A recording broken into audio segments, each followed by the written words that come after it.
Hello! I can talk again. Hello, hello.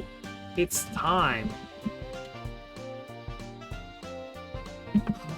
We got a whole new chapter to do for the next 3 months. Let's see here. First, I need a better 5 here. Very important. Very, very important.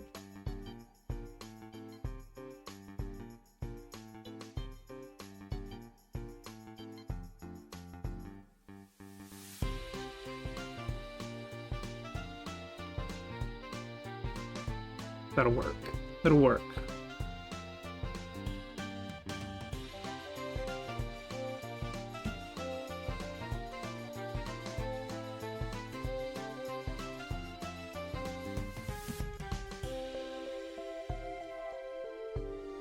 Now we're talking. Chapter 5.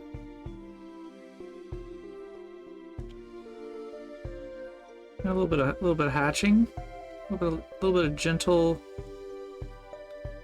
some gentle hatching here. All right, there we go. This is gonna be weird, being on so early after so long. This used to be the norm, weirdly enough. It long ago, ages ago, back in the day of Mario Maker 2 streams, the normal schedule was that once per week there would be one stream that started right after work.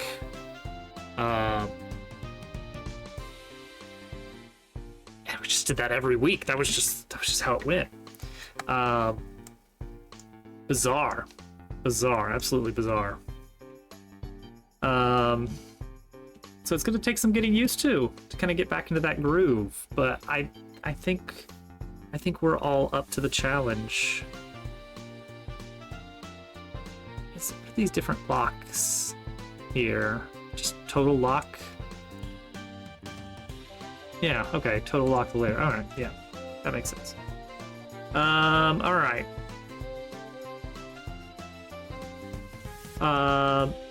So tonight is an auspicious evening. Hello, Casual, welcome in.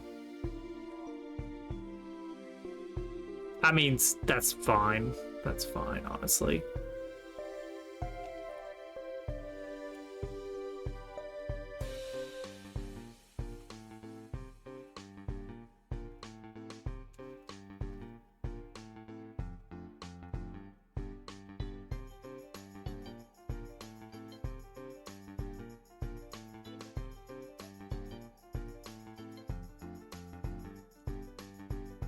What do you have against auspiciousness?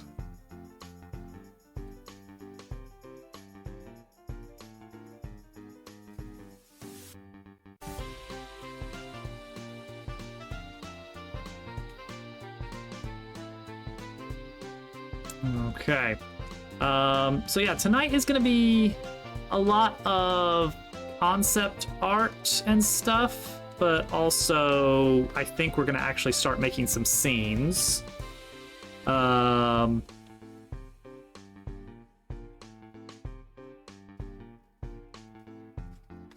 It's gonna be good. It's gonna be good. No native crazy pants emos. That's a shame. That's a shame. We'll have to make do. We'll just have to make do.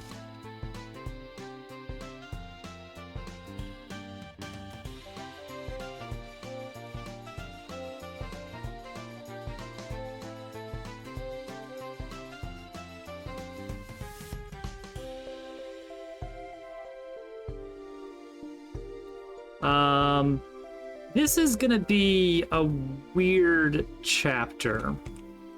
Let's just get that out of the way. This will be a weird chapter. But it'll be a fun one, I think. A lot of little fun tidbits to add. A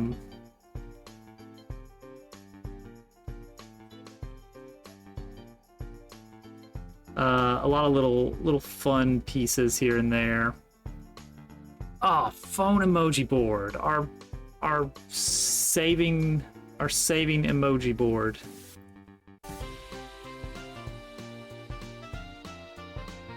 Just what we needed.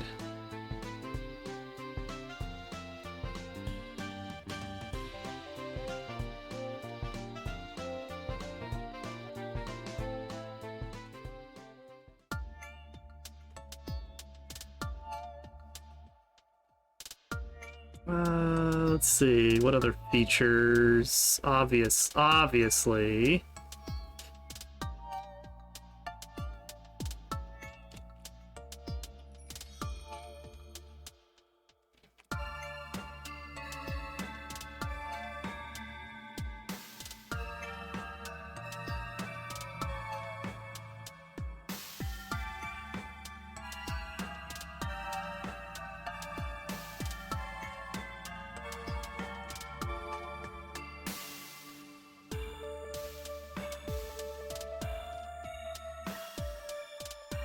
I'm just gonna throw a whole bunch of ideas on here, and we're gonna see what works and what doesn't.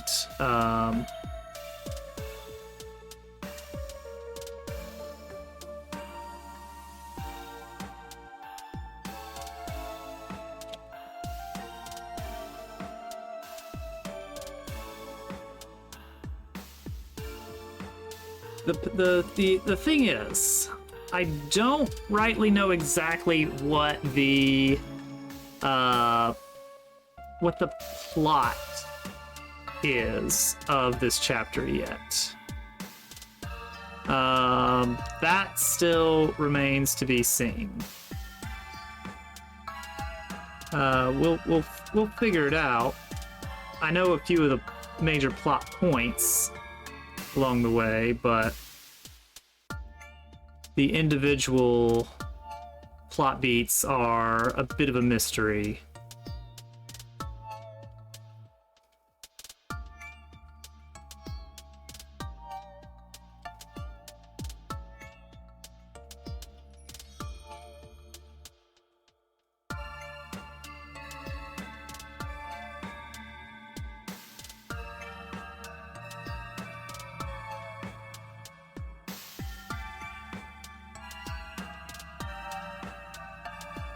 But there should be enough room for people to have fun ideas that we can add in.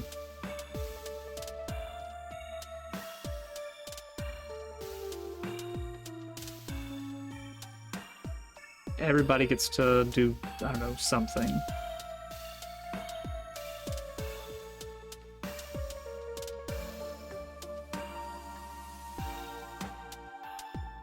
It'll be fun. It'll be fun.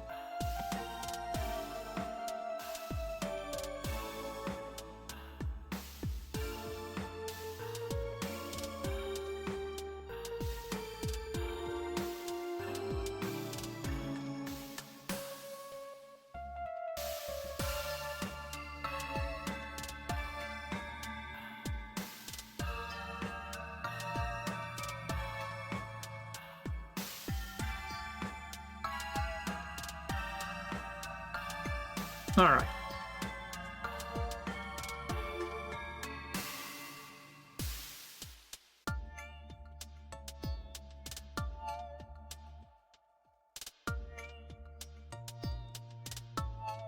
Chapter 5.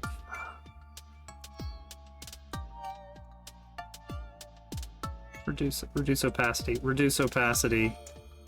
Sure, that'll work. Chapter 5. The shopping mall. The, like, full-on, genuine... It's a shopping mall.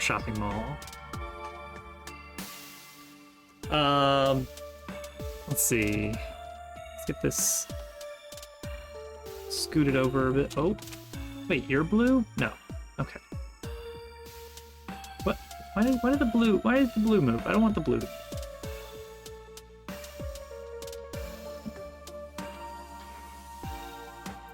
All right. So we are gonna have all the important must-haves. Come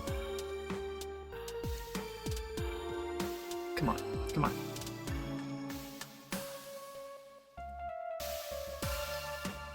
The shopping mall. We need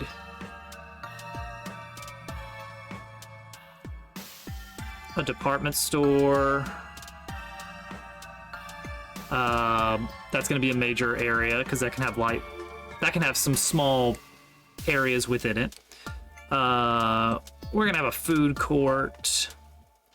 We're going to have an arcade full of mini games. Claw machine is a must, of course. Probably. We'll see.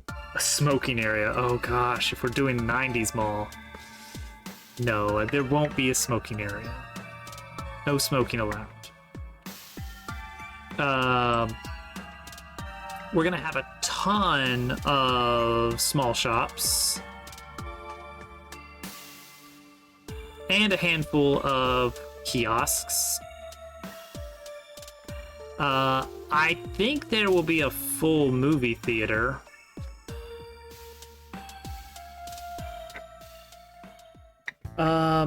Okay, so food court was gonna be there, movie theater, and then department store. Those are kind of your terminals. Then you've got your staff only zones. What are even the enemies?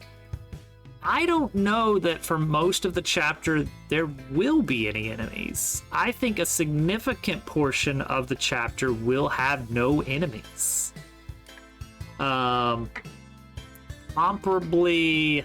chapter 6 of Thousand Year Door, the train chapter. For most of the chapter, you're just on a train. There are no enemies. There's an intermission stop where you go into a building and you have to flip a switch to, I don't know, raise the drawbridge or something, lower the train bridge. And in that zone, there are a handful of enemies. Not much, but enough to kind of, okay, there's still combat involved, so that's good. I think similarly, we want to have some areas in here that do have enemies still. Probably kind of the back zone stuff, you know, behind the scenes, the staff areas, you know, the little snaking tunnels, not tunnels, but hallways that go behind the shops, and connect maintenance areas.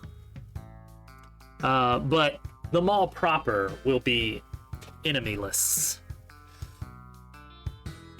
And I don't know exactly how this is going to work in, but there are ghosts. I don't know exactly how that works into the plot, but I know there are ghosts. And this is annoying. It was revealed to me by my brain. Source, my brain. There are ghosts. Can't fight them all. I see what you're up to there, Mr. Dove. So I do kind of feel like, since this is a shopping mall, this is going to be kind of the weird out there chapter that you'll either really like or really not like.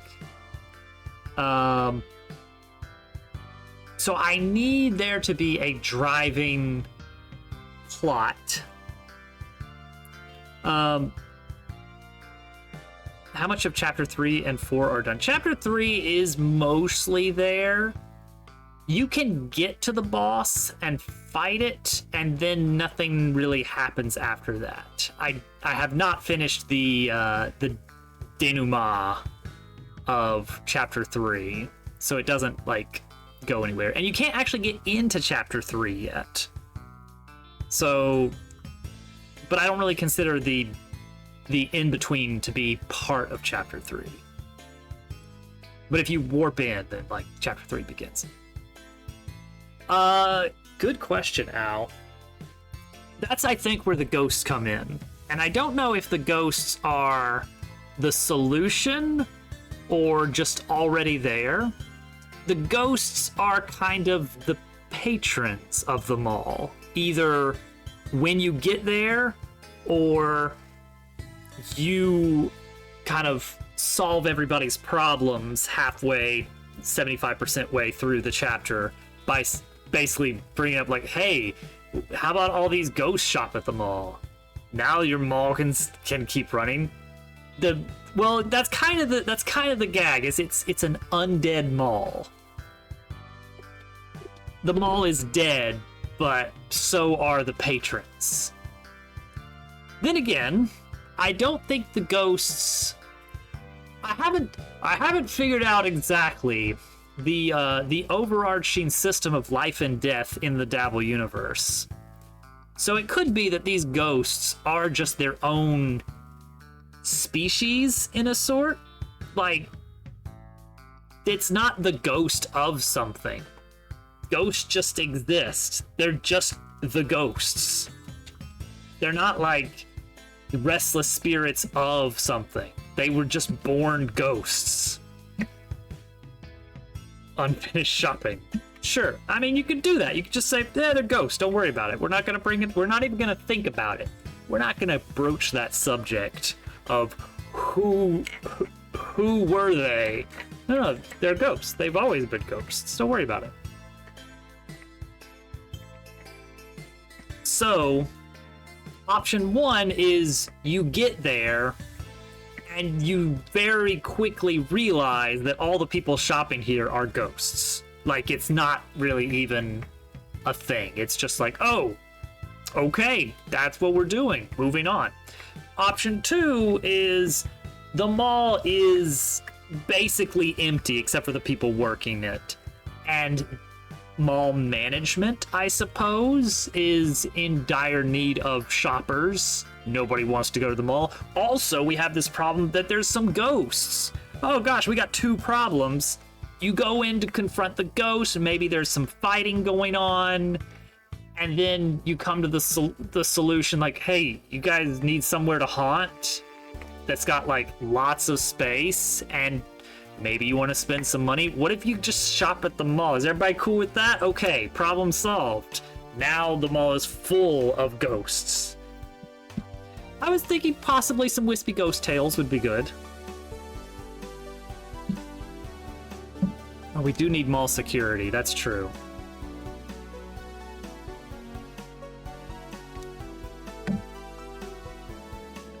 Now, it is very important that the people running the mall are not ghosts. This is kind of important because your new partner that you get in Chapter 5 starts Chapter 5 as being employed by the mall, and then perhaps either is fired or quits to join the party during the course of Chapter 5. And will be very world weary from customer service. Perhaps a bit more pessimistic as a foil to Leon, who is ever the optimist.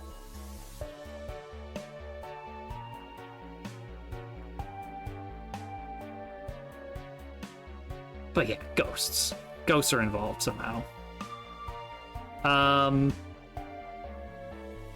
So we will need to figure out what is the player expected to actually do in the mall. Some of the specific, I mean, if you want to get specific, it's going to be, you're probably going to be talking to people. Like, that is how you're going to be progressing the plot, is you talk to the correct NPC. Maybe delivering quest items. Who knows? Shopping. Yeah. So I think the arrival here, it's a little bit of a fake out in that you think you are going to a swamp. Hale Creek. You know, you get your interstitial. Oh, it's time to. Oh, I detect that the next Golden Gear is in Cattail Creek, and then you actually like, well, this person says they know how to get there. We go there. Chapter 5 begins. You get there, and then you realize, wait a second, Cattail Creek was paved over, and they put a shopping mall there.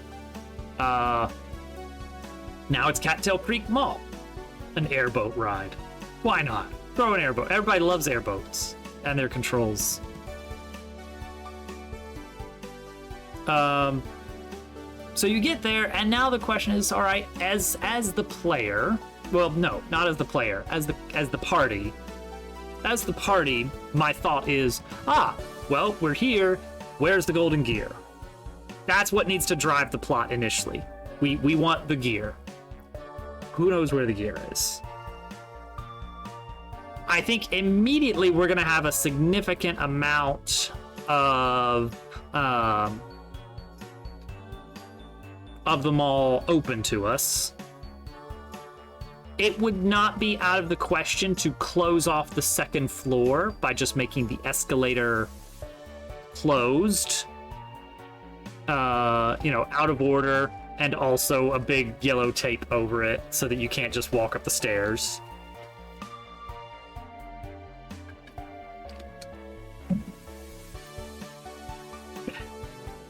The most sales. I think it is... Based on some stuff that I haven't shown off in Chapter 4, it is established that Cat would not be above beating the manager up and taking the Golden Gear. If that's what was going on, I think she would pretty quickly be okay with resorting to violence. So likely it is a question of, we don't know where the gear is. Maybe we know... Maybe there are rumors of someone that does know. Yeah, it's way up there. You'll never get it. You'll never get it from there. I do want to have a fight in the movie theater. Like, I don't know if that's the boss fight, but it could be. Do a fight against, like, movie projection stuff, because the Golden Gear is channeling its power into the projector, yada yada. That's allowed. We can do that. That's allowed. That's established. It checks out. So that could be the finale, and that you just can't. You just initially can't get into the projector, the projectionist room. But you don't know it's up there, and it's kind of a mystery of, where is it? Someone working against you in the mall would be out of the question.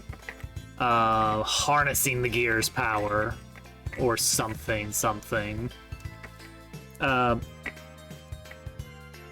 At this point in the game, you start to realize that the gears are actually pretty dangerous. They are kind of volatile in their power, that kind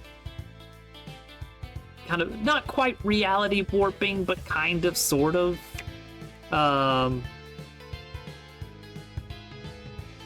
able to channel power in ways in a desperate bid to grant wishes and desires.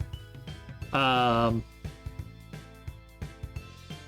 we might hide it in the movie theater, and then working backwards from there, a fight ensues because you walk into a trap, maybe. But then presumably you've already been in the theater before that, but maybe not. But that would make more sense if, like, you've already explored the area and you've got some other quest item stuff to progress the plot of Chapter 5. Then later some stuff happens, you come back, and then, oh no, trap, and then you gotta fight the projection stuff. That could even be the mid-boss. And they're like, alright, now the game's afoot. Now we gotta find where this villain is hiding out.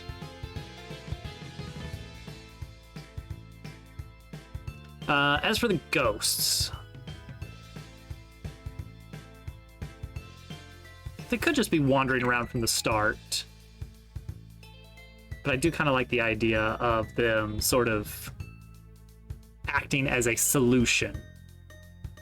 Fighting the ghosts, I don't think makes as much sense.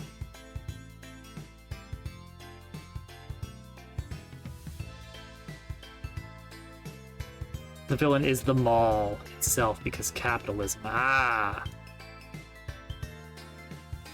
How can you defeat a mall? The entire mall. The spirit of the mall.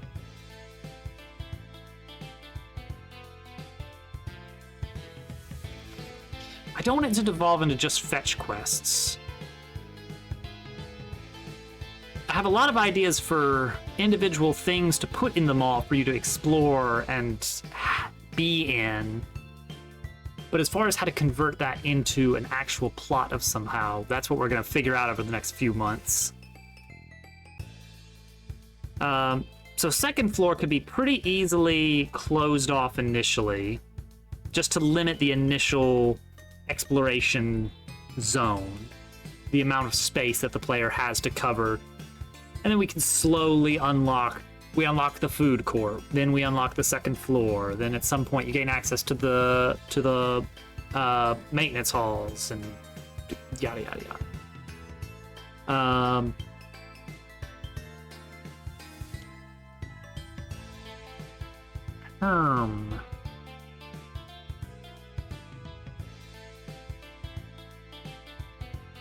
Yes, yeah, I did mention escalator's broken. That's why you can't get to the second floor. Not only is it broken, because if that was the only problem, you could just walk up the escalator as though it were stairs. But additionally, we're gonna put some yellow tape over it or something, some caution tape. Still, to this day, broken.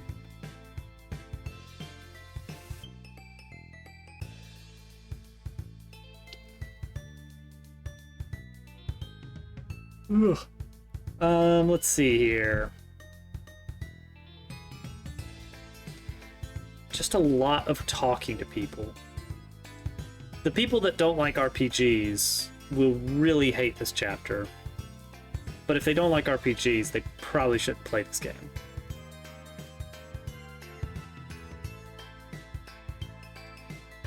So we're gonna need lots of conversations. I think I want to divide it up.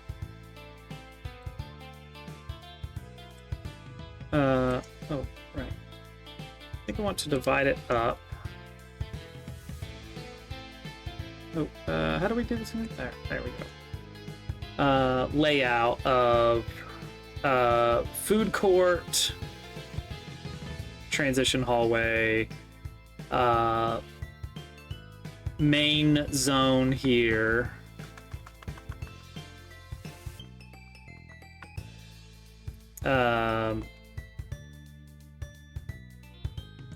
I don't know if every individual shop should be its own scene, but we might do that. It would certainly make organizing things a little bit easier. There's a big fountain here. And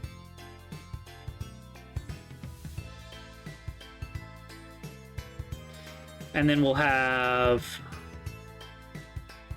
probably department store over here. And the movie theater over here. And again, that can have sub areas of like, okay, here's the concession zone, here's the projectionist room booth, you know, there's multiple sub rooms of these different districts. Department store similarly can have a first floor and a second floor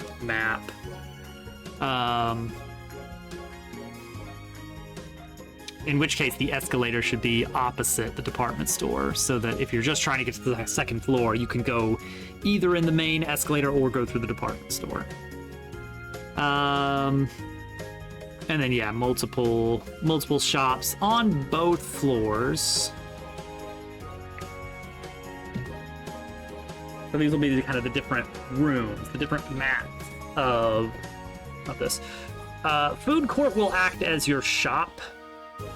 Not that you're going to need it as much, since there's going to be less combat, but it would be nice to have some combat. Let's see here.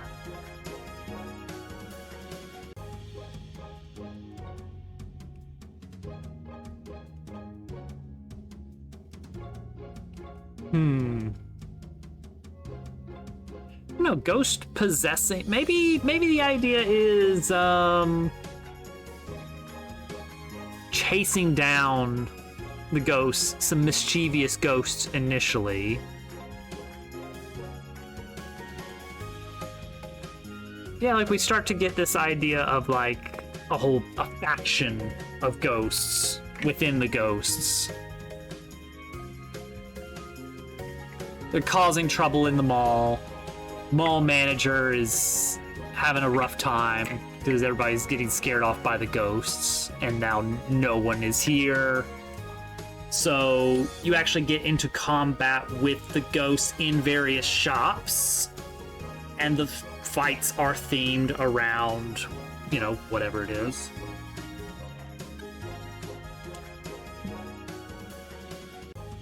You know, possessed items.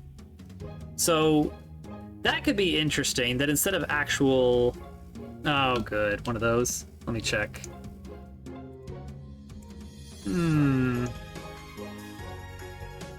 Let's see. Oh, I'm stuck in what you call it mode, streamer mode. How do you... Is there a way to temporarily disable streamer mode? Maybe? No. Just disable it. Let's see. Oh, graphic designer, an animator for gamers and streamers. Oh, nice. Accept payment. Okay, cool. Well, that's good. That's good that they accept payment. Cool. Oh, let's see here.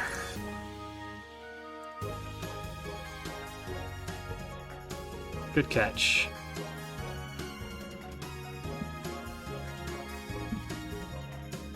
I'll just give him a friendly hi, and then we'll roll from there. And then I'll just be ready with the band hammer if this person is immediately going for the self-promotion. I don't mind self-promotion when it's like, hey, check out this thing I did. I'm really proud of it. If it's more of like, hey, I offer this service. Here's my prices. I'm like, no, that's not what we're doing here. Wrong place. Wrong place for this, buddy.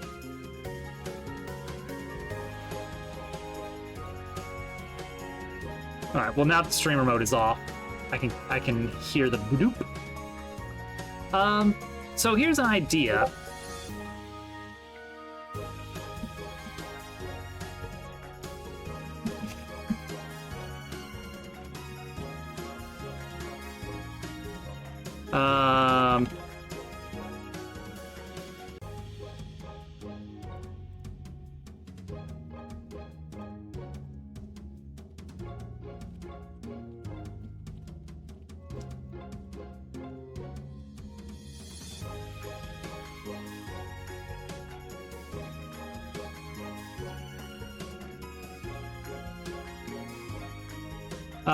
So enemies, if we do this little poltergeist thing, we could do that instead of being a dedicated enemy asset. It could instead be just like a floating 3D object that just kind of, you know, slowly rotates and just flies into you or something. That's interesting.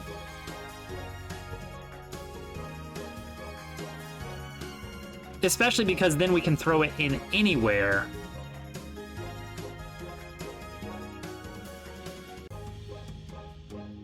Like, if we throw it in, like, in a toy store, then it's like, okay, we can have a, you know, a teddy bear floating in the air. If we throw it in the department store home goods, then we can have a blender or a toaster flying around smacking into you. So that's interesting, because we can have one type of enemy that has multiple appearances.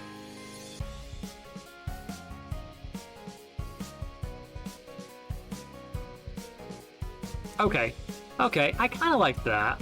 So we introduce the ghosts as a problem, and then we also describe, you know, where they hang out. No, where are the ghosts?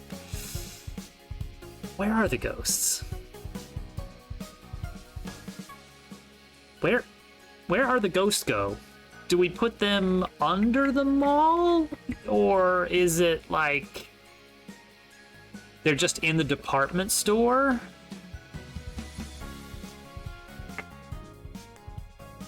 Earthbound? The big mall in Earthbound in, where was that? What city was that in Earthbound? Like, I would want to say Fourside, but was it in Fourside? I don't even remember. Part of me wants to say Tucson. Anyway, there's a section in Earthbound where you go into a mall, and then the lights turn out, and there's an alien. Why there's suddenly just a weird alien?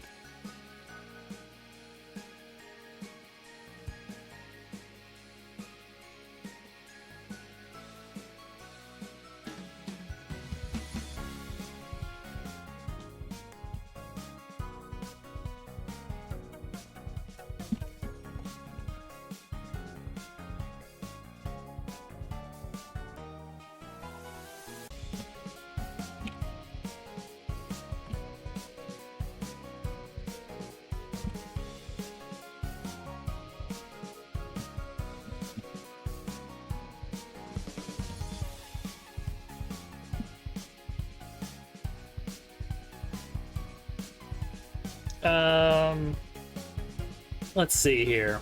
I like that, but we need a good place to hide it. Maybe the department store. And so it's like, oh well, it's got what's the like rolling door, like the shutter doors that you've got for closed mall shops, like that. And so you got to find a different way in.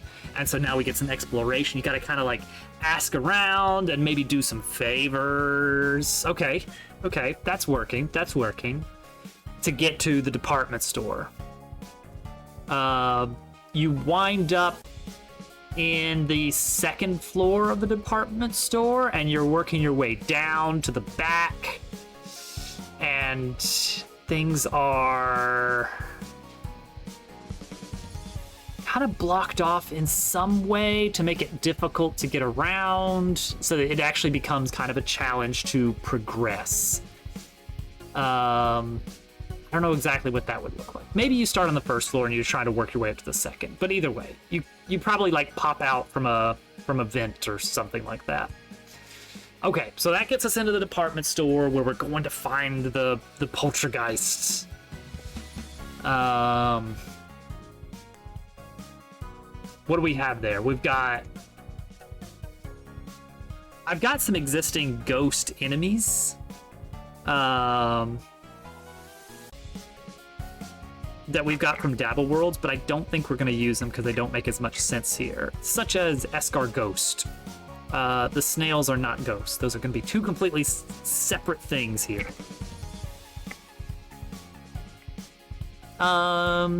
Okay. Yeah. And then it's a big misunderstanding. The ghosts weren't trying to cause havoc. They were shopping. They were just looking at items, I guess. Or something. And then, and it's like, oh, it's just harder to like see what's going on when you're invisible or something. I don't know. They're like, well, look, you don't have to be invisible. Just go shop. This mall is desperate for people to be shopping here. I don't think they'll mind that you're ghosts. See, that's how we do it. That's how we do it. And then that flips a state flag in the game, and now the mall is full of ghosts. Because why not? But now there's still the question of like, okay, all right, we've solved that. Why did we solve that? Why were we dealing with the ghost problem? Okay, because we're asking around about the golden gear. We're like, does anybody know? You know, okay, yeah, sure, you've got problems, whatever. I don't care. Do you know anything about a golden gear or weird stuff happening? Like, no, but maybe the ghosts have something to do with this. Maybe you should find out from the ghosts. Oh, like, okay, that's more like it. Let's do it.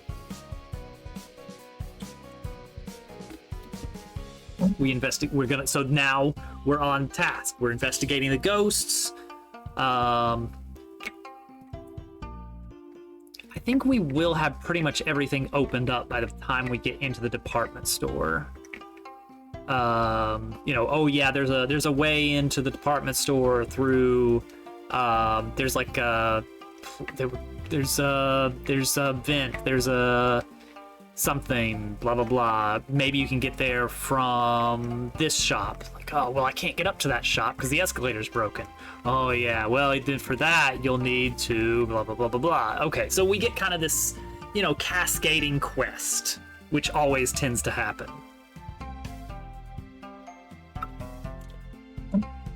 Okay, this is coming together. Post-ghost. All right, so now we've defeated some kind of big ghost thing in the form of, I don't know, animated washing machines and refrigerators or something in Home Goods. I don't know for sure. Maybe they are different. Oh, this is tricky. Okay, I have a problem, but we'll address that soon. Maybe a more variety of enemies, because we could throw in some spiders from Chapter 4. Chapter 4 spiders are fine. Maybe a handful of pigs could be thrown in. I don't know what they'd be doing here.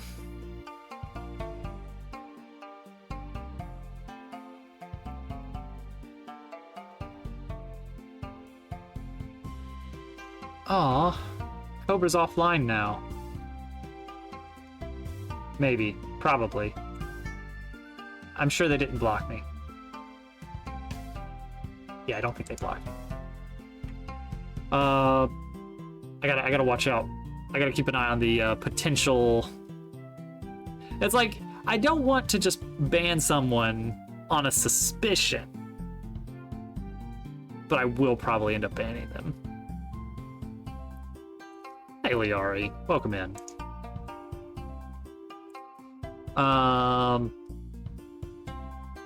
Okay, so we need. What happens after the ghost? Okay, so now, yay, we've solved the ghost problem, but like, we haven't found the golden gear. What? Hey, ghost, what do you know about that? It's all AI art. Oh, nice. Oh, hang on, let me take a look. But it says they're a passionate graphic designer. It says they're a passionate graphic designer.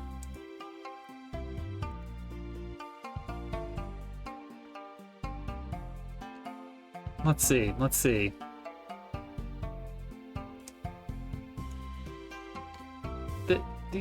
These cards don't have any images.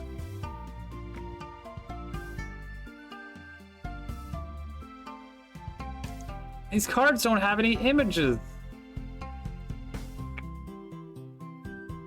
There's been a critical error on this website. There's been a critical error.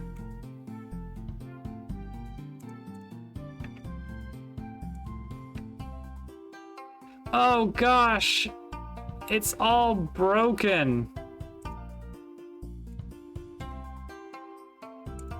Oh man, I hope I'm not gonna get a virus from this. That's probably fine.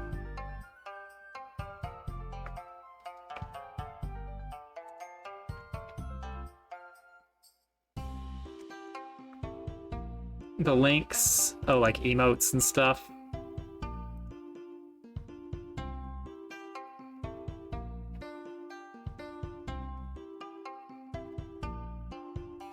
Our artist's work.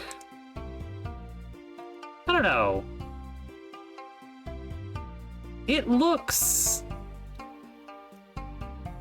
That doesn't look AI, but then again, maybe I'm not looking at the same thing as you.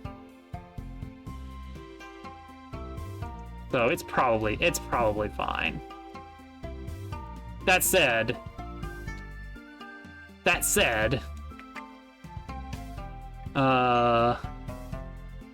you know.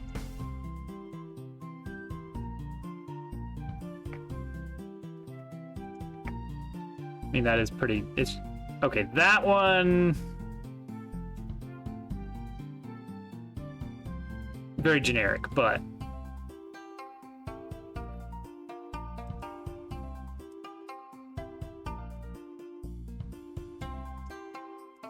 I don't think this person's gonna respond to my messages.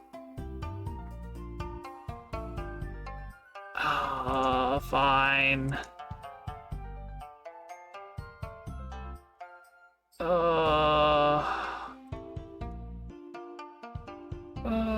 Let's just invite him to a lot of servers.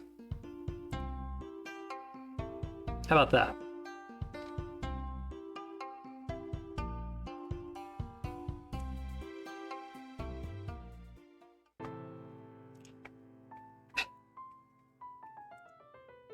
I'm gonna kick them instead of banning them. If they're desperate to rejoin, maybe they'll talk. And we'll have a nice conversation and learn more about each other and the power of friendship. What did the ghost know about what's going on? Okay, the ghost explained that, okay, is it all a misunderstanding? Are the ghosts actually polite? And they just want to shop? Or are there some ghosts that are being malicious? And the other ghosts just want to shop?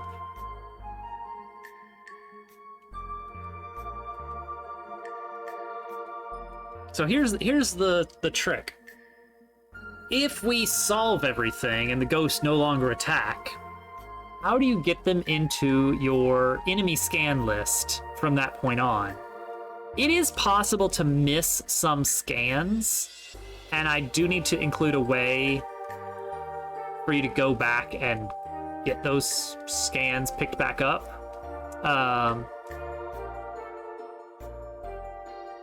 As an example, Thousand Year Door makes permanently unavailable enemies tattle logs available for free in Professor Frankly's trash can. Bug Fables, I don't remember how Bug Fables does it. But we definitely will have some enemies that are available once and then they're gone for good.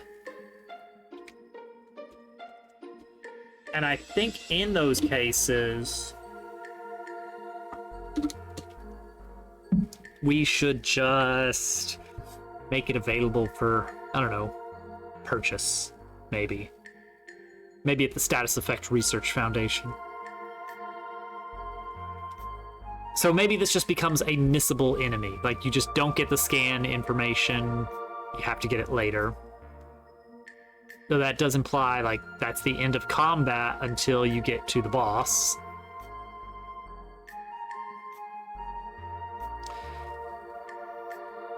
I wonder if we could do some cool shader stuff with like for light projection based enemies. That is something to consider. We'll have to find a way to do that. Okay, I like what we got here. We can do easily 8 shops.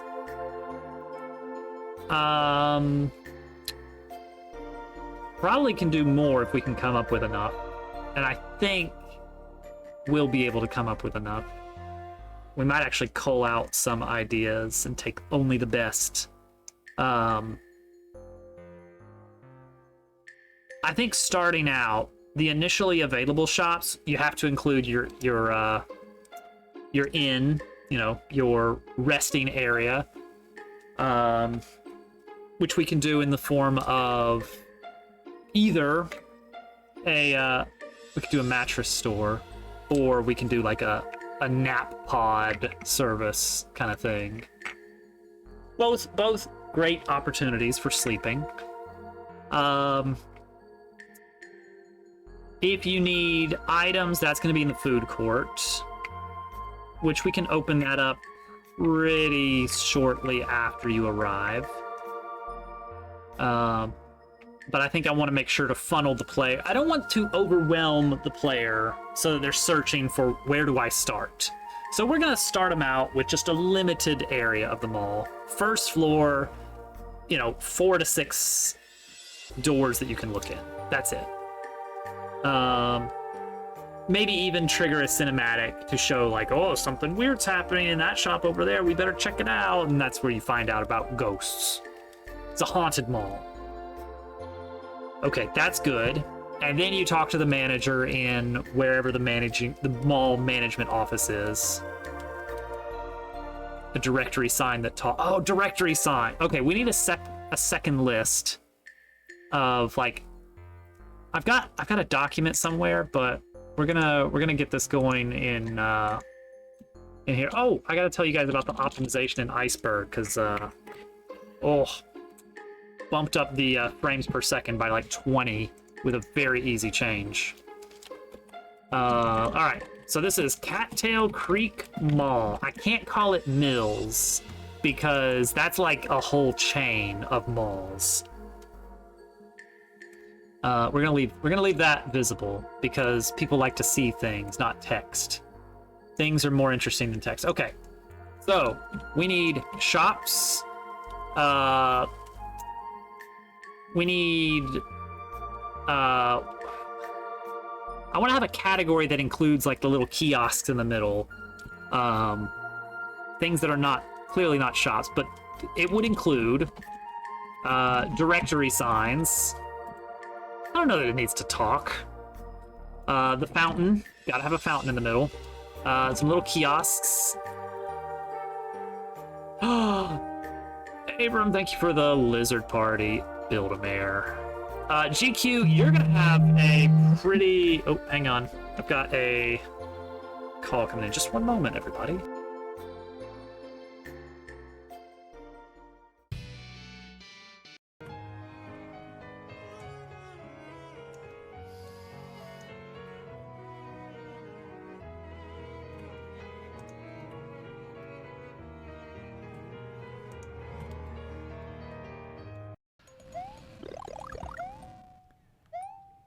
Super spicy.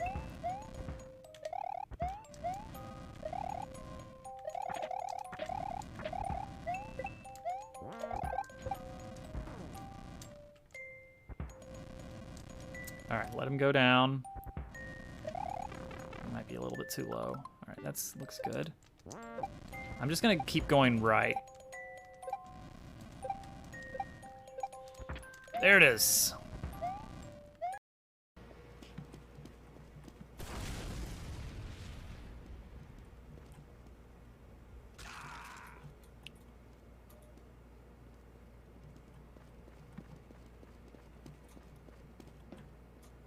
I am terrified of you. Where are you? Oh God. Just lay your weapons down and walk away. That's never gonna work again. No.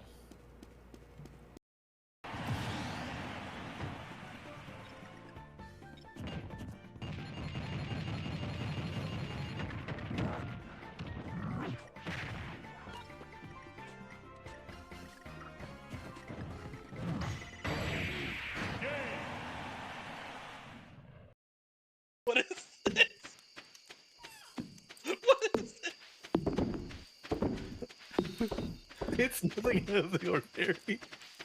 What's going on? Everything okay? Everything's normal. Oh, okay.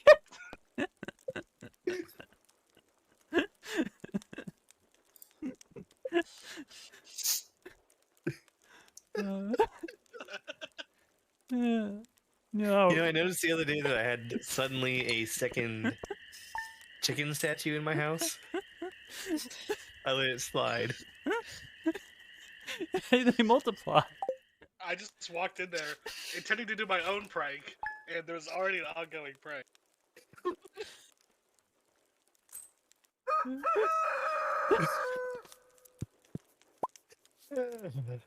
We like to have fun here. It was a significant investment of time and effort. It's even the right Dobbs head proportions. The pixels are all there. Every last one, lovingly positioned.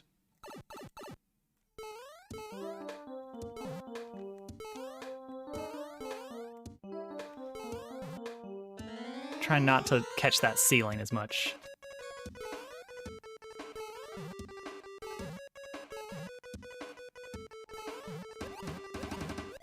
All right, that one's kind of free.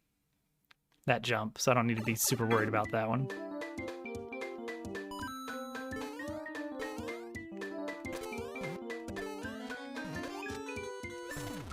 Oh, that was much cleaner. There it is, ladies and gentlemen. I see why it's not working. It has something to do with this right here. Yeah, you fixed it. Good. on my own. Wow. I've just found a new power. Just take things from my inventory. Yeah. Basically. Basically. What you gotta do. Where did that come from?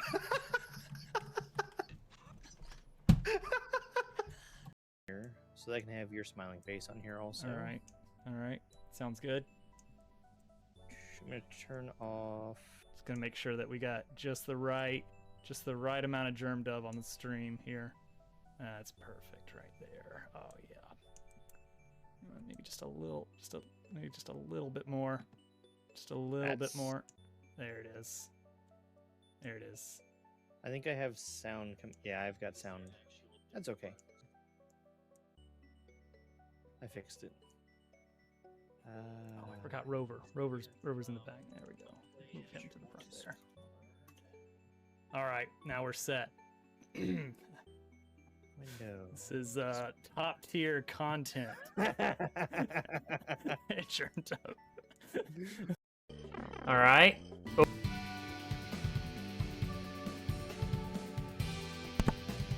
We're back. We're back.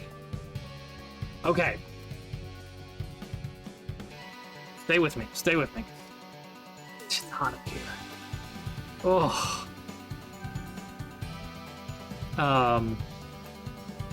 So our house has like a little upstairs area over the garage, and that's my space up here that we hang out in. That's got our computers and a bunch of other random junk. It's where I work and live, and it's really the only second floor area.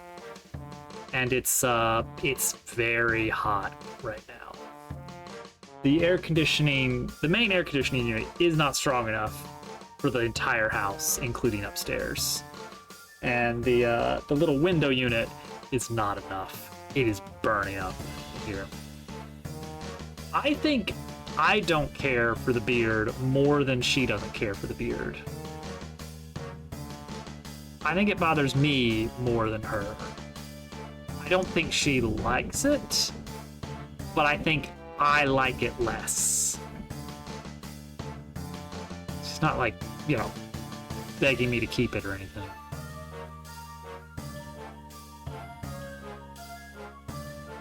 Okay. For me, I don't like just the sensation. It's itchy on my face. It's terrible. Don't like that. It's just I'm always like mostly the neck. And you can't just have up here and leave this without a beat. That's just not any good.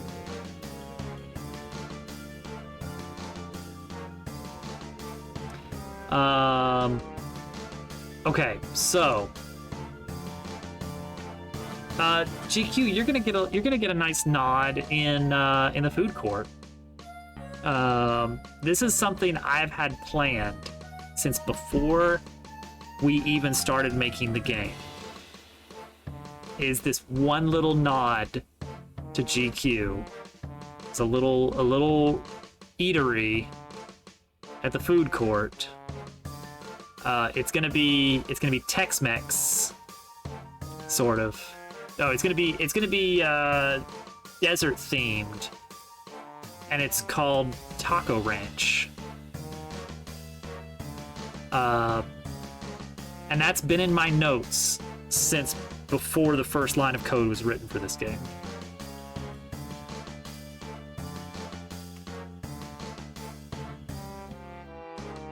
So you got that.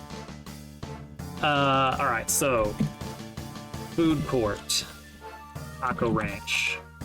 Add that to the notes.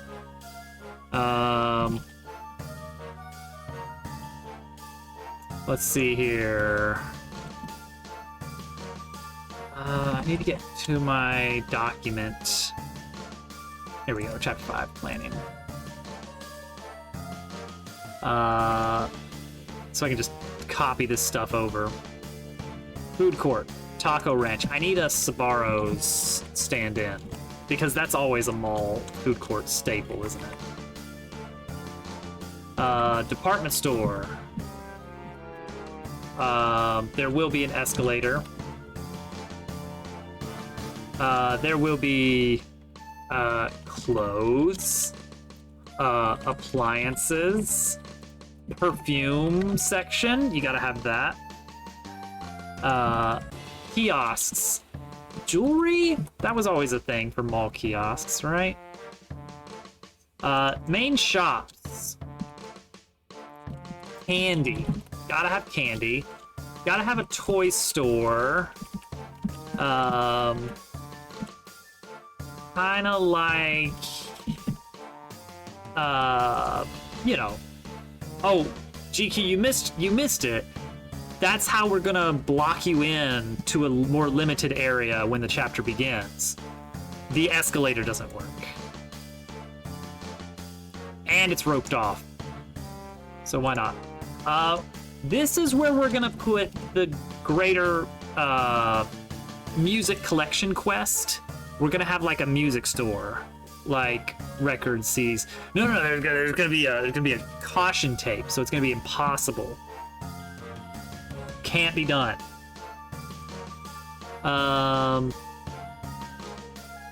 We need some kind of like Hot Topic or Spencer's Gifts. We're gonna have a theater. Okay, I think that's everything from that. I can delete this document now. There we go.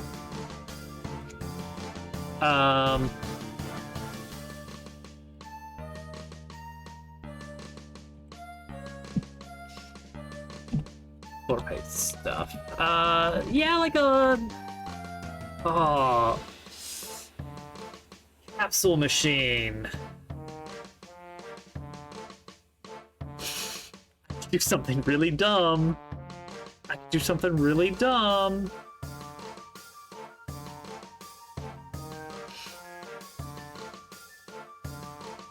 Oh man, I could actually have like a big selection of random things you can get from a capsule machine, but I never show it. It's text only. And you just like pay 2 bits. It is haunted. It's a haunted shopping mall. In broad daylight. All right, yeah, capsule machine kind of does make sense.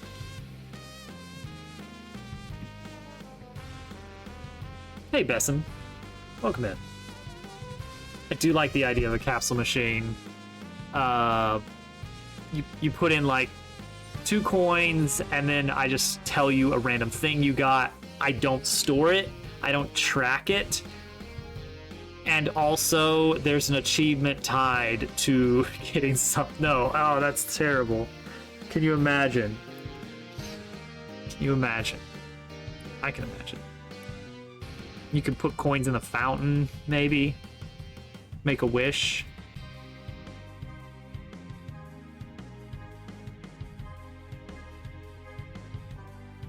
What if... Oh...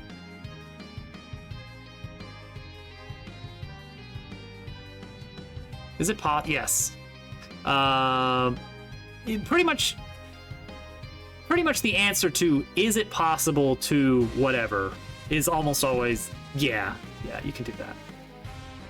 I mean, it won't run on the PS1 without a lot of massaging of the source code for Godot, but you can make a game that looks like a PS1 game. That's easy. Simple models, and either very careful texturing or just there are some shaders that can give you a very PS1-like appearance. Can you do static camera? Yes. There's nothing in the world that's going to stop you from doing a static camera. Go nuts. Here's the trick to static camera. Instead of adding code that makes your camera move, don't. That's an oversimplification. Typically with a static camera game, when you are in a specific region, the camera is looking at a specific angle. So, can you do that? Can you say, when player is in this location, move the camera here? Yes. Very easily. It's super doable. You should have no trouble doing that.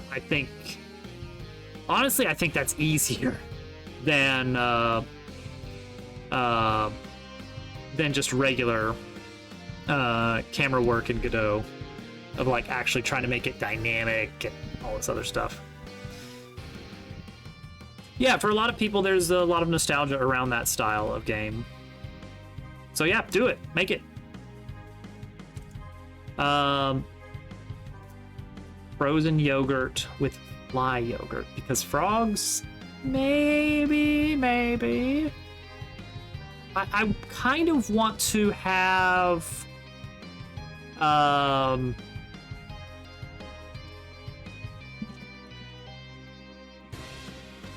kind of want to have some kind of like you can actually buy things at every restaurant.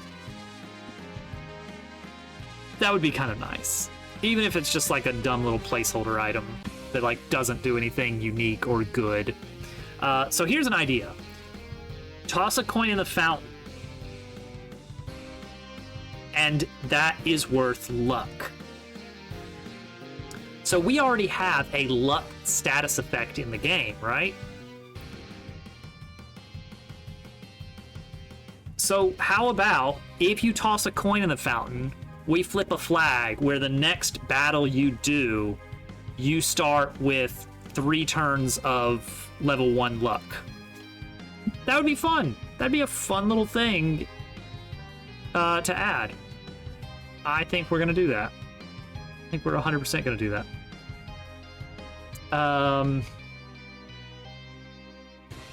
Mall security. Yeah, we do need to have some kind of security guard. Who, though?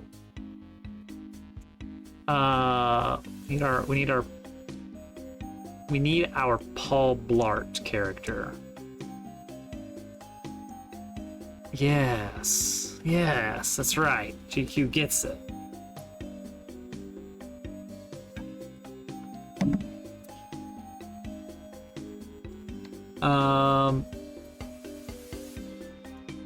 Okay, Sparrows. Where does the name Sparrows come from? Sparrow Pizza. They're always in malls, right? Is there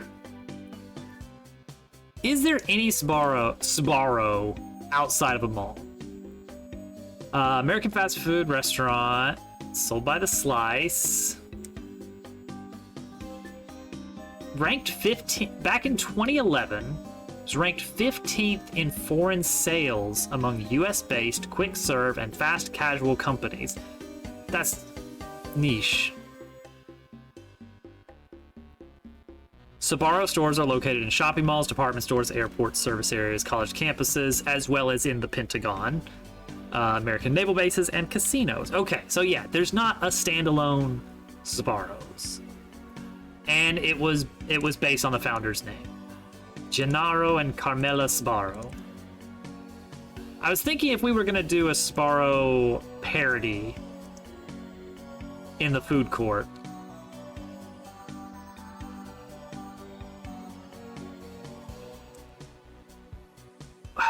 like, the critical thing about Sbarro's is the absolutely awful consonant combination that is just not easy to work with. And so you would do something similar.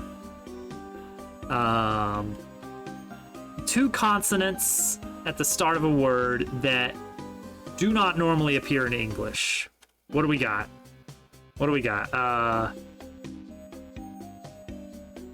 And not something that can work, like GN, you could just pronounce that as an N.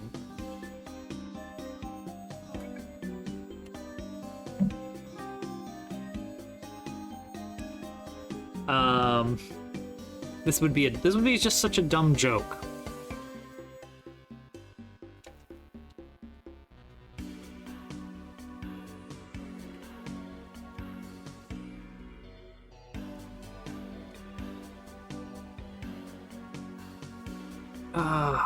What doesn't work?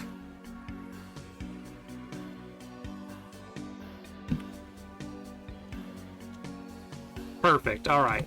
Putting it in. Thank you, GQ. We got it. I'll just put a question mark by Sbarro's. All right. Everyone think back to being at the mall in the late 90s and early 2000s.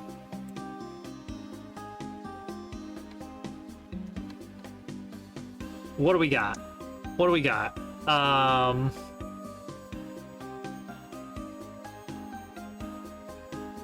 were people I mean, so in the game item directory,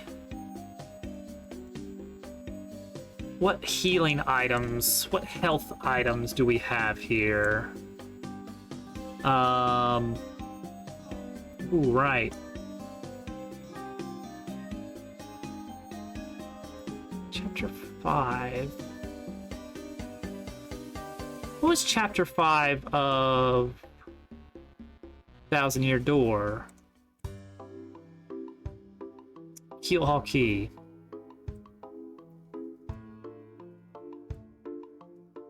Oh yeah, just a big old car just parked in the middle of, you know what? I'm gonna add that to the list. I don't know if that's gonna make the cut, but yeah. Car, yeah, a big car in the middle of the mall. Like, wow, you could win this car. Okay, all right, yeah, let's go with that. I'll win that car. I'll take a car. The train, a little rideable train. I've seen some with those little electric trains. It's like $5. Should be a real train for that price. Let's see here. Mall security. Right, I was looking at the items. When in Thousand Year Door, can you start getting the good mushrooms. Mannequins. Oh, creepy mannequins. Oh no, do we need to have a creepy mannequin section? Okay, what is the Keelhaul key? It's still the Super Shroom. Keelhaul key still sells just Super Shroom. Oh, Excess Express too. When can you start buying the big one? The big mushroom. Super Shroom, Super Shroom. Can you just not buy Ultra Shroom? Pianta Parlor, you can. There's the shop way down in the sewers.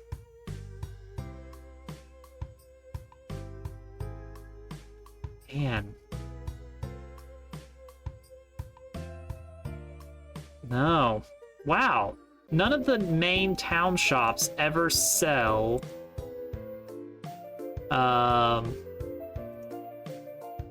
the top tier healing mushroom, unless you count the weird stuff. Yeah, I mean, that'd be awful, right? Oh no, we can totally do a section with mannequins that move whenever they're off screen. Ooh, no. Creepy mannequin section in the dark department store? Oh no. Oh no, are we doing a horror game? Oh man, I guess every great paper-like has to have a section that's really unsettling. I'm adding creepy mannequins to the list. That one might actually make the cut. Bookstore in a paper game. Well, see, the thing is with the books, with the paper game thing, is that nowhere in the game do we ever acknowledge paper being the medium of the characters. Bug Fables, similarly, never acknowledges that things are flat. The limit to the acknowledgement is, I guess, the sound effects and the animations when you open when you go into buildings, and it kind of does the little paper fold thing. But again, that's just like aesthetic stuff. That's nothing in universe ever acknowledges it. Unlike Paper Mario, where they can't get enough of it. I was like, yep, we're all made of paper, waka waka, that's the joke.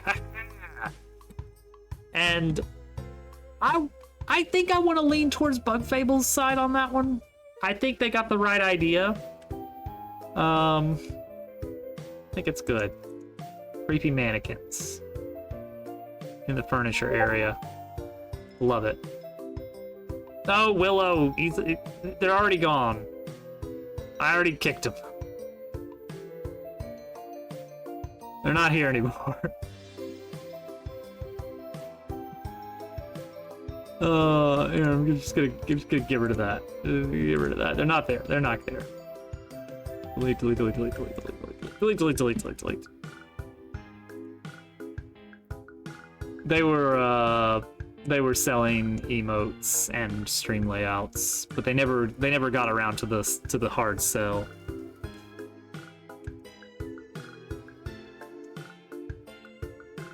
Okay, mannequins. I like that. Mannequins are good. Oh man. You know, like you have to go, it's like, oh, I gotta go flip that switch way over there. So you walk past the mannequins and they don't move, and then you flip the switch and then you come back and they're definitely in a different place. They're definitely slightly in a different place. Oh no. I need to model a pretty realistic looking mannequin. You know? Like weirdly well modeled compared to how everyone in the game is like a blob. Like a little blob of lines, and then these mannequins are just like these very human-like designs. with no facial features. Oh, that could be good. That could be really good. Man.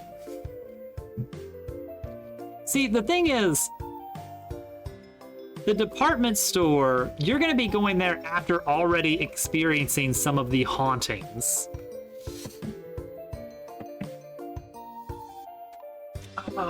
So how do we do this?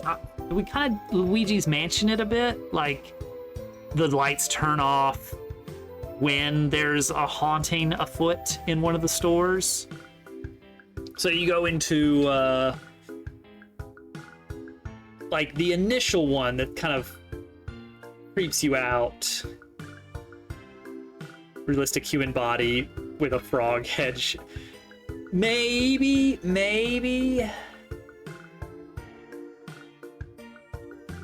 I'll add that to the notes. Frog head? It might be the kind that don't have heads, I don't know. Where it's just a torso wearing a shirt. Optional legs. So you'll already have kind of encountered the ghosts and had some combat with them. But not seeing the ghosts. You know, you only ever see the objects being moved by them.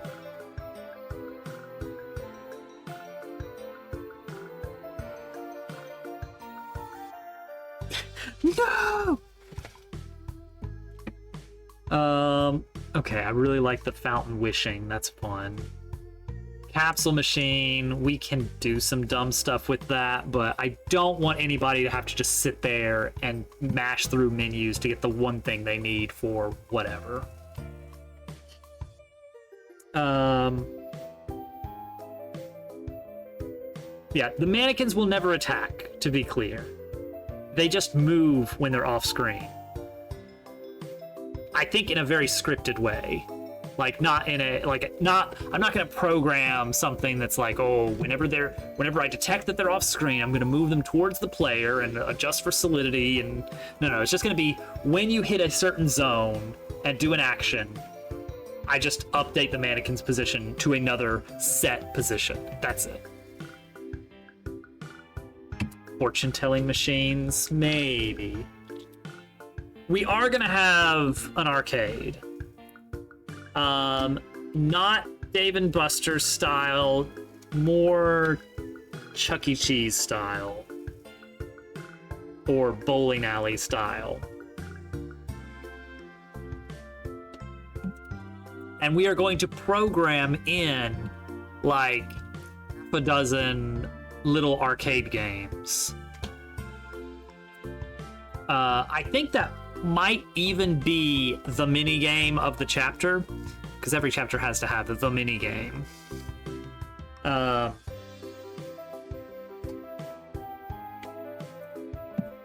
It's going to be something is blocking you, and to proceed, you need something from the prize cabinet at the arcade. You know, someone's like, I'll help you, but you gotta help me first. I need the big stuffed bear or whatever. The details aren't important. We're not even going to brainstorm what it is yet. But then to earn that, you're gonna have to earn enough tickets at the arcade. I'm not gonna make you exchange for tokens, am I? Am I gonna make you buy tokens? Oh, that feels mean and kind of anti-player. I think you just put the bits in the machine directly. You know, 5 bits to play, 4 bits to play. Oh, this one's 10 bits, so hope you saved up.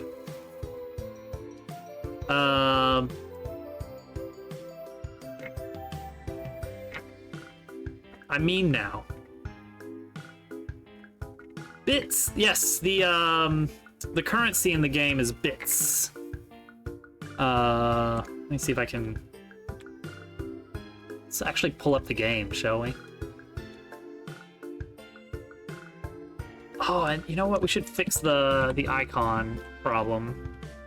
This up here, the little yellow circle here. That's our bits.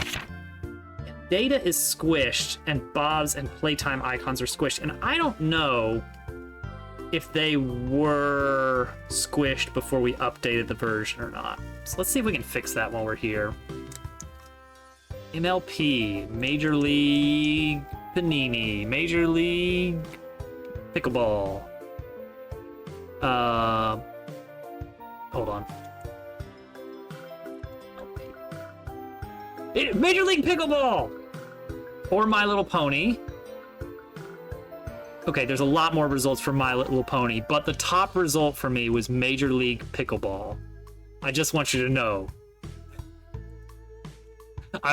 It wasn't a bad guess because that was the first Google result. So I'm standing by that. That was a reasonable guess. Currency in MLP is also named bits. There you go. There you go. Well, we got bits and bobs, you see. All right, pause menu. 2D assets. Status. Not the player portrait. Stack container 2. That's what caught your attention. There you go. Yeah. This is not a My Little Pony game, though. Okay, so which of these is gonna work? No, not that. Fit width proportional? No, I kind of would have thought fit width, maybe fit height. Okay, but now it's getting kind of squished in here, isn't it? Oh, you know what? Here, let's mess with the size of some stuff. Stack container 1 is currently bigger than it needs to be. We can do that. And then we can make this one bigger. And then, yeah, we can turn these to fit height. Keep size? No. Fit height proportional. No? Is that not? Is that? No? Is that not? Thank you for the follow. All follows are anonymous. Okay, see, that works there. And Bob's. Fit height. Good. And then the playtime, which probably needs a better icon. There we go. So now we're all good. Now we're all fitting. Everything fits.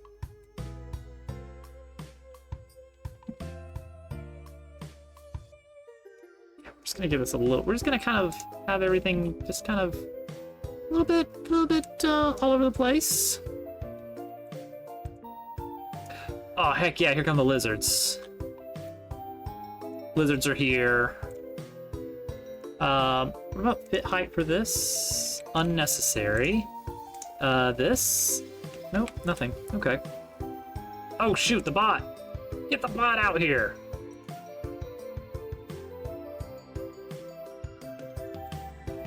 Where's the bot? It's going. It's going.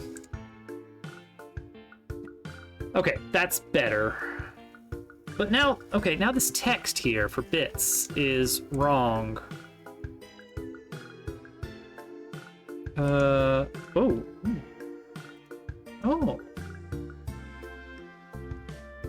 This one. Vertical align center?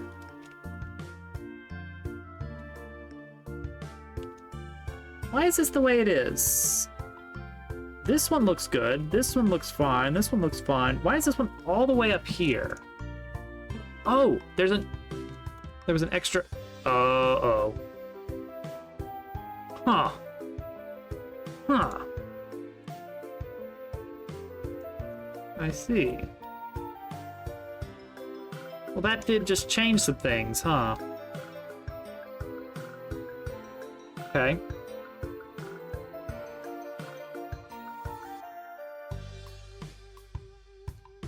Interesting.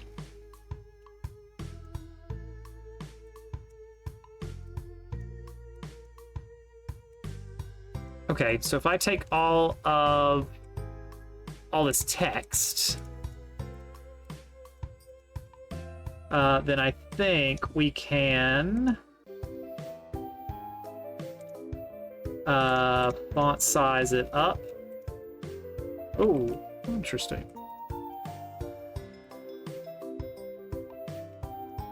$50. Betty Slam!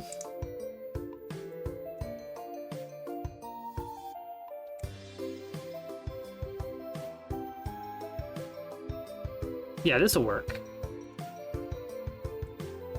This is unnecessarily nitpicky. Hello! Dinner. Dagger. Welcome back, Al. Okay, that looks good. And then we need the level text. That one needs to be bigger to make up for everything else being bigger. Dinner. Dagger. Okay, that looks better, in my humble opinion. Text is a lot bigger. The icons are nice and square again. Okay, now he's back. I hate when that happens, man. And then on mobile, if you try to I don't know if it does this on the new version now, but I remember like a few weeks ago, if like I'm hanging out in GQ's stream, and then I realize like, oh gosh, I'm like 30 seconds behind. If I refresh his stream, it's gonna start playing the ad again. And like, oh, I already did the ad. I was just refreshing because the player was. Oh man. Anyway.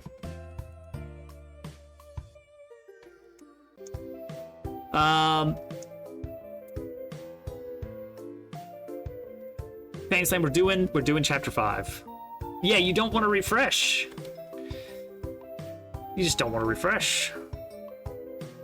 Now, I think if you're on desktop, you've got FFZ. I think there's like a reload player that you can do that doesn't trigger the ad start. I don't know if that still works, or maybe that's just the audio that you can do that too. Oh, that's a good idea. I should be doing that more. Yeah, we're doing chapter 5. It's gonna be in a shopping mall.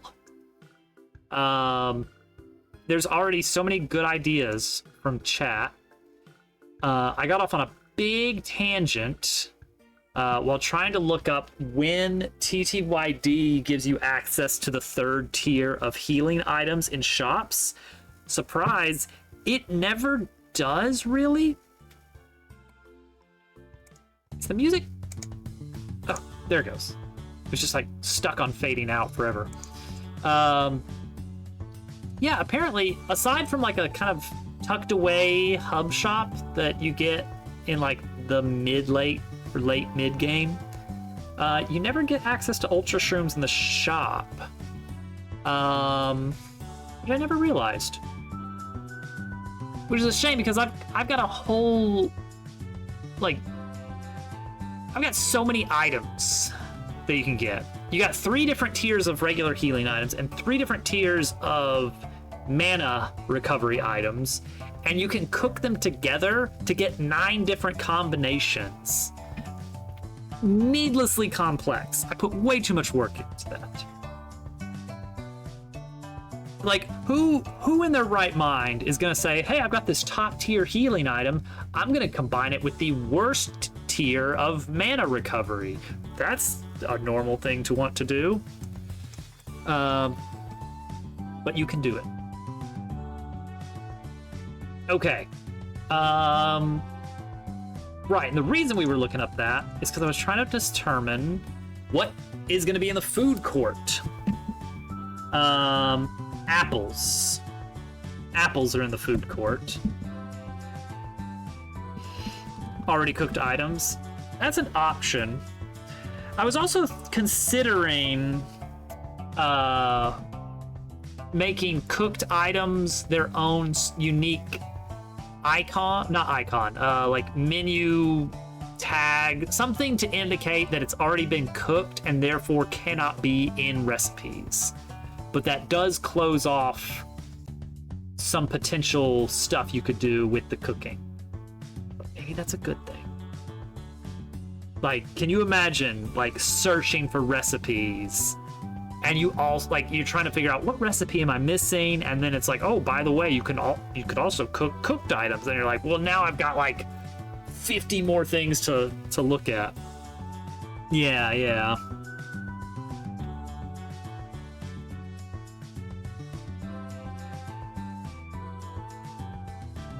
Yeah, for the food court though, having some of the pre-combined stuff is not a bad idea. Just to add variety to the food court. So there really can be like, you know, wow, there's a lot of different things on offer here. Oh, look at that. But never let it be tier 2 plus tier 2. That one you have to do on your own.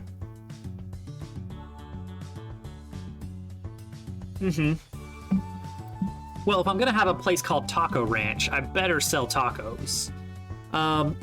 Thousand Year Door had hot dogs that were only purchasable at the hot dog stand in Chapter 3. And it was used in a cooking recipe to make the spicy dog, or something like that. It was something like that. I don't remember the details. Hatu dogu. Okay, let's see here. That's looking... we got a pretty good list of things. I know what we're doing with the music store. The music store is going to be the start to the music collection side quest, where you can collect the discs and all this other stuff. And maybe the poltergeist, the ghost, kind of play a part in that. It's like a specific variety of ghost, the treble maker, who has run off with the music from the music store.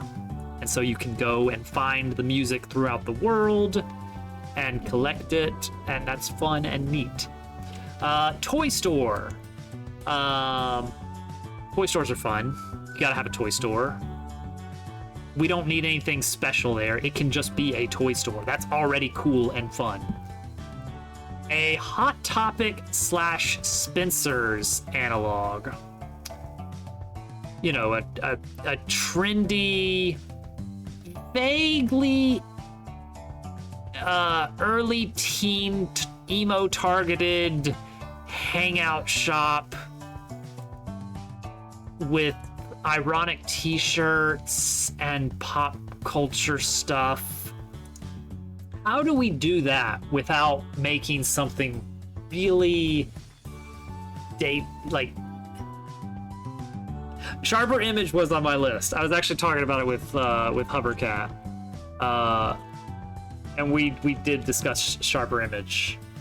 Just a bunch of unnecessary gadgets from Sky Mall, basically. A lot of these stores are just gonna be, you know, there's stuff. Okay, arcade. The arcade can be pretty big. Could have a shop on either side of it. Yeah, a lot of these are just going to be parody stores, but I need them to have enough meat to warrant their position in the chapter. Like, there needs to be some characters that you're going to have to talk to progress the plot. You know, the ne'er-do-wells hanging out at the Hot Topic, they've got the key information you need to sneak into the department store. But they're not going to help you unless you get them such and such from this other store. You know, that kind of thing. I don't want the quest chain to get too deep. I want you to always have sight of a main quest item. It's like, okay, current main target. Investigate the ghosts. All right, to do that, we need to get into the department store. So we need to, okay, we looked around and we found that these guys know something about that, but they're not going to help us unless we get this thing. That may be far enough. At that point, we don't want to go on like a big Zelda item swap quest. It's like, well, they need this, and then they'll only help you if you get them that. Oh man. A dumb item trade chain, but the final item you need is the first item you were trying to get in the first place. Oh man, what a dumb joke on the player.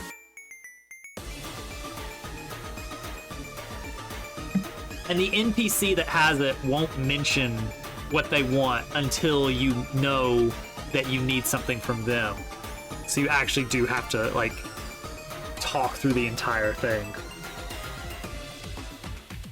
So it really just becomes a game of, like, finding the NPC, but you never actually get an item.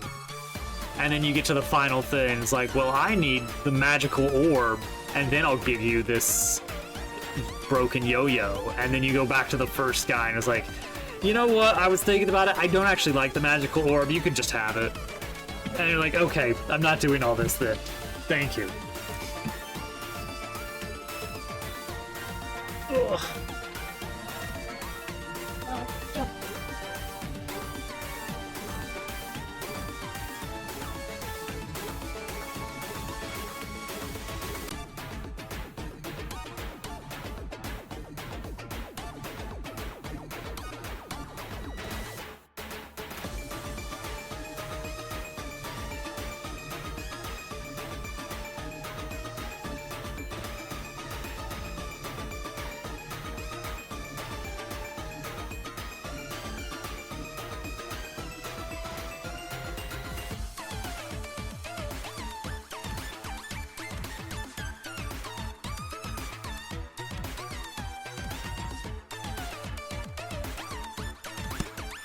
And get some dinner.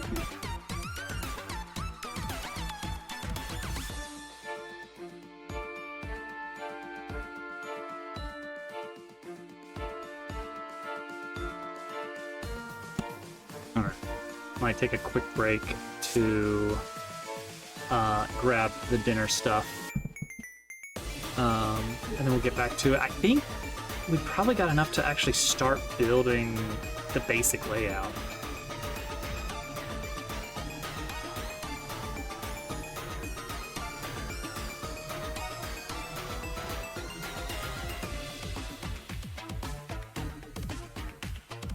$0.70 extra for honey mustard.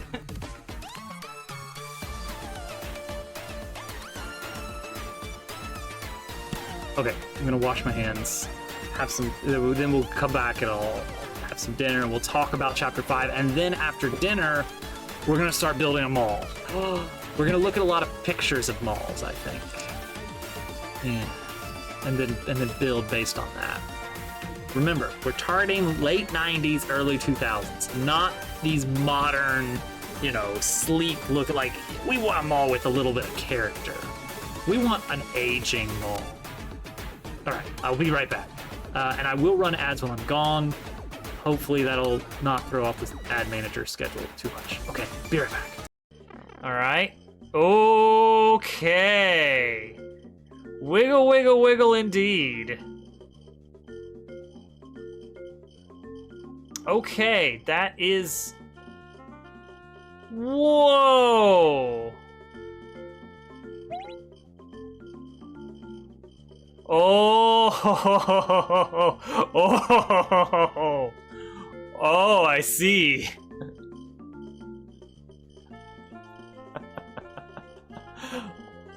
Oh, I want a star. I want a star, and I want to stand on that.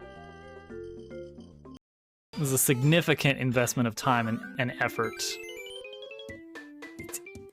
It's even the right Dobbs head proportions. The pixels are all there. Every last one, lovingly positioned.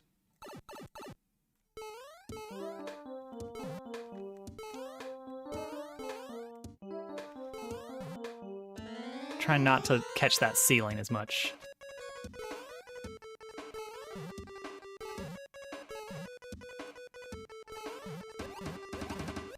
Alright, that one's kind of free. That jump, so I don't need to be super worried about that one.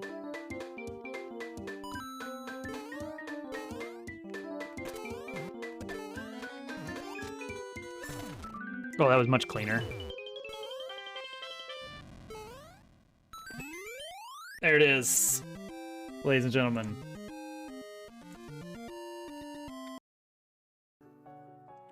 Oh, delightfully devilish.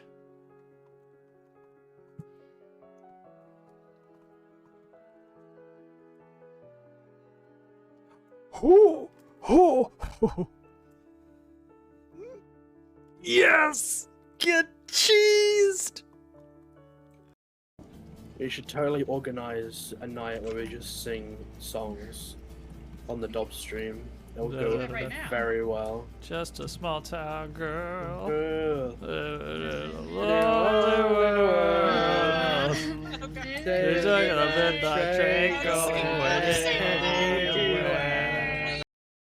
Yeah, I've got 6 of mine back. Yep. Doesn't matter, they're not super useful. Alright. Just a heads up, Turtle, we're not safe. We need to get to the to land quickly. Why? Dragon's gonna fly in at us and Alright. Ads are still going, but we're gonna do a dinner break. Food review. I feel good about what we've got so far.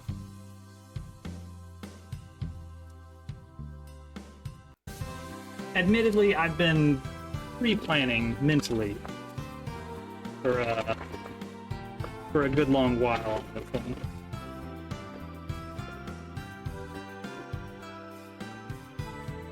$0.70. Not even a full ounce of honey mustard.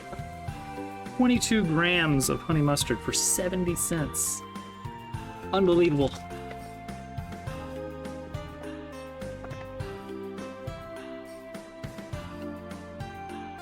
Take a look at this.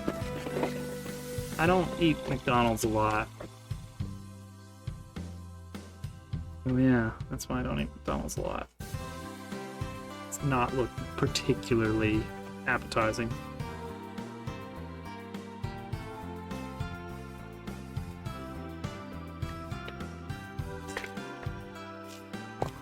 But food is food.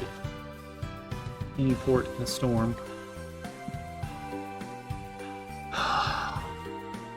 Fume section. Bunch of different food court things. Pre-cooked tier 1 items. That is good. That is a good idea. Yeah, exact number of shops remains to be seen. Figure it out.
I gotta figure out if we can stretch the opening of this long enough to make the mid-boss actually the middle of the chapter. And then we have to have enough content for the ending, because there's not really a dungeon. That's gonna be weird.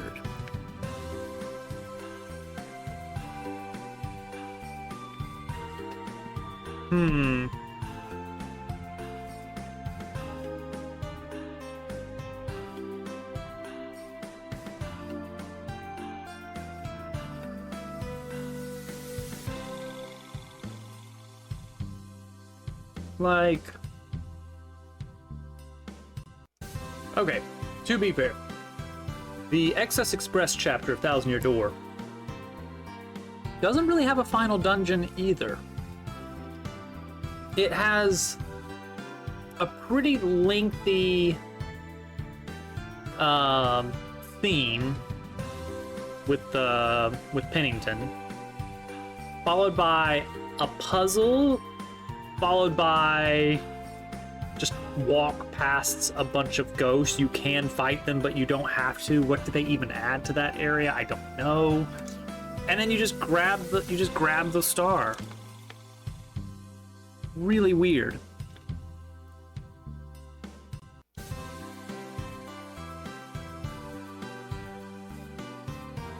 With the theater, at least you can have a boss.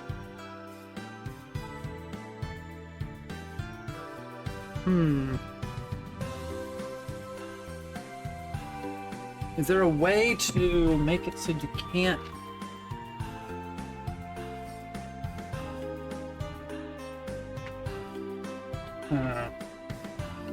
Okay, so let's...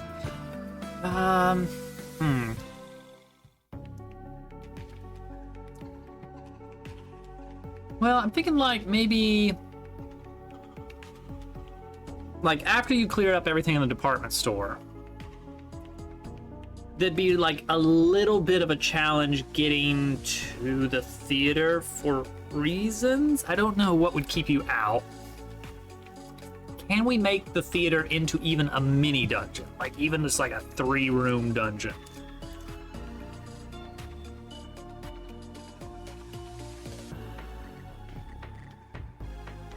Like I think it's just gonna be room with some fights that you could probably avoid. Repeat a few times, and that's it.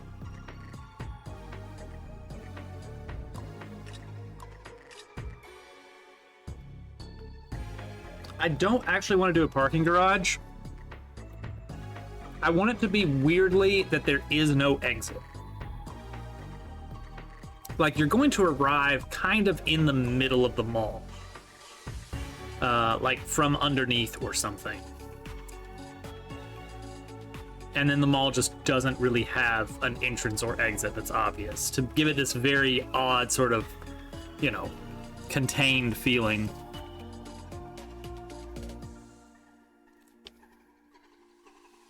The presence of a parking garage implies people leave.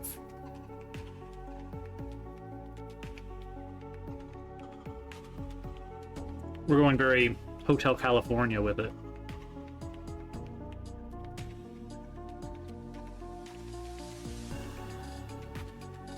Yeah, we're working with very little space here. I think we could do some maintenance halls, kind of staff-only areas.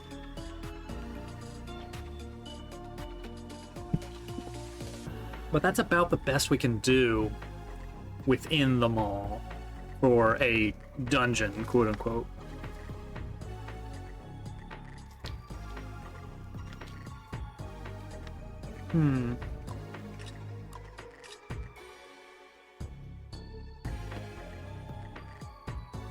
It's gonna be a weird one. I'm worried it's gonna be too short.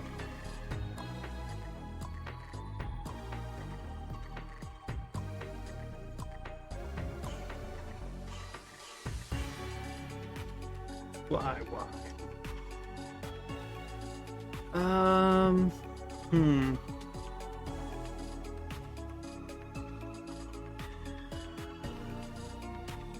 Okay, a possible option. We get a little trippy with it.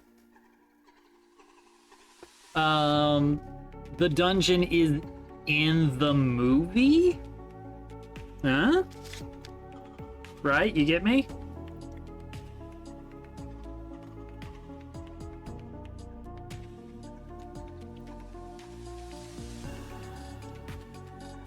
Sepia tone, even?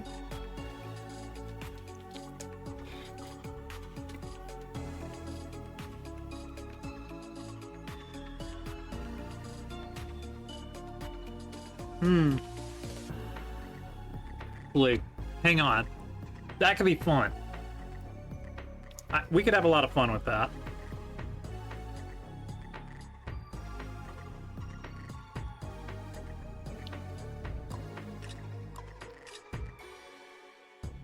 The pushy kiosk salesperson. Don't you want to try just a sample of this cream? Check out this hand cream. Come on. Just let me put it on you.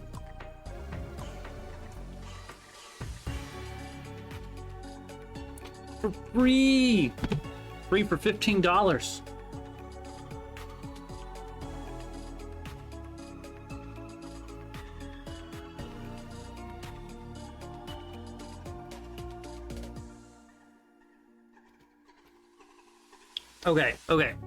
Okay.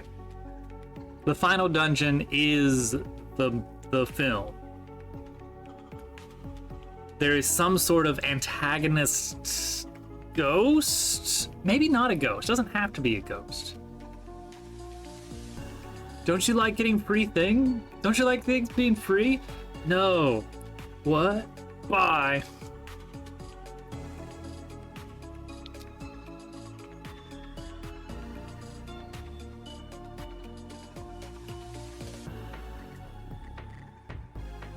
Okay, it doesn't have to be a ghost, just whoever the projectionist is. Actually, it doesn't even have to be the projectionist. That's just where the gear is, I guess. Okay, the ghosts know that something weird is up in the movie theater, and they will help you somehow to get to it.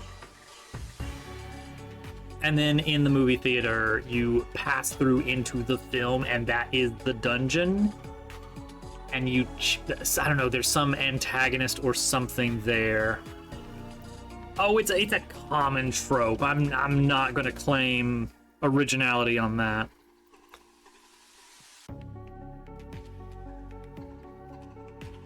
It was Dupa all along.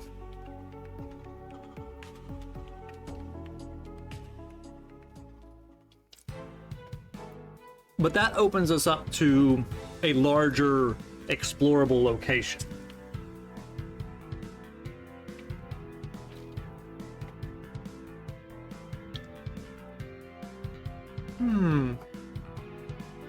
Or even multiple locations. Imagine that there are different film reels that you can swap out. But that implies you've got access to the projectionist booth, which I was thinking that the golden gear would be there. There's opera or whatever. I think they call it the Song of the Theater Guy. Totally, that's a total Duplo thing to do. Okay, so maybe swapping movies would allow for a lot of extra. Oh, there's 2 honey mustards. Maybe the first one is free, and the second one is 70 cents.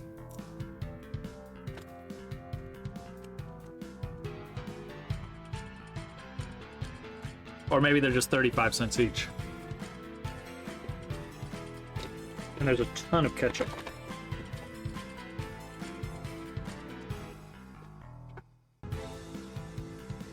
Maybe they were actually rebelling against Mr. McDonald himself by giving you 2 for the price of 70 cents, which is normally for 1.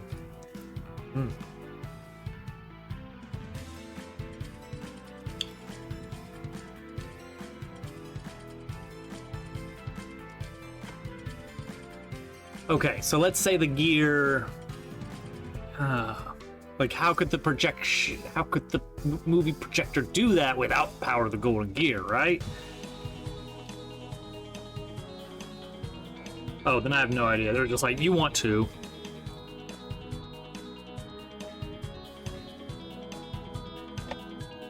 Don't act like you don't.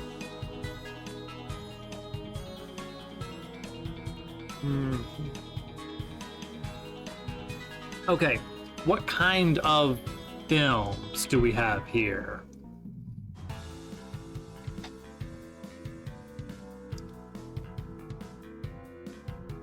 Well, no, of course not. Oh, this is our chance to do a Lungfishopolis kind of thing.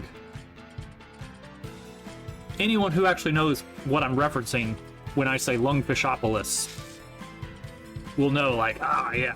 Well, no, we already did a Western in the West. We did a real one. We can do we can do some movie parody stuff.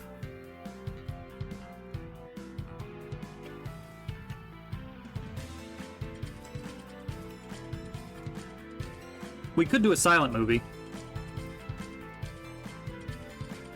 That'd be very funny. Like do a filter, a sepia filter over the, oh, that's the, it's just the, you just played chapter 3 again.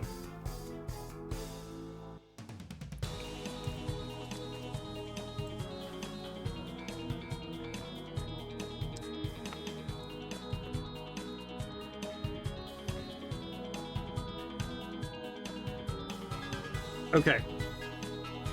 If we allow you to go in and out, yeah, that's the Lungfishopolis thing. There is an excellent level in Psychonauts, which pretty much every level in Psychonauts is excellent, I have to say. Really impressive. The main premise of Psychonauts is that you are going into the minds of different characters, and their mindscape reflects kind of different things about how they view the world or the state of their mind. And in a twist, in the mid-game, you enter the mind of a giant lake monster, a lungfish, a mutated lungfish. You enter its mind, and in its mind, you are a giant monster terrorizing its city in the vein of like Godzilla.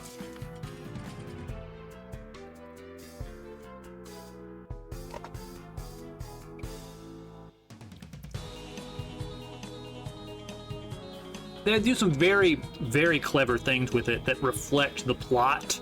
I won't get into it. Suffice to say, what a well thought out game that is.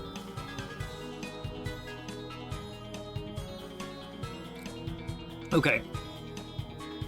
So if we consider films to be collectively one big dungeon, and if we have multiple films, we could consider like each film to be kind of a sub area of a dungeon. Then to make it a good dungeon, we need to have a way to interact between the different films. Now, one way is to make them kind of analogous to each other. Like, yeah, one of them is a, giant monster, kaiju movie. One of them is a sci-fi flick. One of them is whatever else. They all are different genres, but they're in the same... They mirror each other geometrically, and changes in one affect others. So we kind of do a kind of Link to the Past, Zelda-style kind of thing, where you're working your way through one movie, you encounter a blocker, but also this lets you get a new movie. And now you go into that movie, and you get to the same place, but now you can go further, and now you can kind of like start moving things around in one movie, and that affects the other movies.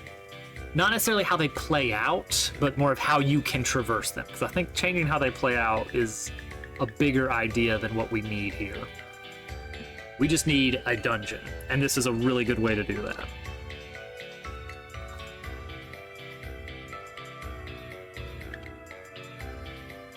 Oh man, this is gonna keep Casual busy. They were just telling me today that they were, ready to work on some new stuff, and I'm gonna have some difficult things here. All right, Casual, your homework. I need you to watch every old Godzilla movie.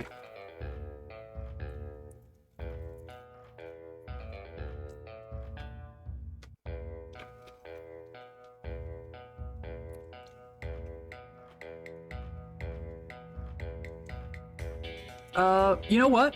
You know what? Luigi's Mansion did something similar. It didn't do like interconnectedness as far as like changing one movie, change another, but it did have like stealing props from one movie set and taking it over to a different movie set to trigger some kind of progression. It was fun. It wasn't like oh, I get it, whoa. It was just like, nah, just find the thing that progresses the plot. That's it. It really, honestly, it felt a little bit Moon Logic at times, just wiggle the right thing, and then the game says you can go on to the next thing. But it was kind of a similar idea of, here's 4 different movie sets. And it ended with a Godzilla-style kaiju movie where Luigi was the kaiju. But you were just running around on set. But then for the boss fight, you see it through the camera. So it's kind of modified to like a little bit slower animations. So Luigi is the giant monster.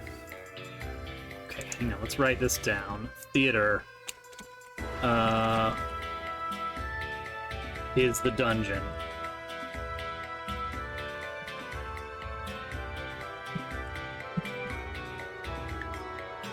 Okay, so you're rescuing someone or chasing someone?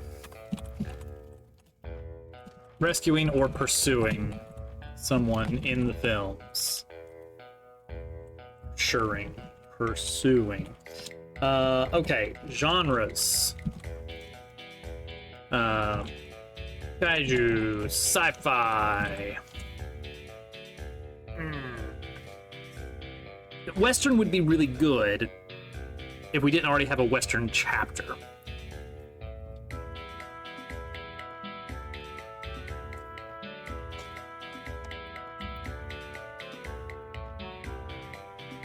And we want to do combat in these as well, because that makes sense. And we can get a lot zanier with the enemies here. That's finally a place for UFO to appear. You know, UFO from Dabble Worlds.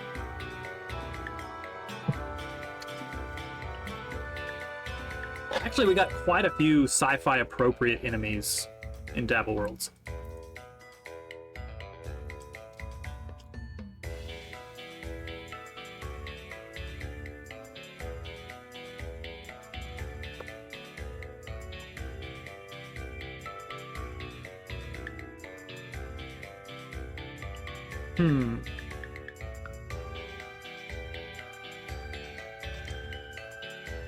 Okay. What were the other movies in the Luigi's Mansion bit? It was, there was like a horror one. There was like a giant spider.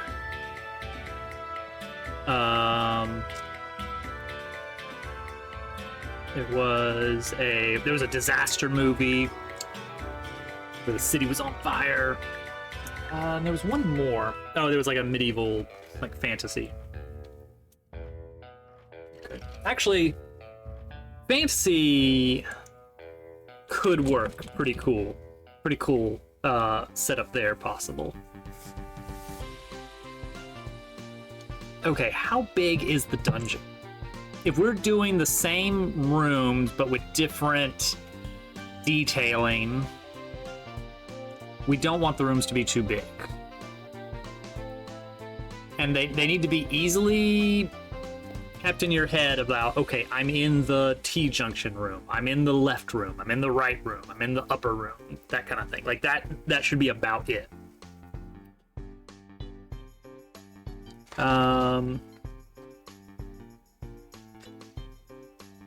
maybe like 4 rooms, tops.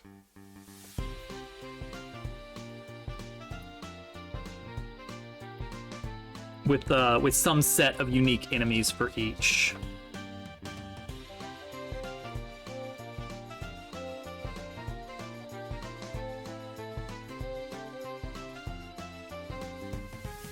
So in the kaiju movie, you could be fighting, like, army helicopters and tanks.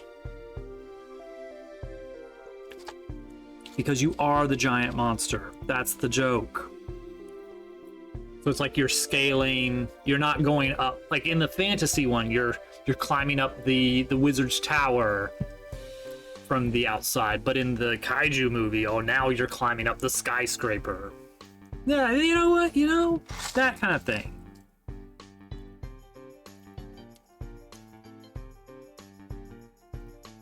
We need one more genre.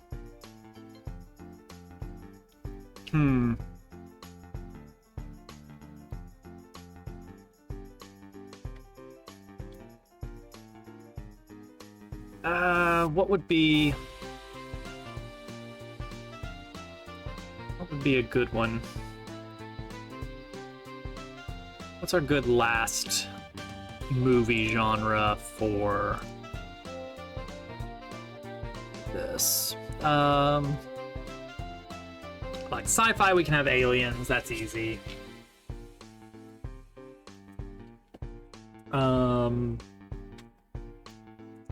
Fantasy can be whatever we want. We got lots of possibilities there. We can put a nice orc in for Theron.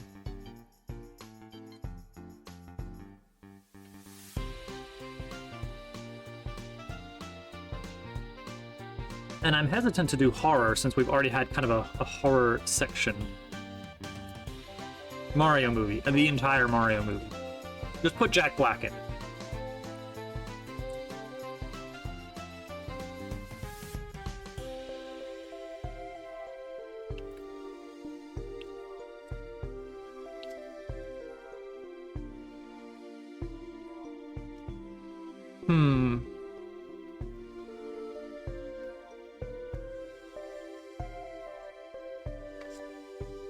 Superhero movie, I could see that kind of working.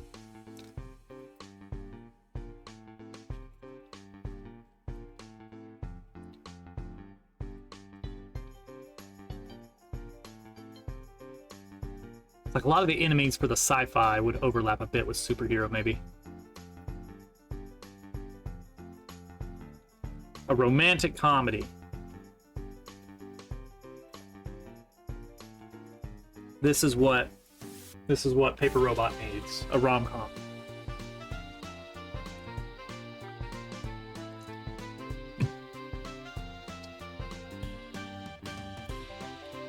I could do a really high-effort rubber hose animation, and we could do like sepia tone cartoons. We can just do a full-on Cuphead enemies.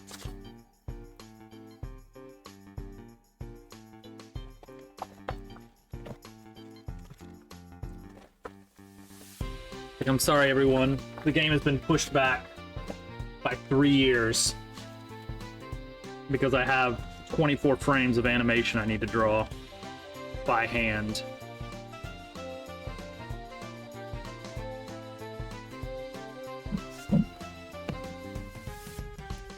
Let's see, what was the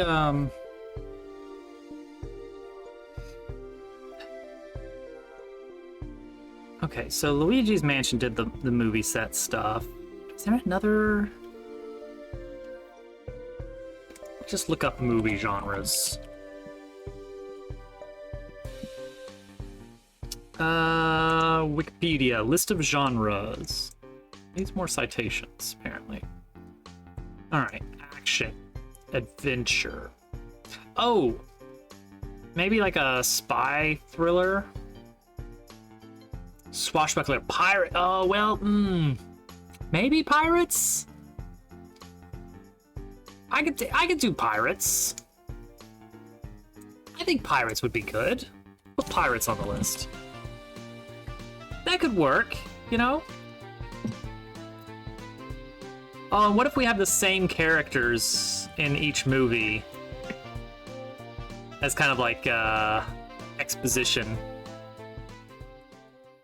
To explain, like, what's going on in each story and where you need to be going. This will be an involved dungeon. Oh, no! It keeps getting... Every chapter keeps getting worse! Oh, boy! The same underpaid actors. Yeah, yeah. Now, it's important that the dungeon utilizes the new partner mechanics. And you have to be going towards something here. In each of these, there has to be a goal. And that is going to be either rescuing a real non-movie person or pursuing someone who is not a movie character. Like, your whole reason for being in there is getting the golden gear. It's not like this, oh no, we've been trapped in the movie. No, you're free to come and go. Could be a ghost. It's not the worst idea. Or it could be a moviegoer, like some kind of super fan or film critic.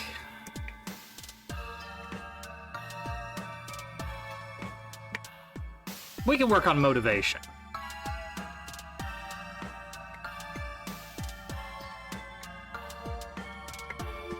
But the point is that you've got to get in there and do something so that you can get the golden gear. Okay, cool. So that gives us a surprisingly in-depth dungeon located in a shopping mall.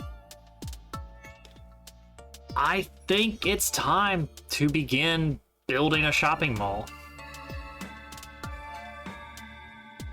All in favor? Aye. All opposed? Wait.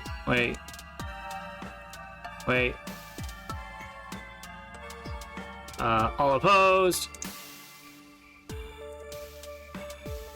I can barely hear that. Okay. Well, let's do it then. Oh my gosh, chapter 5. We're breaking ground. Oh my goodness. Okay, I need to get this out of here. That won't fall, right? That's probably fine. Keep it close by just in case. All right, here we go. New folder. There it is. Hold on.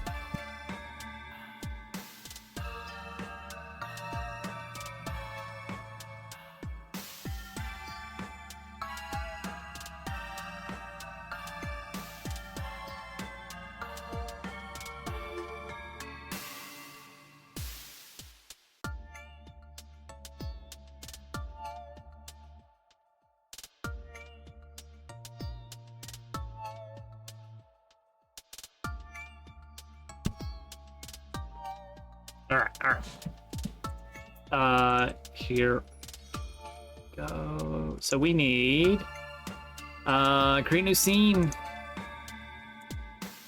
Mall main. Right?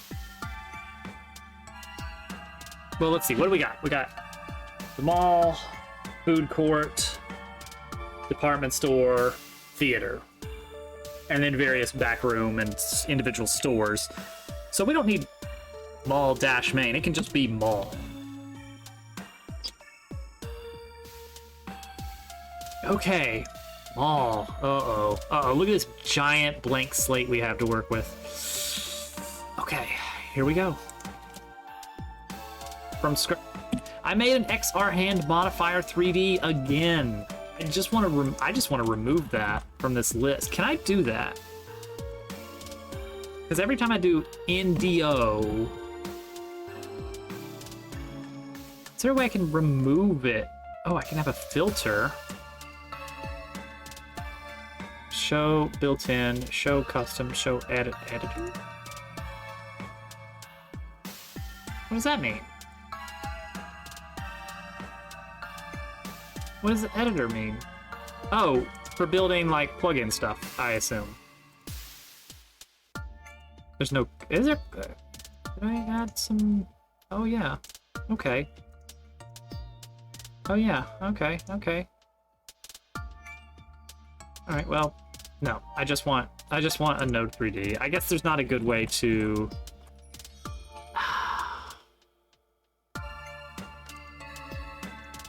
You know what? Let me just check.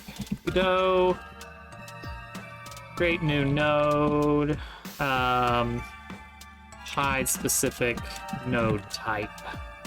How to exclude no.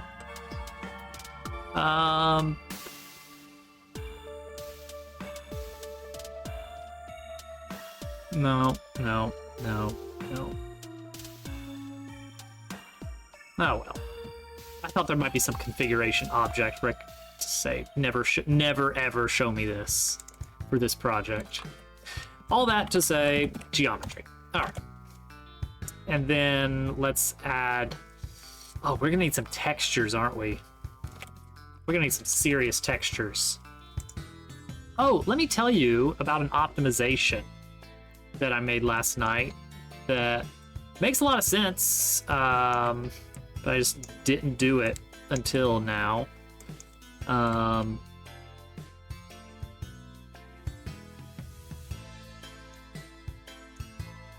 we go. There's our mall. So I was trying to figure out what was making Iceberg run so slowly. Because Iceberg was running very slowly. The snow was my... Oh, why can't I see the snow anymore? Just can't see the snow. But now I can. I was thinking the snow was to blame. Actually, I'm getting 82 now, which is not great. The snow is still probably a little bit in need of some optimization, but I was getting some really bad performance. And then I made one small change that actually made a pretty big difference. It was these fence posts here. So they are all the same shape. Every single one of these posts is the same shape. But I mocked it up as a CSG polygon. So even though it is the exact same geometry for each one of these, the computer has to keep track of each of those shapes independently because CSGs don't have any way of knowing that they are the same as their neighbor.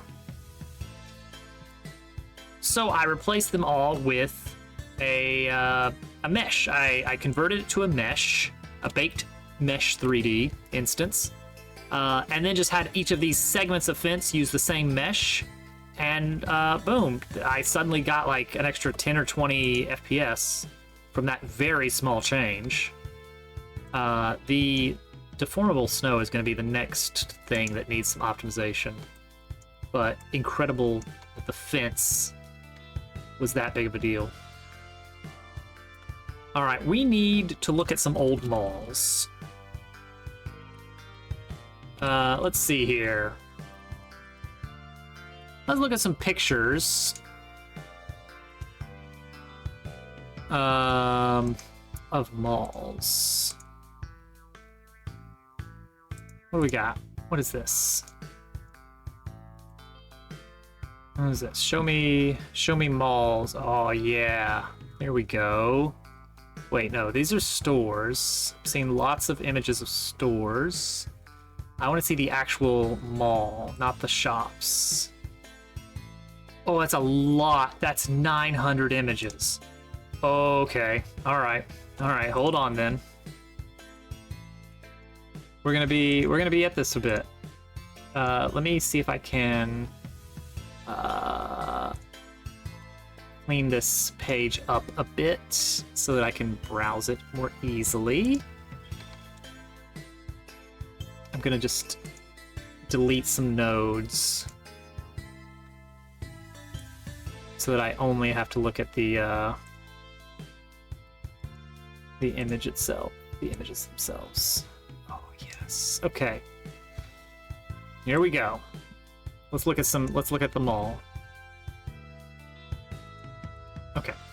So far, look at this text here. Look at that 90s. That's just like Rocco's Modern Life font right there. Oh, and then there's Nickelodeon, so I mean, I guess it's not far off. Okay, very clear design there. Carpet, wood, big pillars. We need pillars. Support. Gotta have support. Oh, these lights.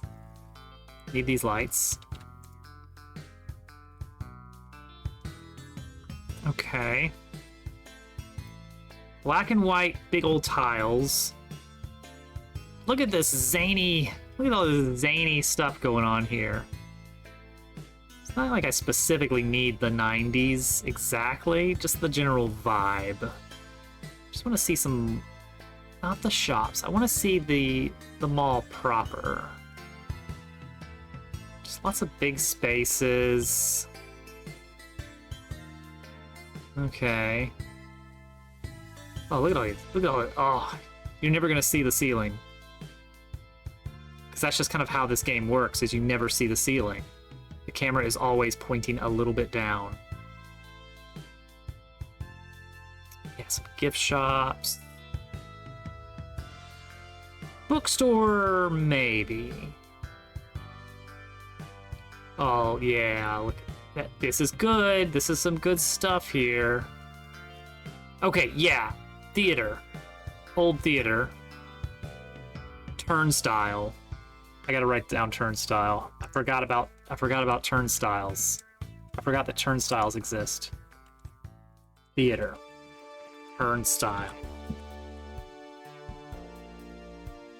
It's an important detail. What else we got? I wish this had more of just the... Yeah, like, just the between, not the interior of the shops. More pictures of just, like, the hall. Yes, hallway. Never mind. That's the stairs.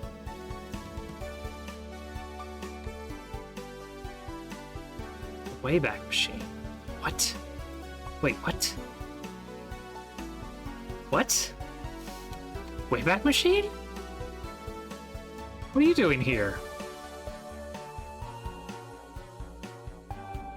Now, a lot of this stuff really spilled out, didn't it? Huh.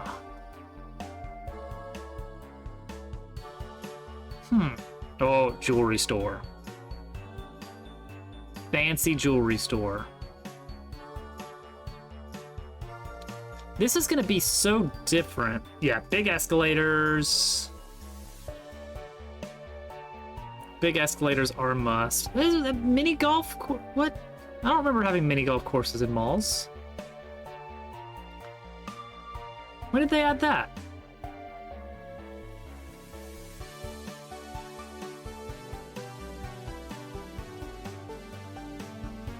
Okay, okay.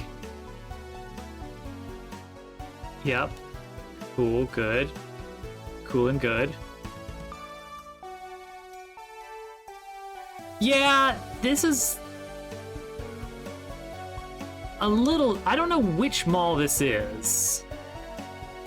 Or malls.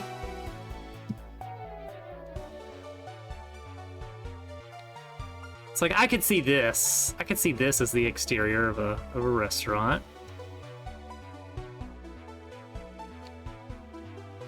Starbucks. PlayStation 1. In the same place?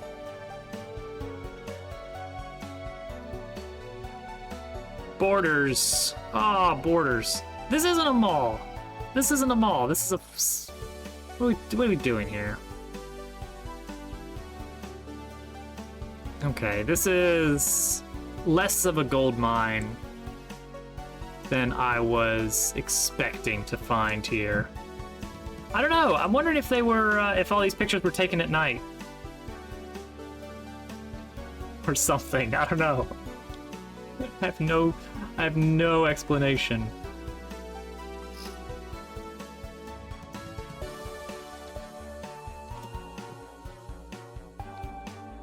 Weird stairs.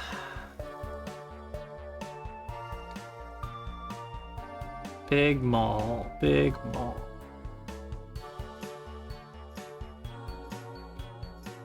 Okay, we'll figure this out. But these pictures are not as helpful as I was hoping. Okay, hang on. Here we go. This is a bit more.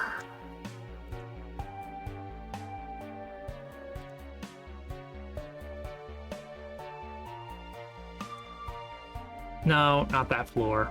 I just need the floor. Tile pattern.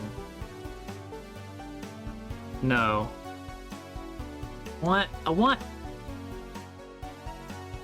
Okay, kind of. Kind of.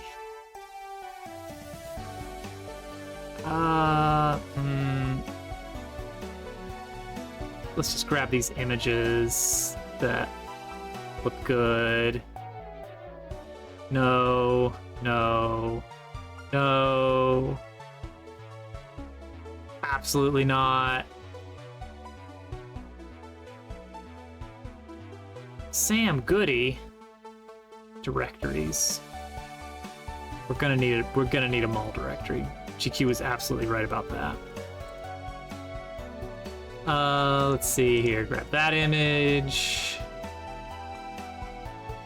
So I want to find pictures of mall floors, which is really specific. GQ also recommended a big car that you could win that's just parked in the middle of the mall. Okay. Mall pattern. It's just a tile grid with some diamonds sprinkled in. This one is a lot more interesting. This one has a lot more fun color to it. I think this is going to be what we're going to kind of roll off of. This pattern here, that looks really good. So you got kind of a muted green and blue and green again and white. That might be black and white, actually. And then this kind of very neutral Minecraft granite color here for the diamonds. Now, an important thing about this is you've got these different patterns separated. Like this is like a demarcation of a special area of the mall, like this sort of intersection. And you can see the border towards the bottom of the picture where it transitions back to normal tiling behavior. Now, it is important that it's very reflective, and we want to give it some actual texture, but also we're going to fake a lot of it too. So we want to have our standard pattern, and then our standard pattern, and then our like cool fancy pattern around the fountain. Allie! Welcome in. We're looking at pictures of malls. I'm gonna make some mall tile stuff. Malls! We're doing a mall for chapter 5. Malls! Malls are real. We're doing real malls. I gotta figure out the tiling for this. But yeah, chapter 5 takes place in a mall. Let's do 200 with full-on tileability. Oh no! Not my malls! Wait.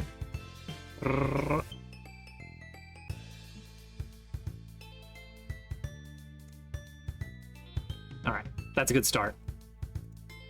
You may think that can't be a good start, but it is. It is. That's kind of like just the texture. That's just the texture of it. Now we need to actually add the grout. We're gonna get in here and make some grout.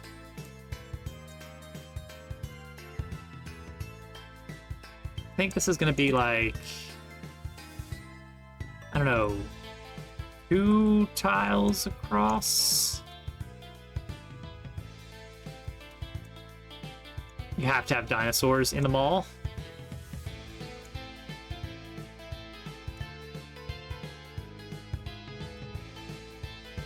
Did I freehand that? Hang on.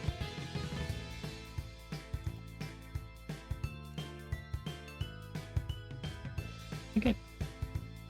Huh. Surprisingly straight line. I thought holding shift was doing something, but I guess not. I think I just actually did draw a very straight line there. That's impressive. Yeah, tonight is the 5.5 hour stream.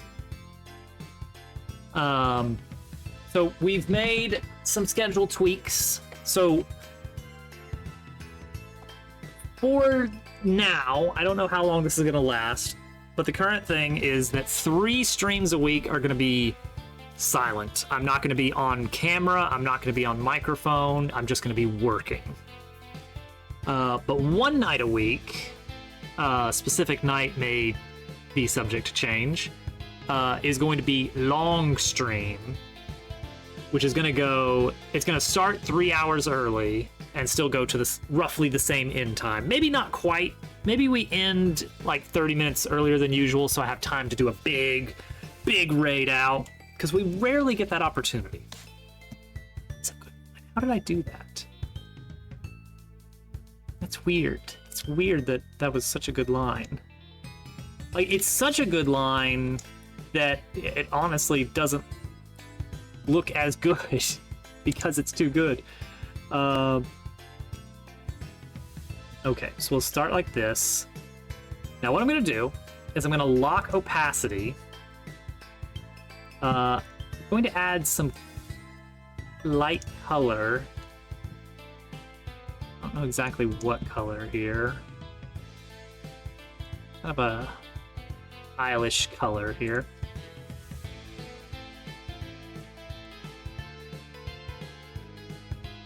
Okay, and now we are going to do this.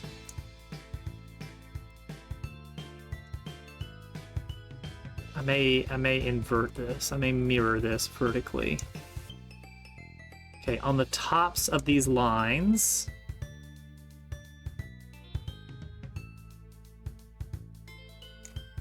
I'm gonna do that, and also on the right side of these lines.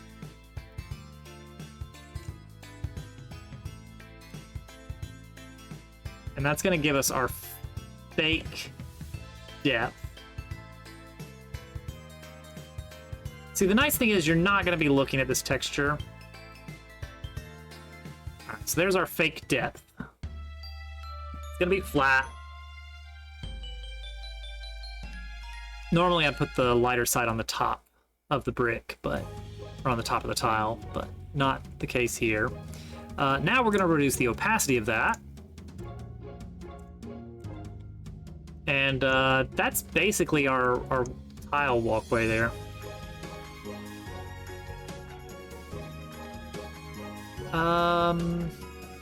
No.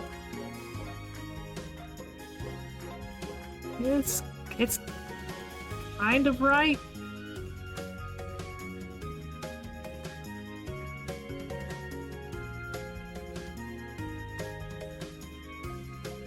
I wonder if this color is not. This is kind of.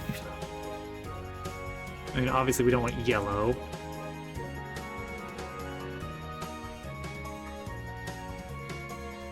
What color?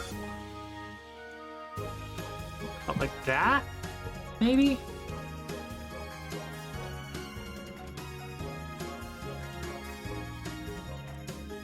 Oh, you know what? Yeah, we could actually do another one of these. Control J, there we go. But invert it, so we get some black and some white. So it's more of a smearing, smattering of different different little bits of dots here. Dips and dots. Okay, I think that's okay. This isn't a wall texture, this is a ground texture, and it's gonna be very reflective. So let's try that. Burp. Where are we putting that? Where are we putting that? DuckTales art. Texturing. Mall tile 1. Because we will probably have a mall tile 2.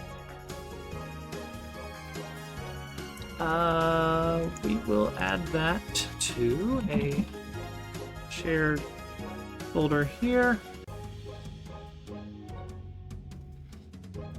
Mall tile. Get it in here. Get it in here. Yeah, let's just see how that looks on this. Tile, go. UV triplanar. And now, give it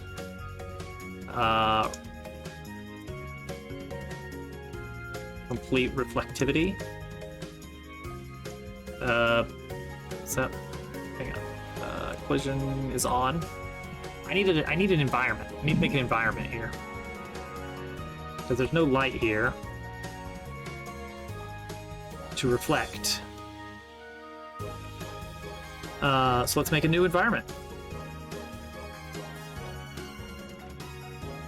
Now this is going to be interesting because you're not really going to see the outside. Everything's going to be, the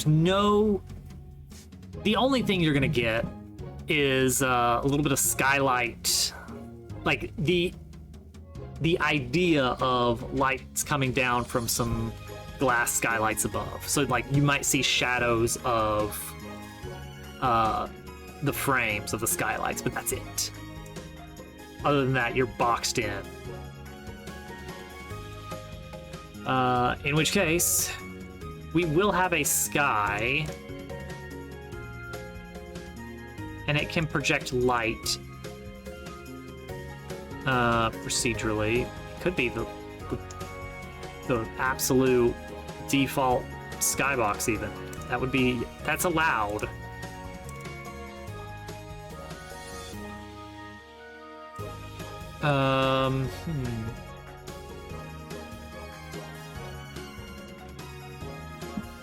Does that work? Is this enough?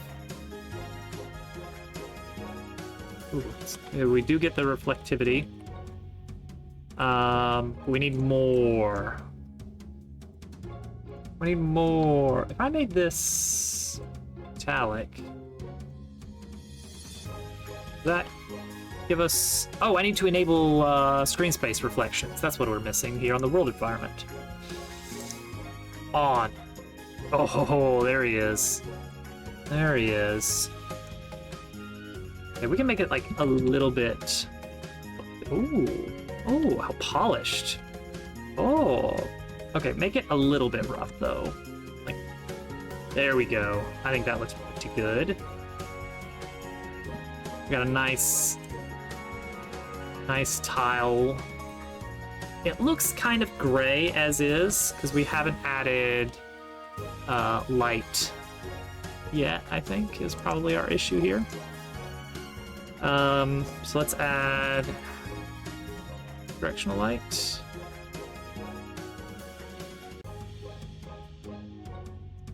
With shadows. Move that out of here. So I've got environments, so we're gonna call this environment mall 1. Yeah. And then we can actually save this as an external node.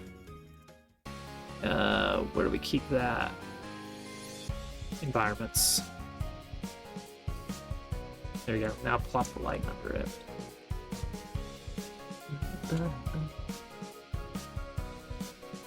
Oh, well, now I can't even see the reflection. Is that because of the light? That can't be because of the light, can it?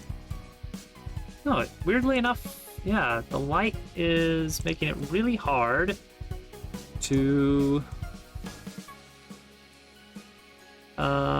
see the reflection. Why is that? That's weird, right?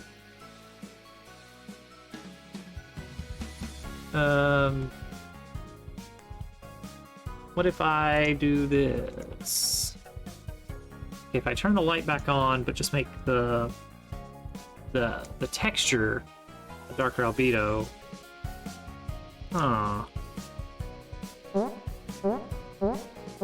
I don't know why. Okay, make the material shinier. Or no, not that. That doesn't change much.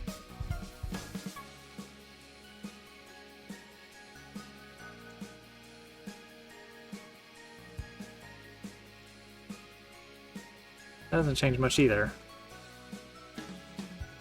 Specular?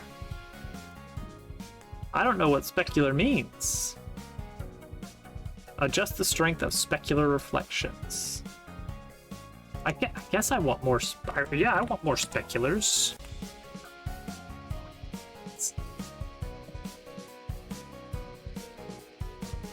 Do I want to do a normal map? We could make a normal map. We've not done that at all this entire game, if you can believe it. Normal maps have just not been a thing. Everything's just been flat textures. Which works. It works for the style that we're doing. Okay, let's get some shop fronts. So we want a box of some sort. So the 1, 2, 3, 4, 5, 6. This is just to kind of test this out. Sure. Okay, how does that feel? For amount of width for the food court hallway. Reasonable, because we're gonna have a big fountain out here. Much bigger than this would show. So this would be about the size of like one shop, right? So you're gonna pass by like a few shops, and then this might be too big of a gap here. Go 2 in on either side. This feels too narrow. I think I want it to be the same size as this. What? How big is this? 7. Basically, yeah. Okay, we can extend this out. We're boxing out the general size of things.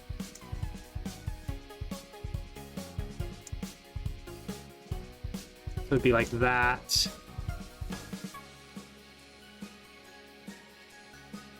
And then this would extend like this.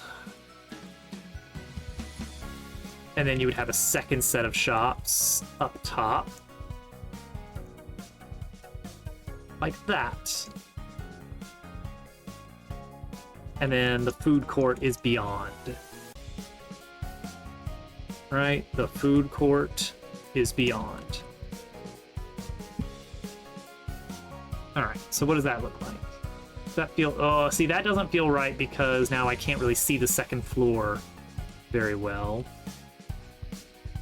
Actually, maybe that's okay. Maybe once you hit this area, Buns, burgers, and beyond. Alright, I'm adding that to the list. Food court. Done. We could have a zone here where the camera pulls out to show kind of the little overhang bridge. I like that idea. This does feel like it needs to be a bit bigger. And in general, this whole thing is going to be like, I think like this big, maybe? So we'll have shop. I'm just going to leave this gap just to indicate that there is going to be another separate shop there. Okay, so that's room for 8 shops, but I think we're actually going to go... we're going to consider an extra layer of shops, but we're not going to commit to it yet. One of these can be a double wide, like the arcade is going to be huge. The arcade is going to be a whole set of mini games, so that can be pretty intense.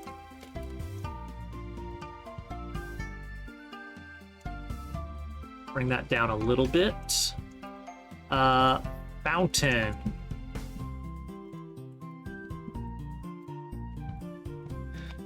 Obviously.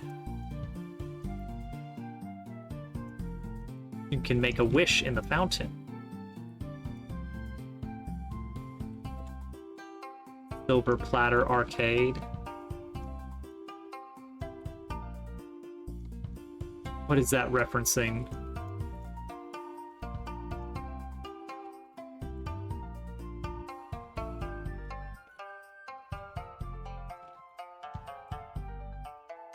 Ah, Golden Saucer. I didn't catch it because I'm not a Final Fantasy nerd.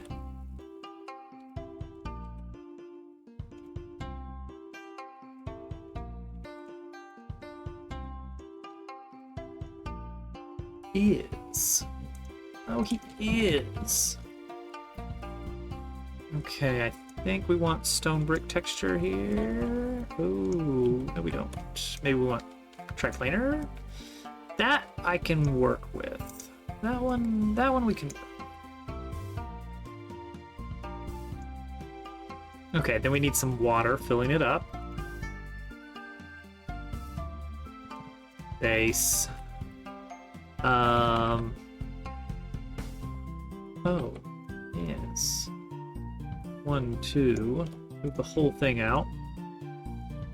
Dabble Worlds levels. I remember Dabble Worlds. Do you?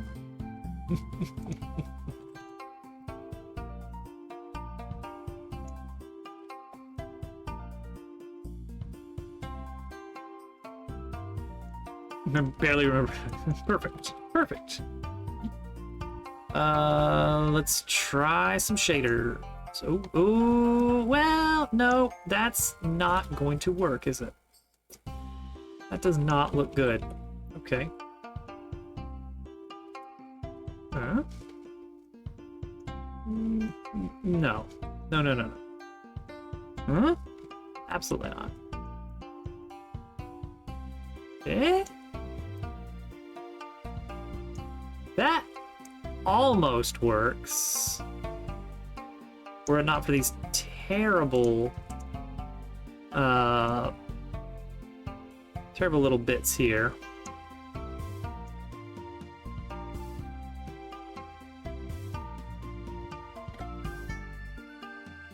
That just makes it worse.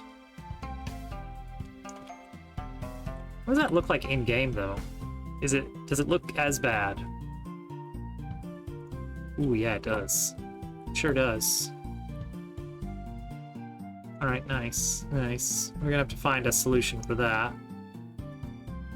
That doesn't look this way. Maybe if it was instead...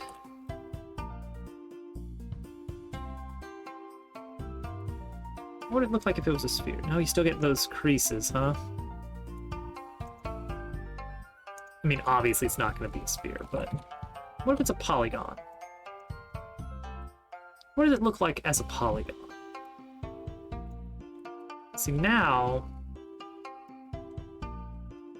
does its own different weird things.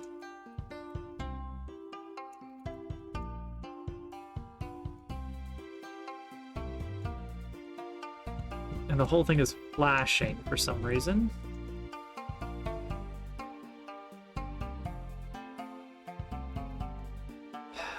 I don't know if this is better.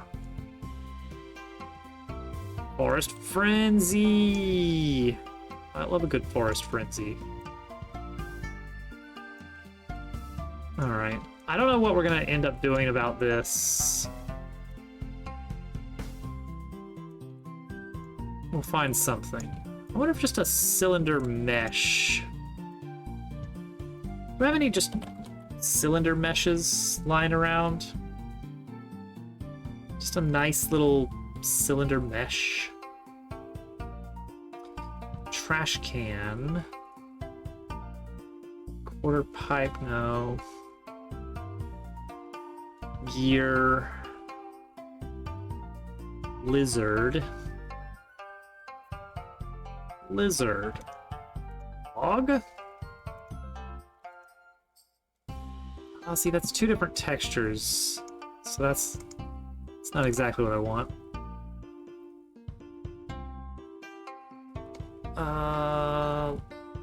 Sharp log. Let me just try this here. I just want to see how, I just want to shake his hand.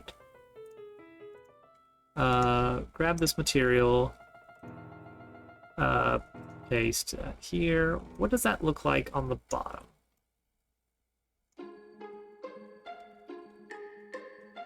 I mean, better.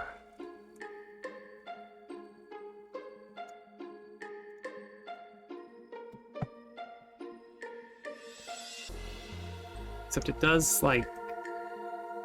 It is coursing.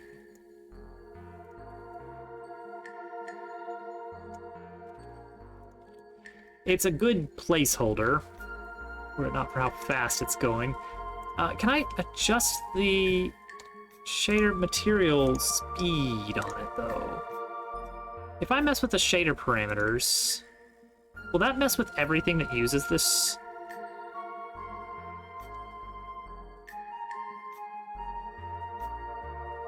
No, it's bugged that it thinks it hasn't finished.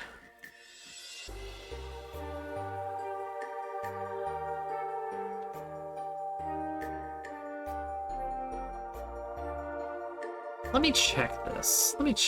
I need to find another thing that uses this specific shader. Waterfall/waterfall shader. I think I know one that does. It's called Waterfall.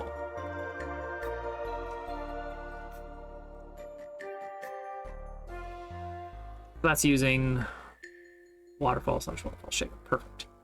Okay, so check the parameters here. Those are not the same parameters, are they? Wake ratio, shimmer amount. What is all this? Oh, that's a completely different shader. Haha, it's being overridden. This one is at speed 1. This one is at 1.5. Okay, so we're good then. I can mess with this and nothing bad happens.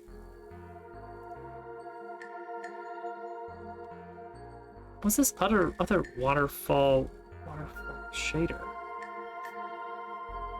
It says they're the same, but they have different parameters. Huh? Oh, there's water shader. Oh yeah, that's water shader. That's completely different. Okay, cool, great. How many shaders? Well, what would this look like?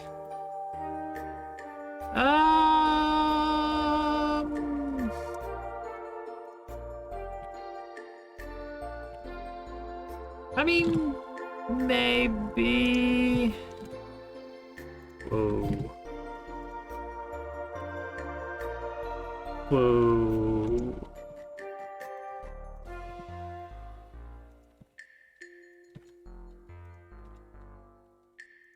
Ah, there's our shimmer. Okay, but the speed of this,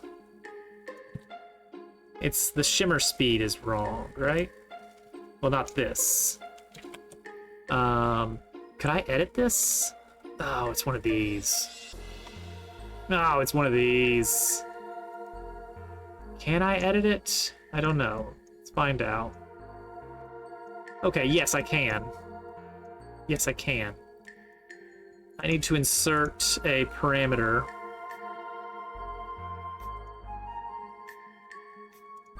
How do I do that? How do I insert parameter? Here we go. Input vertex. What? Input normal. Oh wait, no. Where does this parameter come from? Like, you get like wake scale. Where's wake scale going? Where's that even going? It's got to be in here somewhere, right? Oh, I like City in the Sky. City in the Sky, good.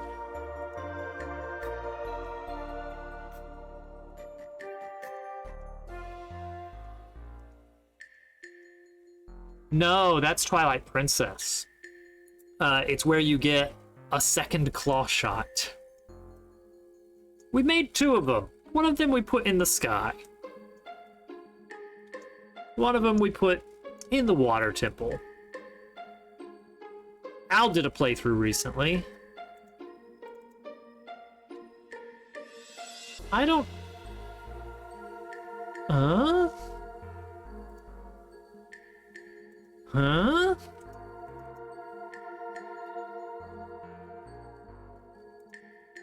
What? Shader parameters. Color parameter. Okay, so where does this go? If I look at this.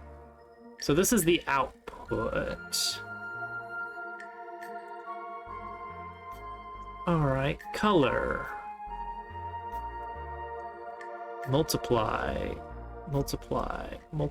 time, offset, function. I don't know. Wait, that's vertex. That's just the vertex. Wait, hang on. I want to look at this. To edit it. Water shader. No, that is this. That is this one. I want to add a parameter to it. That's probably here. But like, where is it getting used? What do I do here? Oh, I can look and see something. I don't know what I'm seeing there. The shader as it is appearing to be used. Input, blue. Okay, here we go. Blue. Is that the default blue? If I say green, that does a thing.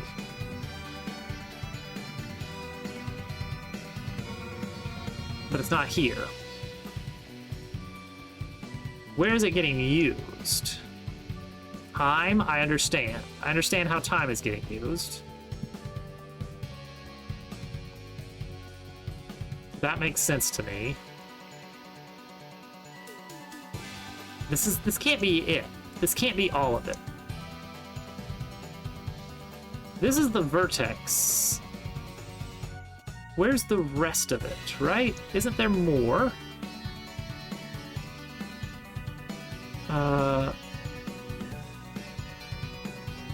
Where's the rest of it? Is this really? It's so much slow. Oh man, don't even get me started. I don't. Okay, I get shaders a little bit. I understand shaders a little bit. I do not like node-based shaders. I like text-based shaders better, but not a lot. like this I kind of get more. Yeah, that is the thing, is that everyone is somewhere like 8 months ago. Honestly, you don't need shaders for a long time. They are powerful. You can really do some amazing stuff leveraging graphics cards to bend them to your will. But I just don't understand them that much. It's this whole thing with like these nodes and everything. That's like just a different way. This is so much easier for me. It's still not the easiest code, but it's workable. This is not even code anymore. I know it represents code. It's trying to be an easier way to use code. Like what are you, where does the color come in? I see that there's a color parameter being used here, but where does it go? It's just that can't be everything. This can't be everything. It says that this makes this, which I guess, but like, how? What if I break this? What if I do? Then I see no change here. I am missing something. I think this is just the... Oh man! Dinky, thank you for the sub gift. The gift sub, that's what they call them. Congrats, Breast Friendle, for getting the tier 1 sub. No, I've been making games for a long time, but I've never really gotten in-depth into 3D games until...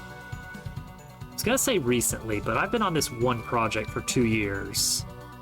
So, let's say a little bit longer than recently. Just wanted to make the fountain look nice. Just want to make the little pretty fountain. If I say...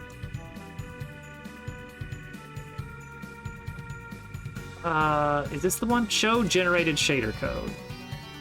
This is going to show me what these little nodes will do.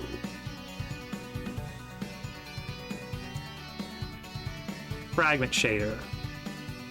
Color parameter. Where's the fragment shader? Is that what I'm missing? Is there a separate thing for the fragment shader? Oh, there's a drop down. There's a drop down. There's a drop down. Forcing to make it small games for now. That is the way to do it, honestly.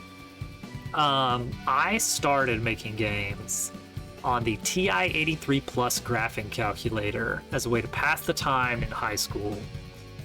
And I just kept enjoying it and having fun. And then I finally moved to like doing it on a computer in like 2006.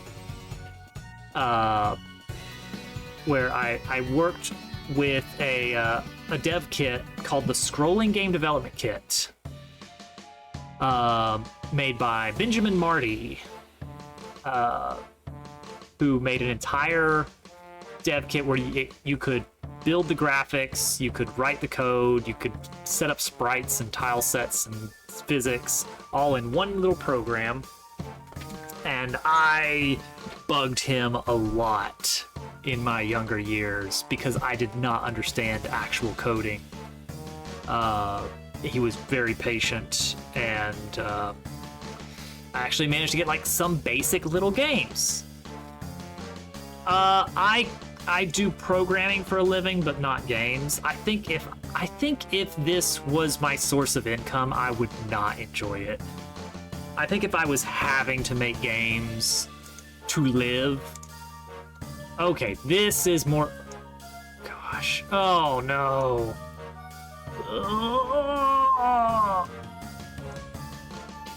If I was having to do this to live, I would not be having a fun time with it.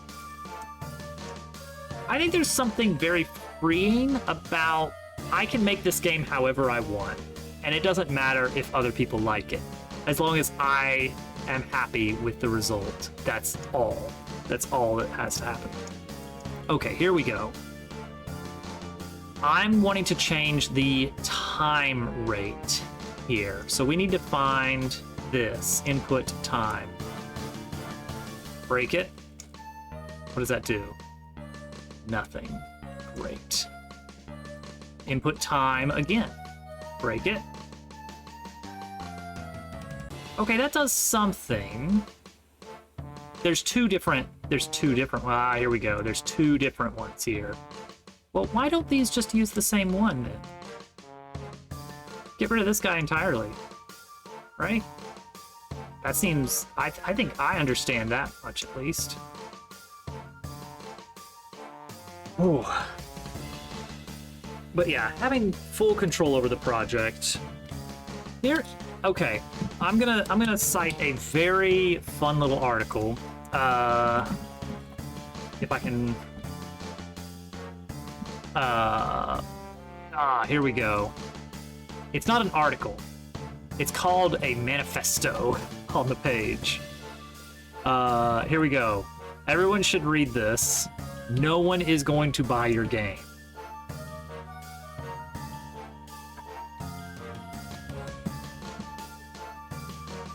This is an excellent read. It's probably 5 to 10 minutes tops. Love just pulling up a manifest. I love. So you go to itch, and typically you pull up a page and it's like run game, and this one's very specifically says run manifesto, and that tickles me. That just tickles me. But no, it's a very good article about a lot of social media. Let's call it out. A lot of social media directed towards game developers is all about how to sell a video game. Weirdly little of it is about how to create a video game. And the author goes into a lot of detail about, why that is and why that really is harmful for a lot of people. And I acknowledge that there is a distinction between people that work in a game studio who are making video games because it is their job and they earn a paycheck for it and they do what they are told to do, versus people that are making a video game because they really, really like video games and they have ideas that they want to try to do and see what happens. Oh, nice, yeah. It's almost like, I don't know if this is the exact evolution, but like the big dream, like, oh, when I grow up, I'm going to be a professional football player, and that's kind of more morphed into I'm going to be a professional streamer, or I'm going to make a famous video game. It's like, that's a fun aspiration, but it is not a good one. Oh man, Diki, thanks for the second sub. Going to Alakazam. I appreciate that.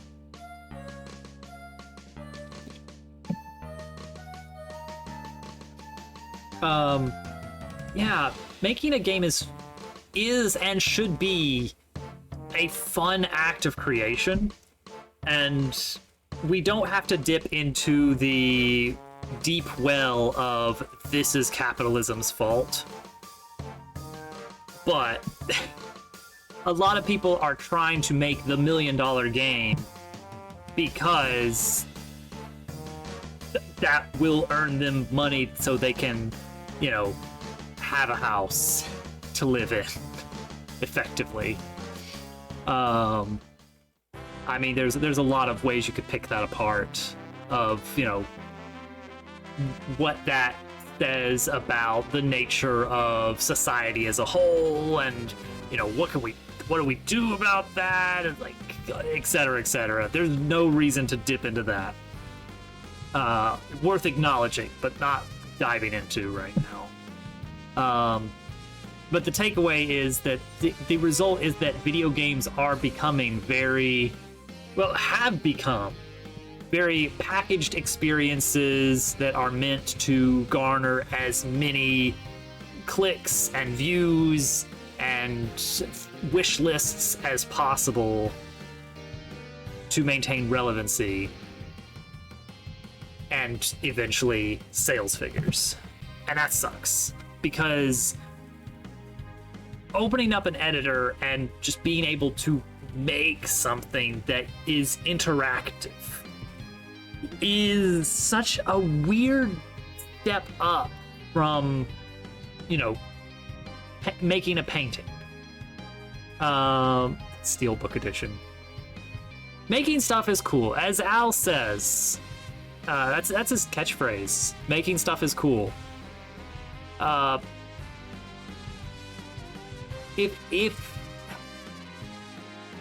it's good. It's good to make stuff. People should make stuff. It's good. Not just because the stuff gets made. That, weirdly, is, like, not even part of it. Making the thing is not the end. Getting the thing is not the end goal of doing art. It is just the process of making it is extremely good. Good for you, good for society, good for humanity. No, it's huge. It's so good to just be able to just, like, have an idea and then to get it out of your brain into the world. Yeah. Al gets it. Okay. How do I add a parameter? I went on a bit of I did a bit of a thing there, but we're back. How do I add a parameter? Parameter. Should be a red thing. We need a red thing.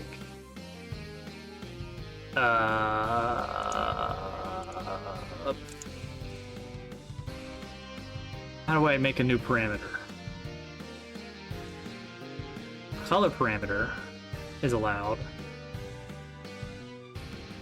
Oh, because it's called color parameter. Float parameter is not called float parameter, though. Oh, there's the name of it. Okay, name is the first line. Powerful wizardry. Yeah, conjuration. Process of making a game has been very rewarding. Challenging myself to learn new skills has been huge for me. That's why I started making videos about it, so to capture this moment in time and enjoy another creative outlet and promote trying new things like game development with no experience. Yeah, everyone should try. Okay, I actually made a template document years ago. This is very silly. Turtle, Lurking Turtle,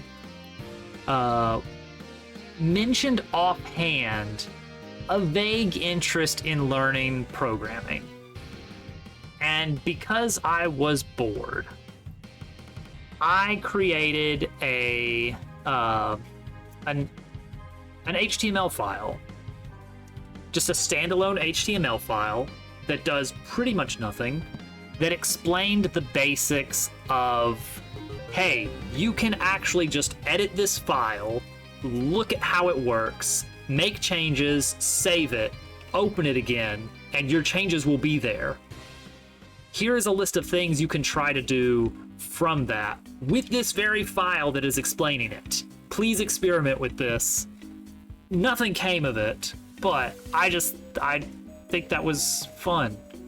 I wonder if I still have that somewhere. Where would that be? Thank you for the follow. All follows are anonymous. Mystery. Ooh. Okay. Tools? Where did I put it? Where did I put that? Would have been ages ago. Oh, good. Boy, I've got a lot of back and forth messages here. I know it was somewhere up here. I know. Oh, here we go. Oh, I didn't even make it an external file. I didn't even make it an external file.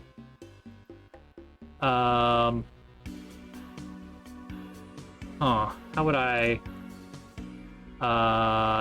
new document, HTML.html. Yes, I want to change it. Edit it with Notepad. Paste this in. Save it. Open it. Oh, yeah. Oh, yeah.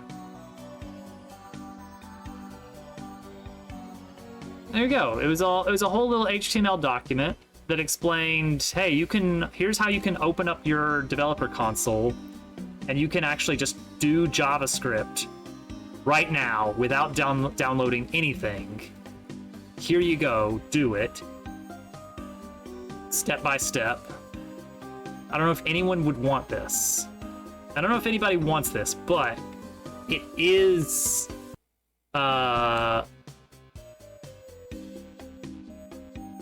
usable as a very rough introduction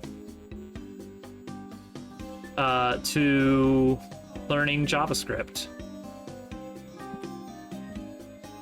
It's a terrible introduction, but it exists in the world. Let's call this wake time ratio. Default value is 1. Now, because this is node based, you have to multiply scalar multiply float. And now I have to say multiply this times this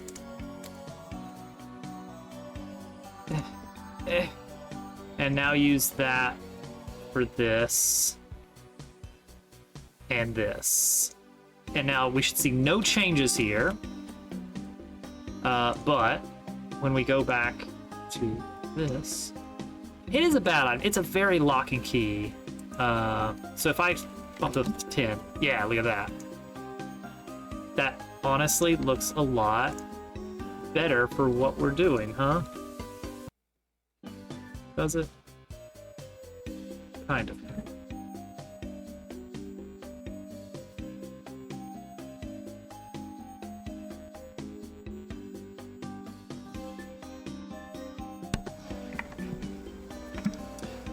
Dominion Rod could have been better. Could have been better. Turn the shimmer off on that, I think.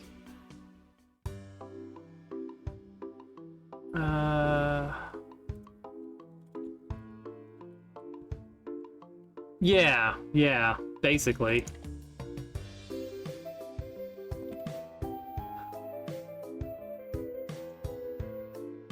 Oh, I need the... Okay, hang on. Got this in this scene, which might be shared. Mountain. Nope. Okay. Like depth. Fountain water. Okay. Nope. Grab it from here.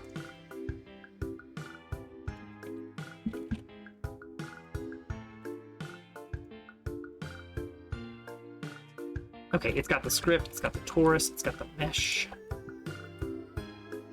Where is it? Where is it? Oh, there it is. Okay, so now we can do this or whatever. Okay, well, let's do it live. Hi, Posey. Okay, see, that is not very good. Especially because the draw order is really bad. Posey. Up a bit. That helped. Oh, that actually helps quite a bit. I want this to make unique so that we can turn off the back culling.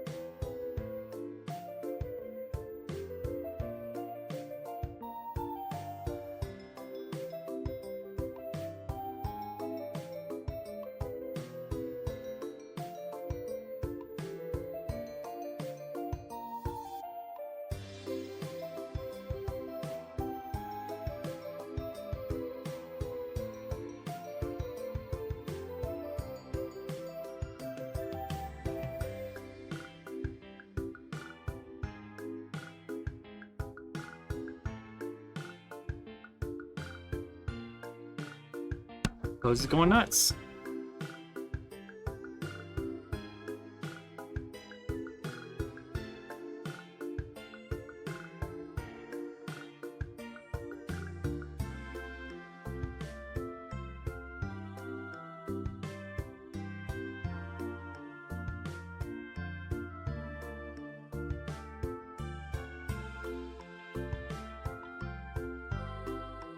It's fine. She's good. She's good. Right.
Okay, there we go. We'll do a little camera pan.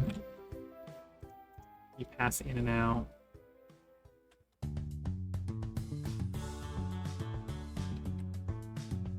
That'll be good for like when you're entering this area back here. Hopefully, I think I can go better. Bring it down. And in. We can go larger. There we go.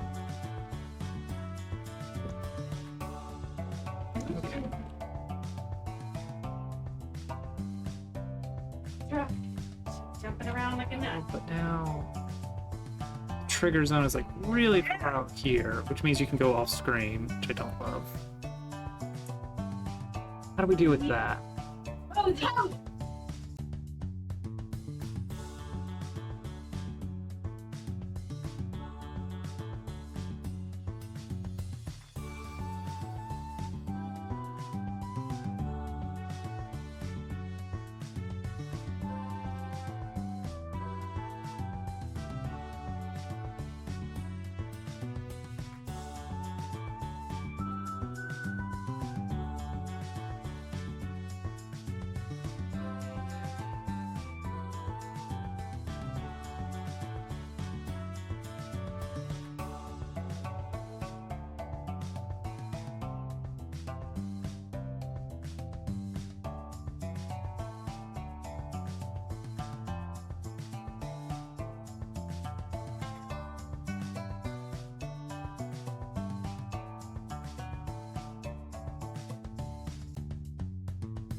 Okay, that works pretty well for the camera boundaries.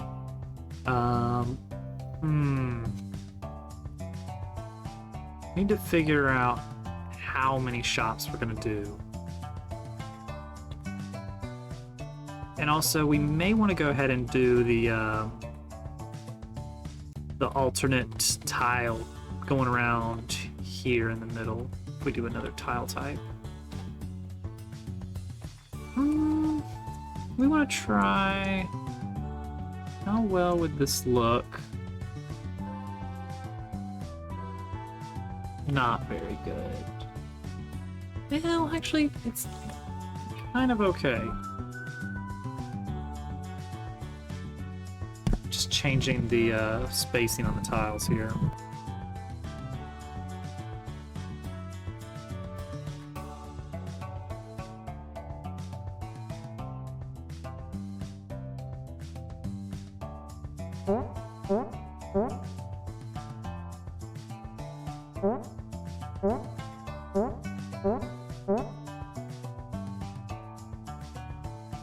She like turns around when she's jumping.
Okay, I think the idea is that the movie theater side will not have a second floor entrance to the movie theater. But the department store does need an entrance on the top and the bottom, because that's just how they do.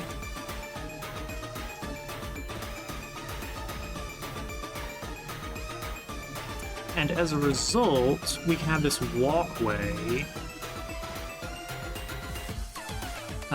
going across the top here.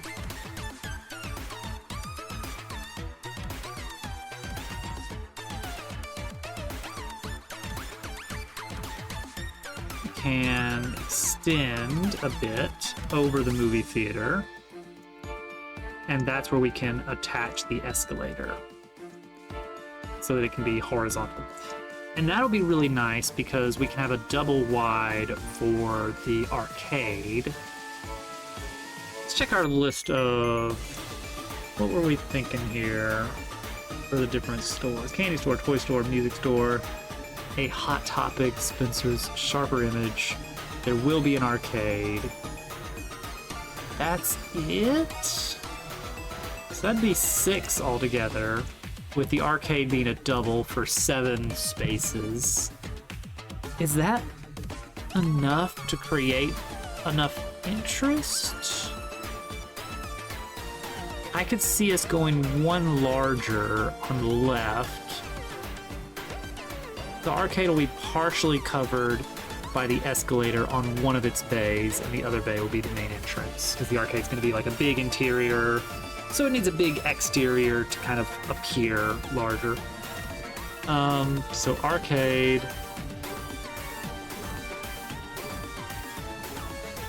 Well, if it doesn't serve the plot, I don't want to be adding stuff just for the sake of clutter. Like, if it came down to it, I would add a, closed.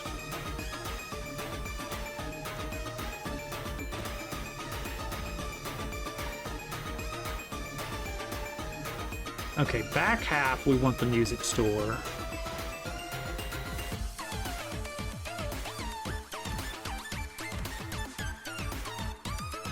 Perfect. And it's just, you just start playing Paper Robot again. Just iterative Paper Robot. We do want to have multiple little arcade games. They don't need to necessarily be arcade video games. Duotron. But we do want to have, like, Ball Catcher Pro. Skee Ball. We want Skee Ball. We want Claw Machine. Actually, was Claw Machine going to be the, special move? Yeah, Chapter 5 special move was going to be a Claw Machine. So maybe we lay off Claw Machine and save that for in battle. We want to do... What else do we do? Skee Ball, Whack-A-Mole. What else is there? The game where you knock the clowns over. The little game with the light that goes around, you have to time it, except that's pretty much just a lot of the mini games in battles for this game. We will need to think of some arcade games. Oh, punching bag game, yeah.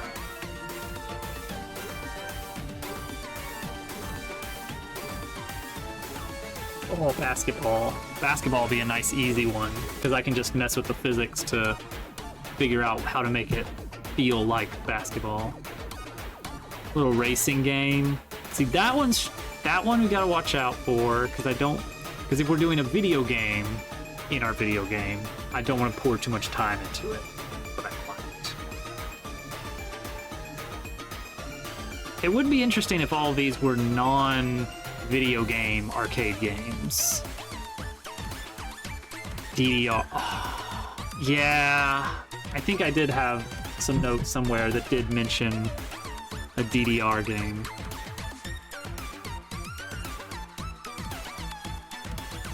That would be... Oh man, imagine if there's a feature-complete DDR inside of Paper Robot, and then people just get to this part and they're just like, nope, I'm staying right here, I'm just gonna play DDR. What if instead of just tapping the buttons on your keyboard or controller, you had to actually move Dabble onto the arrows? Like, you had to jump and land on the arrows in time with the music. That would be terrible. Let's do it. No, let's not.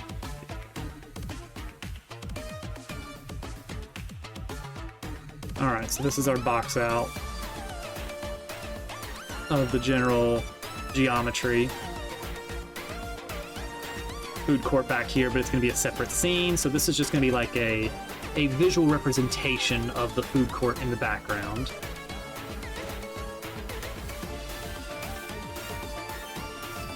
Escalator.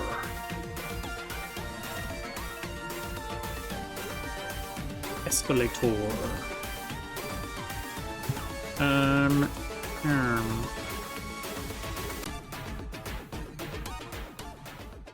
How is this going to... How are we going to build this? This is noteworthy because with the camera angle, you may not ever actually see the escalator. The actual escalating bits of the escalator.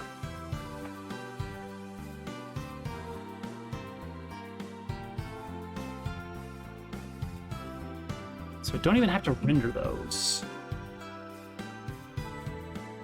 All right, so let's start with just a placeholder in the form of, I don't know, let's maybe like a CSG or something.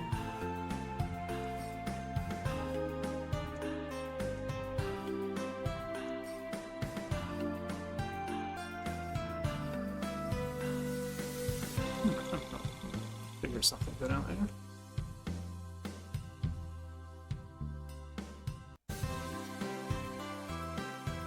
I mean, I think so. Like, I'm gonna have to test it to be sure, but I don't think...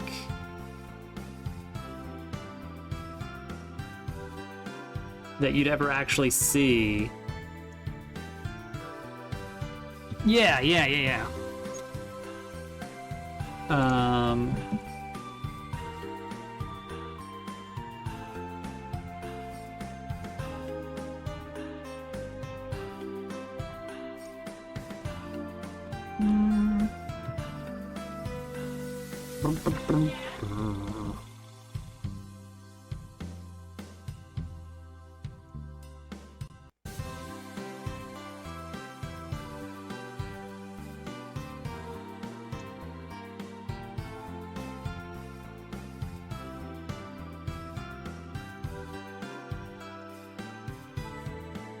Okay, does that cover it?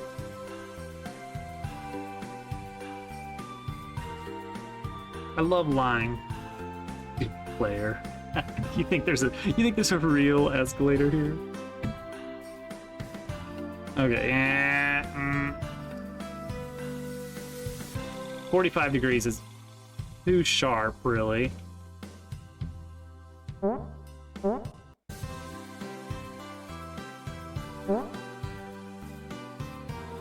Whoa, things got really laggy on the stream there.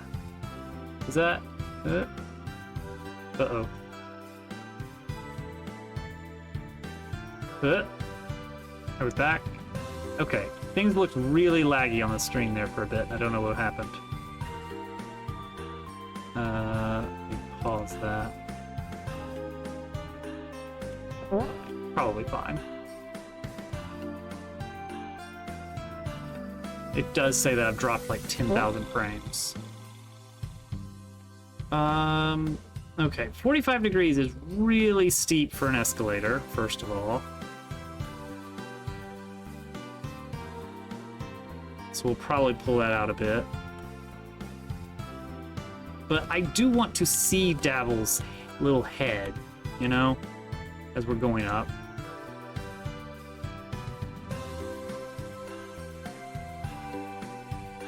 Let's just delete this back rail for now, while we figure out the details.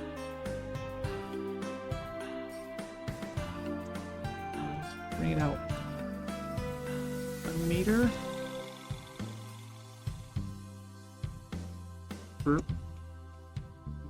Oh, right.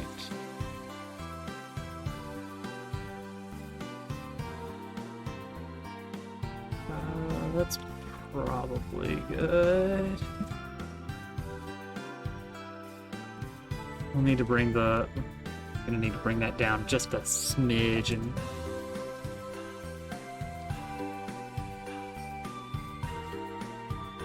so that we can actually see his head. What are we doing? How are we doing?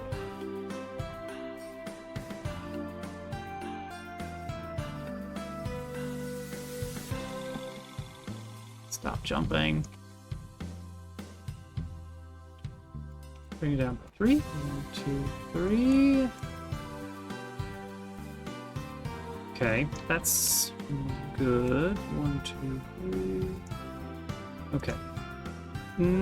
I still feel like I want more visibility. And that means I'm gonna have to bring it out a little bit on the lower solidity. 2, 3. 1, 2, 3. I really want his head to be seen slowly sliding up, you know? And that means the escalator is going to be visible, which isn't a problem. That's not really hard to do. We can do it as just an animation player.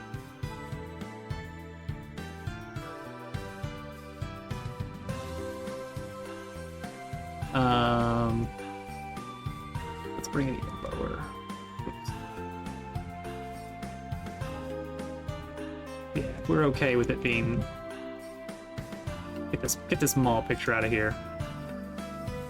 Get this Wikipedia article out of here. Get it all out of here.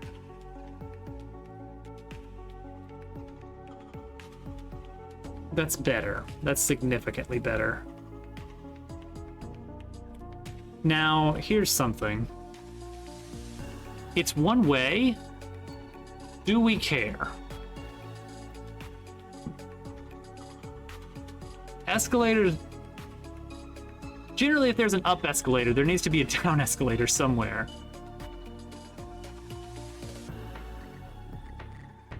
If you go to this mall, you just have to jump.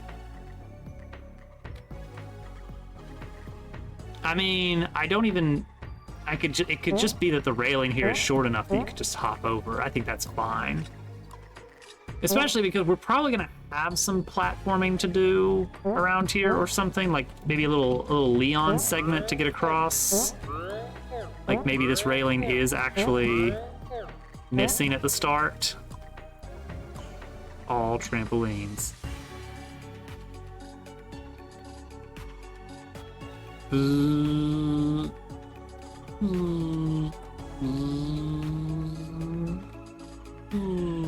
Okay. Well, well, well. Well, well, well. Leon, calm down, buddy. Okay. See, that looks great on the way up. If we had a second escalator that was right over here, how much does that block visibility? Assuming that we also have the railway or the railing here. I mean, it's there, it's in the way for sure.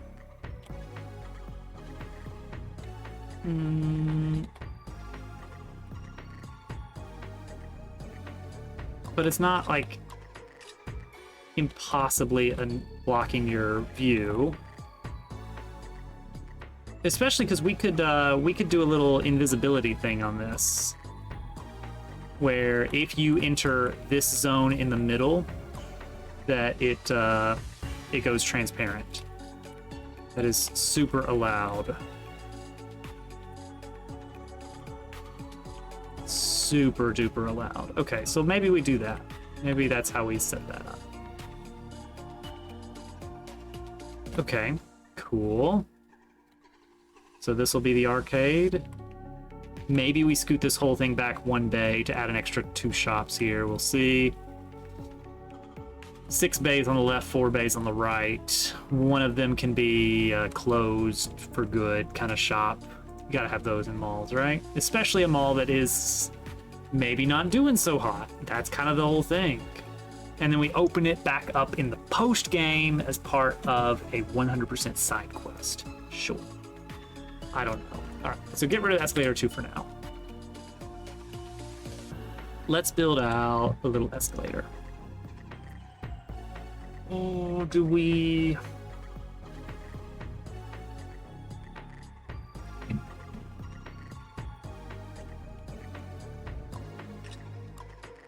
Her outlet store. Ah, where we've got the advanced modules. See, that could be something. That could be something. Okay.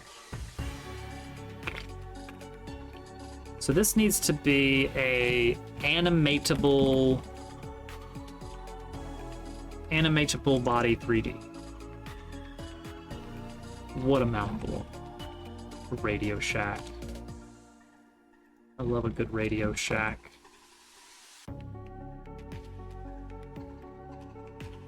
Oh wait, you know what? We don't even have to do the collision shape yet, because we can turn this into a collision shape, I think.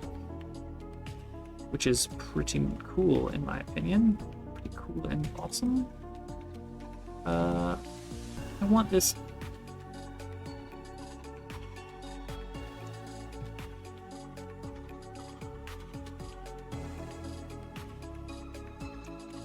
Okay, I want this to be like 2 over. Leave room for the railing. 2 meter interior feels like a bit much, maybe. 1.8? Right now there's no textures, so there's no Z fighting, but there will be some Z fighting at this rate.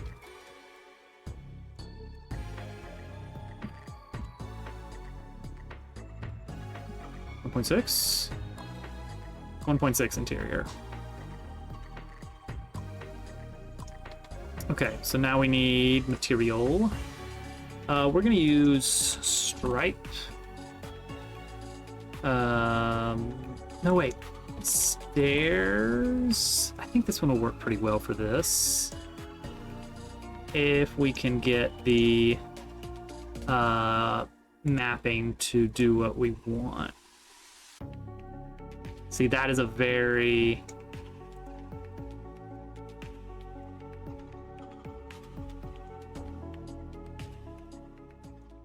Oh, interesting, interesting. Those are the same mapping there. Because it's not triplanar. If I change it to triplanar...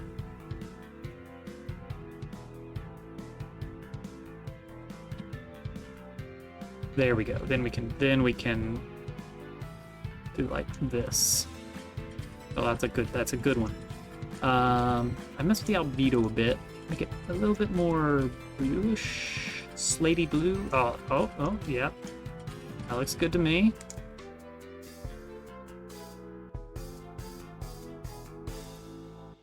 Yep. Okay, and then we don't need it to be that big at all. We do not want it to be visible underneath. So let's just... Okay, so we need that. Right? Yeah. Well, the next one's gonna be... like... You know, like... Gonna be... before it becomes a problem. I hope. We'll see. Now,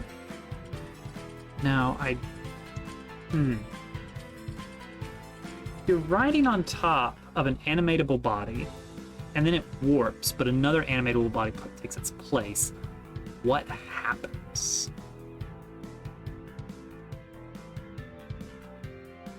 Okay, mesh, create collision shape, and a sibling. There we go, done.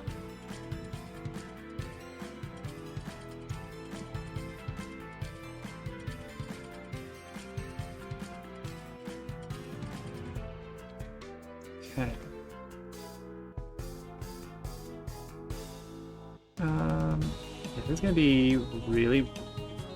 Oh, that works. That works great. I am gonna allow this to lead through for now. If I do an animation player on the steps, call it up, and that's just the entire steps set up here, and I just say that entirety of steps moves up to here.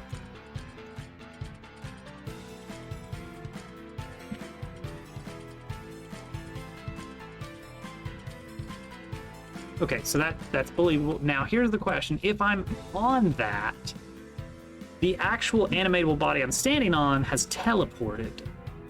Do I teleport with it? Hello? Aren't you an animatable body? Aren't you an animatable... What? Collision?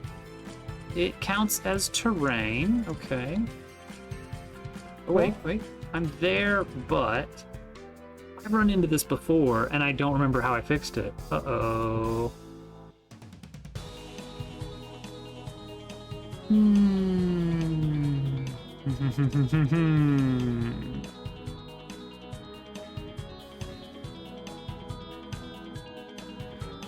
I do not remember.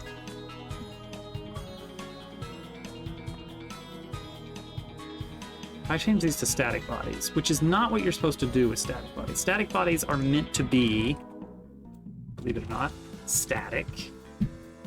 But this might still work. Oh, because it's a static body, there's no actual physics happening, but it is at least lifting me now, unlike the animatable body from before.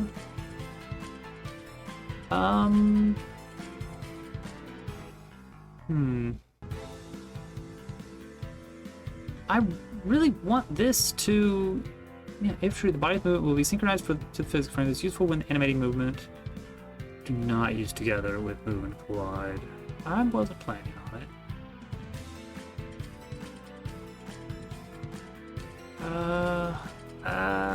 Like, I would think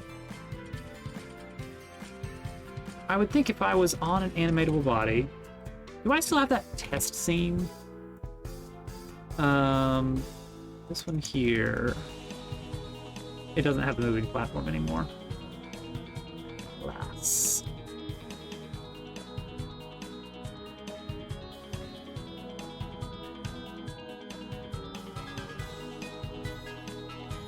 Okay, what if this animation player said bounce back and forth? I don't actually want that. I just want to see if the warping is what's throwing this thing off. Like it's messing up the sync to physics. No. It treats it as though it's not even moving.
Okay.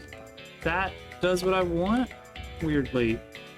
I thought specifically that was the opposite.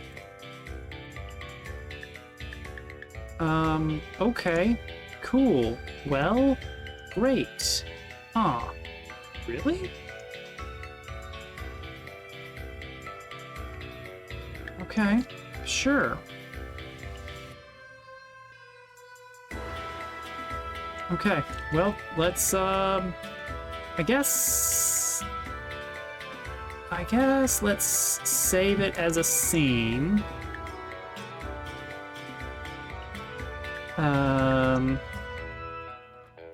Escalator step. .tscn.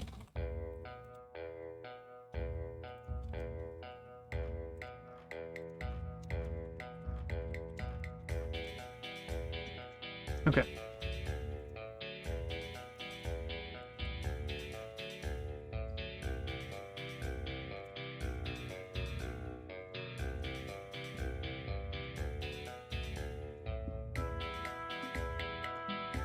Hmm. Okay, looks good. Great start.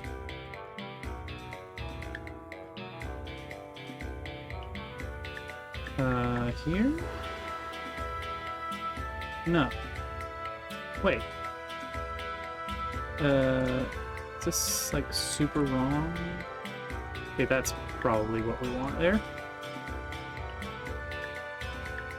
I have no idea how this is gonna look when we get to the top. Shoot. Hang on. Now this one needs to be higher.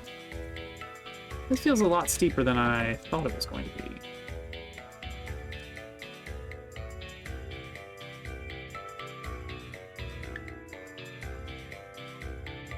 Alright, well, it's in.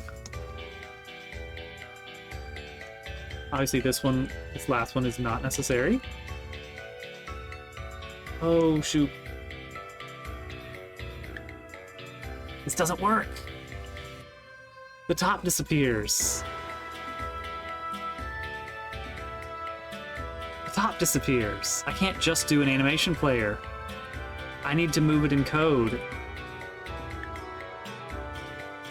Oh, and the warping does happen. Yeah, that's kind of what I was afraid of. Okay, so I need to actually move each of these steps in code.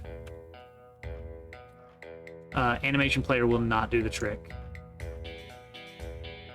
Okay, that's fine. That's fine. How am I gonna do that? How are we gonna do that exactly?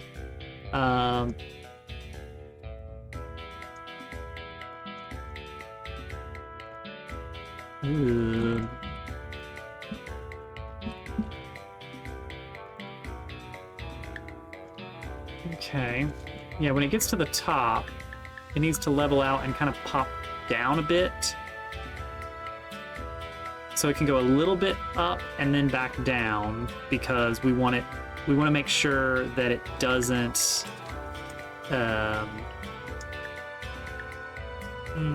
what does it not do? Teleport you when I warp it. Okay. So I think what we will do here is we will need this many steps. This is true. Actually, more than this.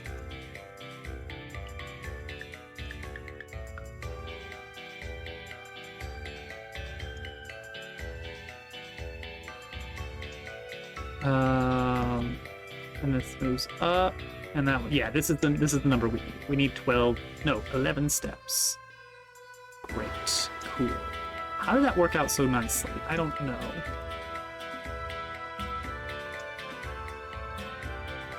Because it's 5.5 meters up, isn't it? No, it's 4 meters up. I have no idea then. 1, 2, 3, 4. Okay, it's going 0.4 each time. 4 meters up. Okay, all right. Sure. Then it's 10 plus 1 extra when we get to the top. All right. So we need to add a script. Escalator. Here we go. Let's extract this to its own scene.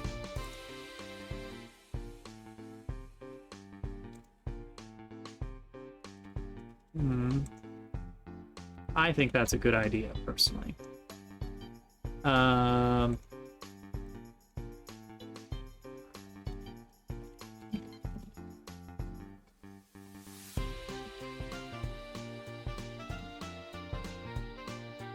Going up, or do I do just a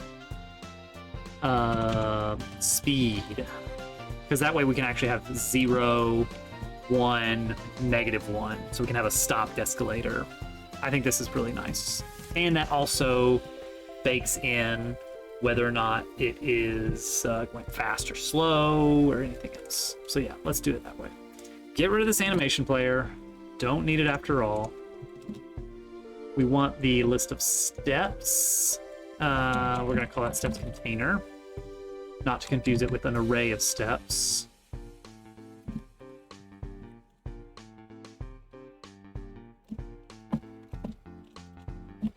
Steps is an array of animate below 3D. On ready, steps is steps container get children. No? Because it returns an array of node. Doesn't matter. Alright, it's just an array then. Fine. Let's have our current offset. Current offset, or should I just have a age time? Is it ever going to change speed while running?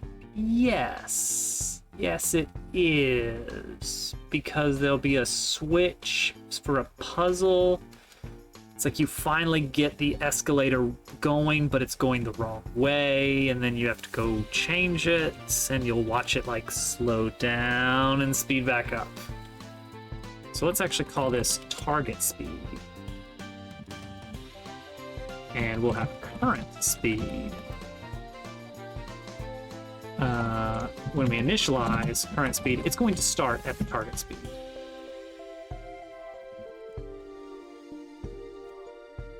And then we will take our current speed, and that's going to be a move toward. Move our current speed towards our target speed at a rate of acceleration, slow acceleration. And then current offset. We're just going to plus equals delta times current speed. So with current speed 1, offset's going to increase by 1 every second. And that's going to control the position of each of these through some formula. Now, let's talk about the formula. How is that going to work? If this is the way it is, it may make more sense to have this reversed, but it's too late for that now, isn't it? Right now, this is at 0.6, negative 0.5 for our baseline position, which I do hate that a little bit.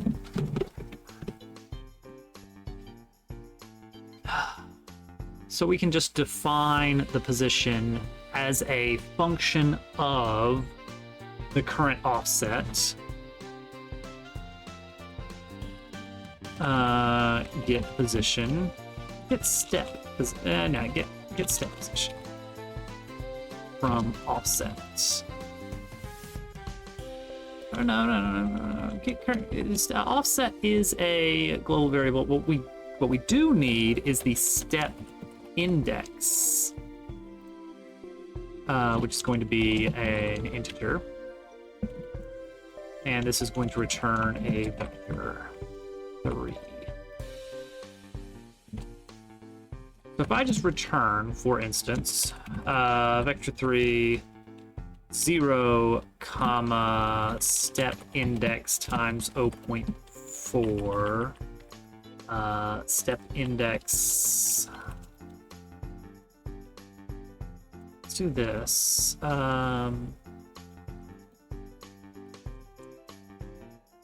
step offset is going to equal step index as a float.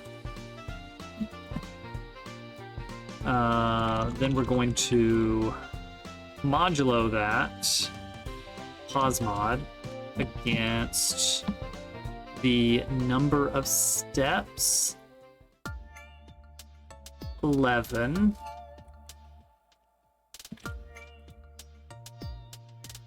Sure. Multiply that by 0.4. So temporarily,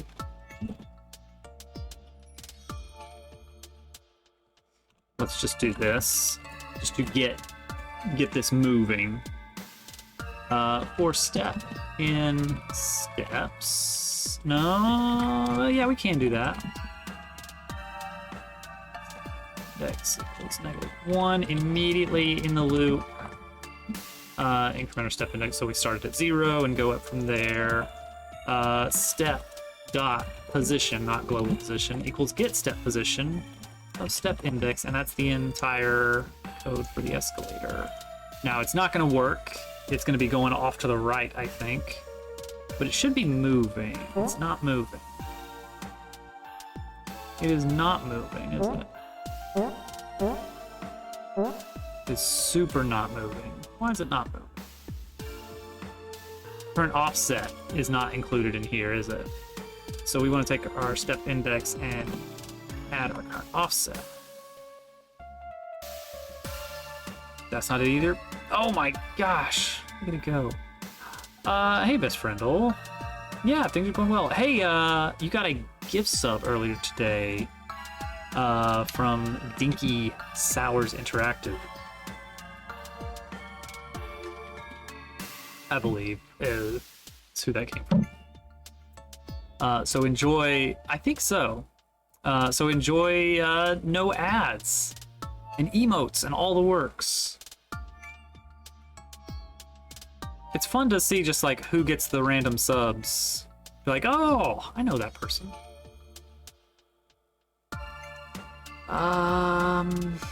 This isn't, oh, fpos_mod. There, okay. Okay, it is a start. This is the idea. This is the idea. What's it gonna do when we get to the end? It does try to zip us back. That is understandable. We're gonna fix that. Oh gosh, Penny. Oh, she's, oh no. Got her. Oh. It was about an hour ago. They're probably gone. Or very quiet, either one. Okay, so now let's try to make this work with this. 0.6 is our starter X, negative 0.5. Our starter Y. Each step up, 0.1. We're traveling 0.5 to the left. And negative 0.1, 0.4, positive 0.4, up. No, that's not quite right, is it? That's not quite right, is it? Because I'm multiplying that by 4. Okay, better.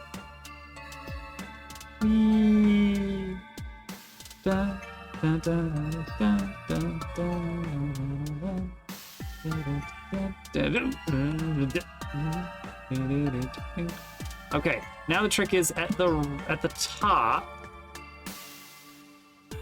I want to clamp the Y value. I mean, I prefer it to kind of like, kind of pull down a bit, but I think just clamping it is fine. We're gonna experiment and see if that's true.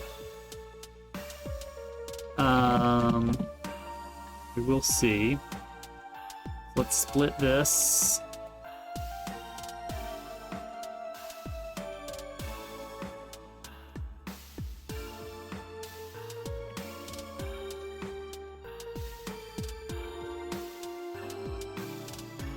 Clamp this. I don't really want to do that, but maximum, I do, don't I? So step offset. Oh, where am I? Step offset is pause mod to 11. So I can 0, 0, 10.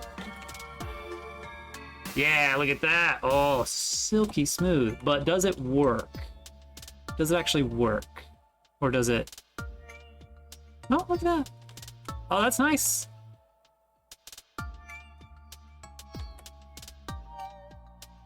Okay, okay. Now I don't like that it is going to do some Z fighting there when it gets to the top. So we'll need to add something there, like something where it's not weird that it disappears. I mean, we could just say, perhaps a little bit easier, instead of clamp offset,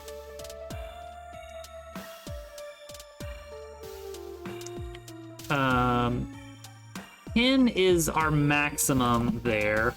So if Y is, or if step offset is greater than 10, then pretend that, for the sake of Y value, that it's slightly going down. So take how much above 10 it is, which is to say that.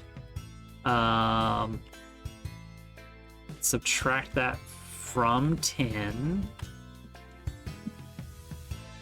So that's 10 plus, so it's 20?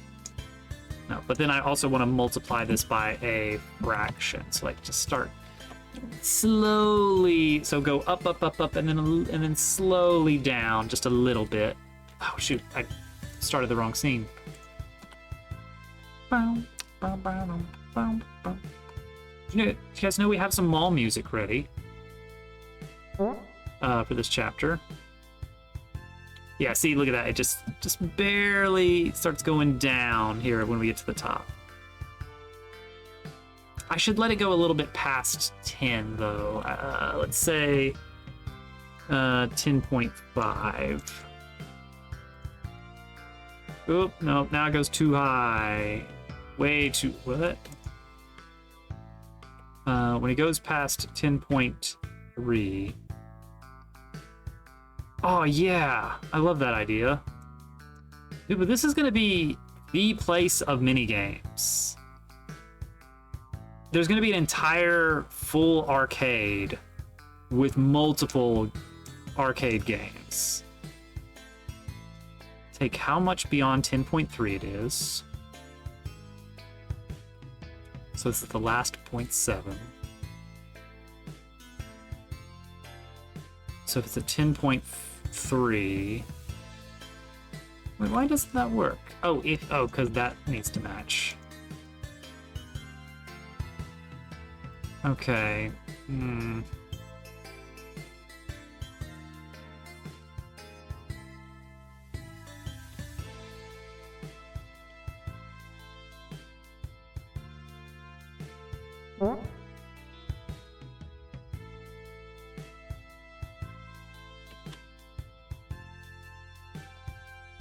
But you always lose because of a bug. Perfect.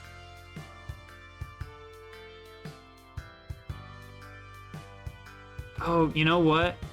You know what? We need one more of these.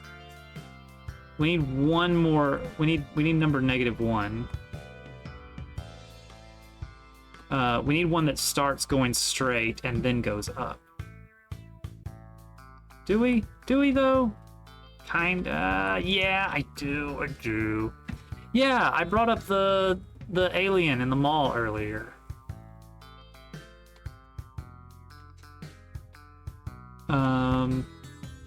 What a weird thing.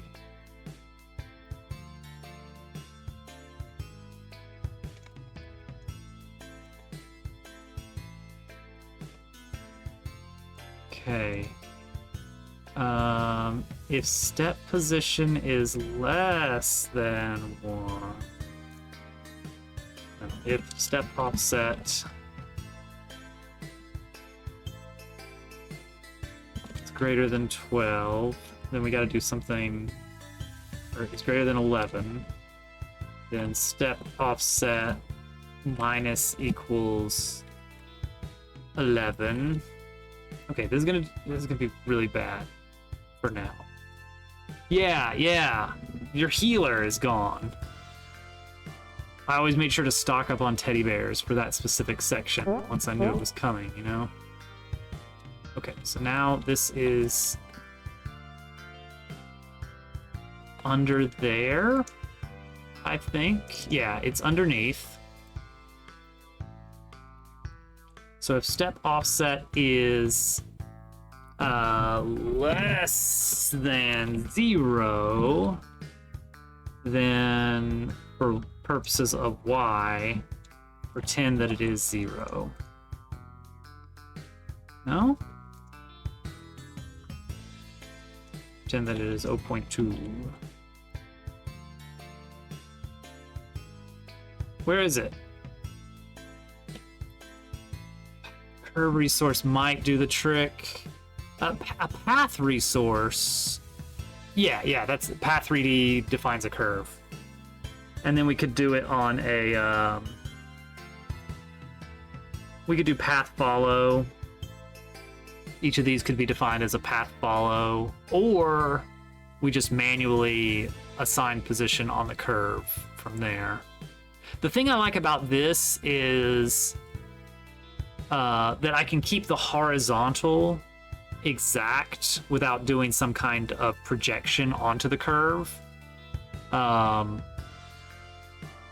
So it's really that we're only having to define the y-axis, or the y coordinate. I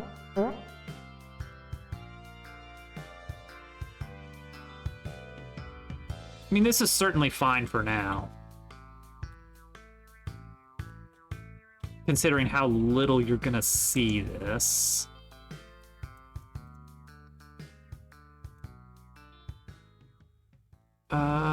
This is the weird one to me. This one should, I think. It's not printing. It's not printing. Uh-oh. Oh, because there's actually 12. Okay. Now do we see it? How many are there?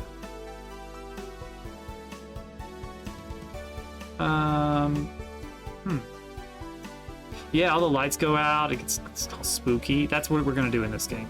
That's 100% what we're doing.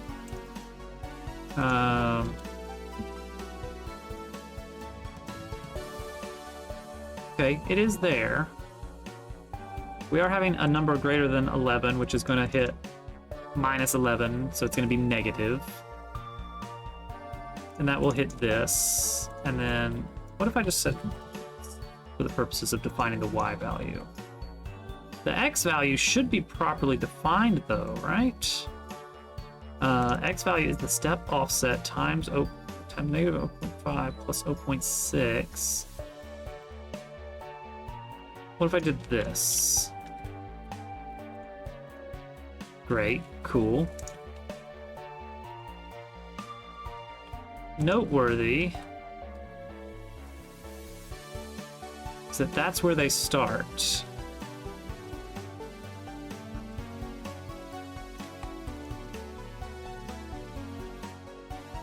No, that is right, isn't it? I really wanted to have that one that kind of swoops. You know, the swooper? You know the swooper?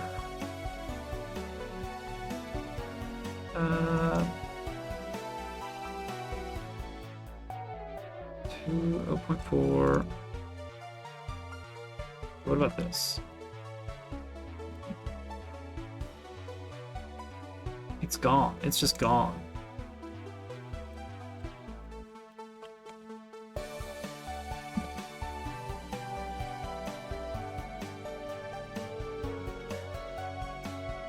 Oh. Huh. Let me just reload this. Let me just reload this. This is a silly detail that we really don't need to spend any time on. Okay, yeah, it disappears and then it wraps it back around. In fact, what if I took one of these, just popped it out? Wouldn't that be cool if it actually... Oh yeah, it's not going to do that because... yeah, that makes sense.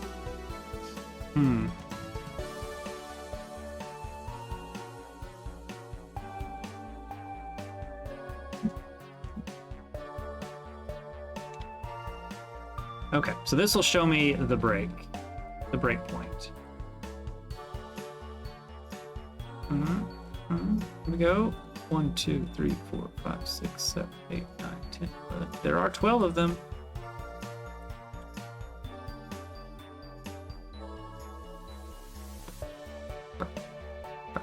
Is it because is it the floor? Is it the floor? Let me try something silly. No.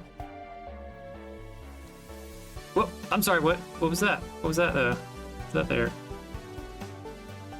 Sorry, could you explain that one? We have an overlap. There. Huh, okay.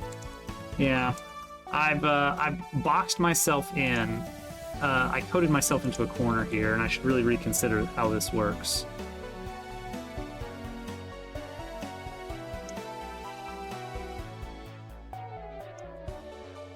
Where is step 12? Here. Where's step 11? Here. And then that's under the floor. So as soon as this gets here, it should immediately warp back to here. So rather than do 0.6, see, it's like I'm trying to append to the beginning of the list instead of like properly pre-pinned. I should define the X formula and the Y formula separately, which I'm kind of doing here. It's Y that gets wonky. Ugh. It's not important right now. That's what I should really remember. This is a minor piece. Does not matter. Hide this. Show this. Figure out what we're doing about that.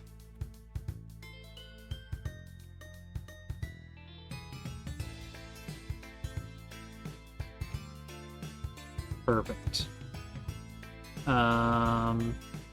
You can still see that. Can you see that here? Can you see under this? Oops, I've hidden the floor, right. Can you see under here? Yes, you can. Okay. Noted. Noted. Then we need this escalator height. We covered up just a smidgen.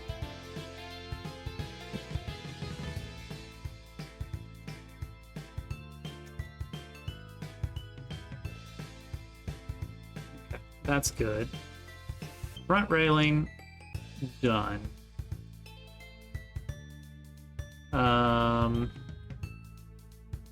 Base. This should not be necessary for solidity purposes. Purely for aesthetic purposes.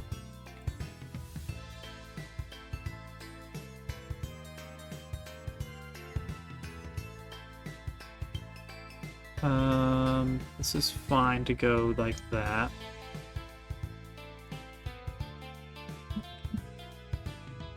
Okay, so this is just going to cover up the base here, and then this will be back railing.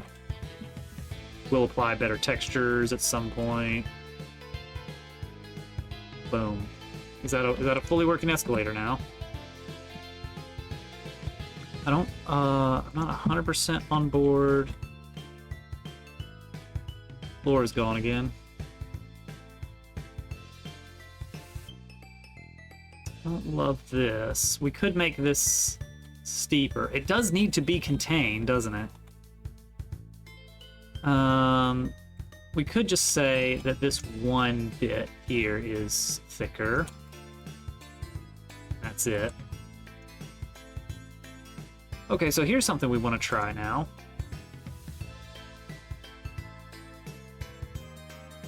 This is escalator 1. What about escalator 2?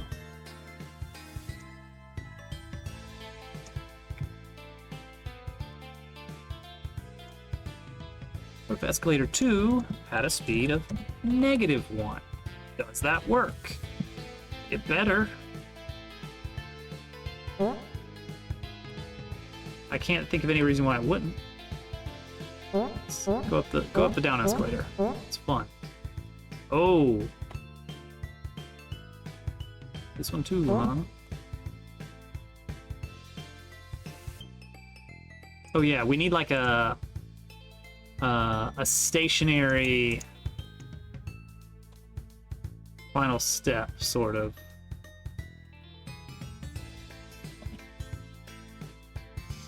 For it to weirdly disappear into. And everybody can just like stare at it and be like, aha! Oh,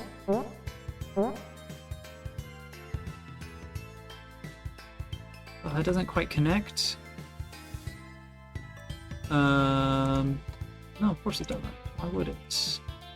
There we go. Whee! Riding the escalator. Get the music. Get the real music going.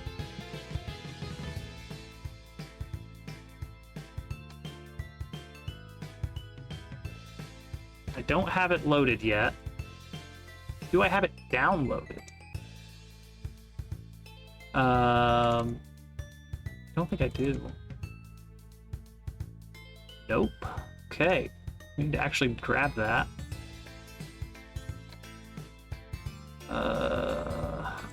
Mall.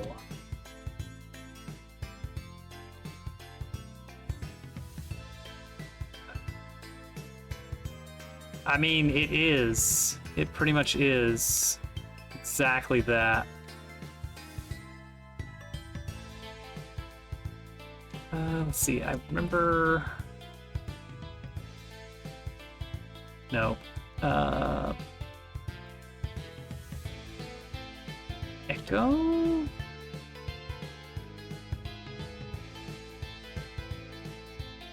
No.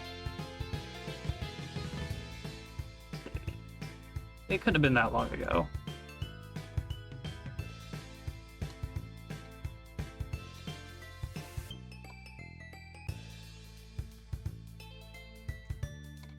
You working on this that long ago?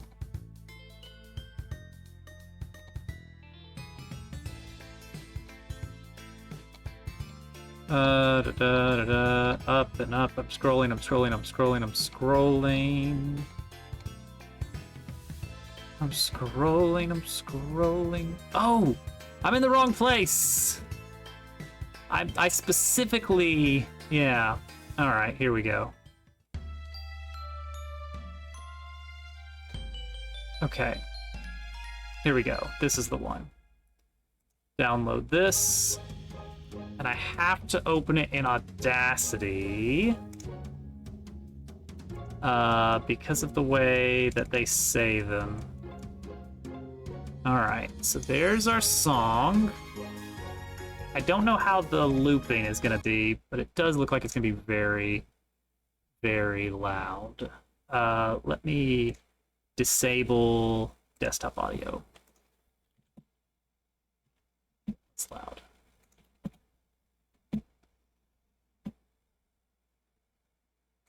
How's the looping?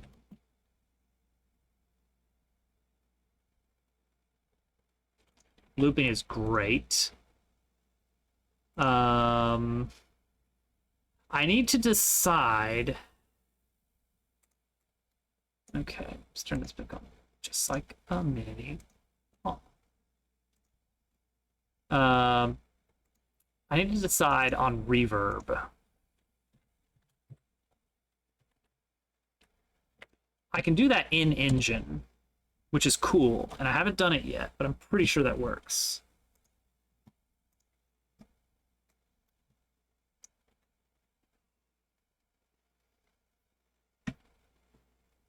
Okay. Nope, that didn't work. Music. Oh, because that's not where I saved it. Dabble audio. Dabble audio. Dabble audio. Dabble audio. Okay, now I have to go to song directory, or music directory. And we're going to have our new song here, Chapter 5, Lol.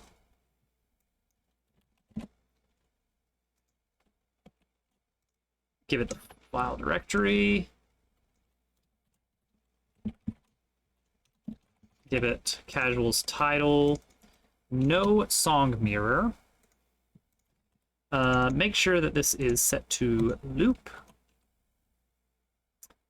Okay. Next up, we find where audio handling happens, which is here. If it is chapter 5, and scene begins with O5, no, scene key equals O5 mall, then do that. All right, I think that's all we need for this. I think now when we go to the mall, if I enable audio, then we should have our mall music.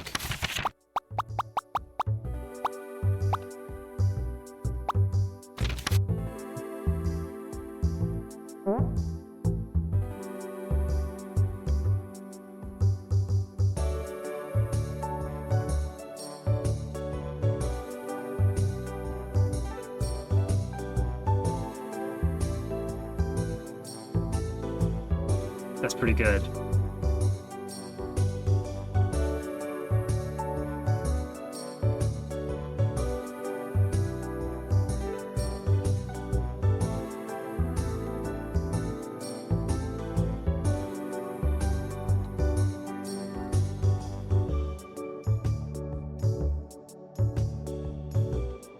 Now let's try to do something silly here. Okay. Let's mess with the bus.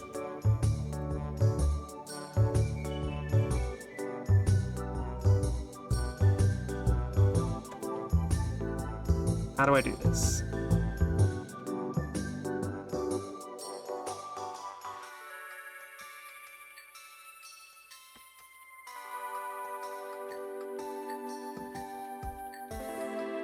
I think if I just like restart this. See? There we go.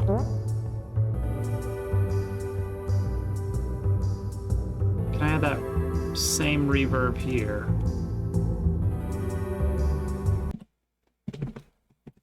A little bit of whimsy? Oh!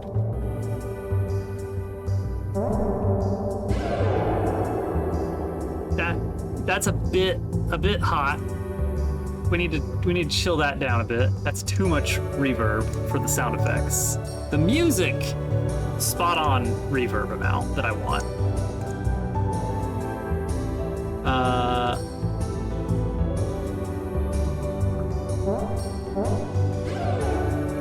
That's better.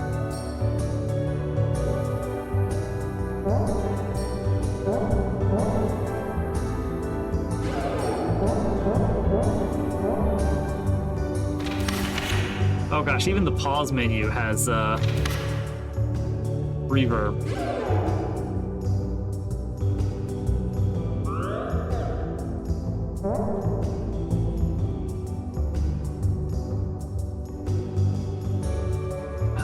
Let's mess with some of these. High pass.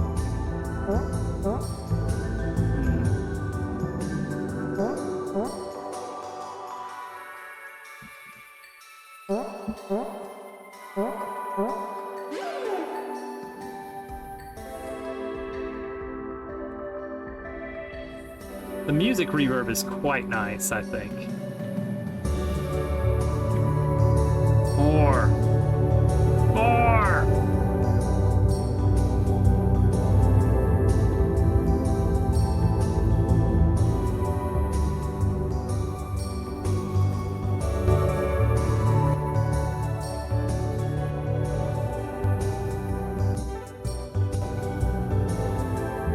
That'll work. This adds a lot.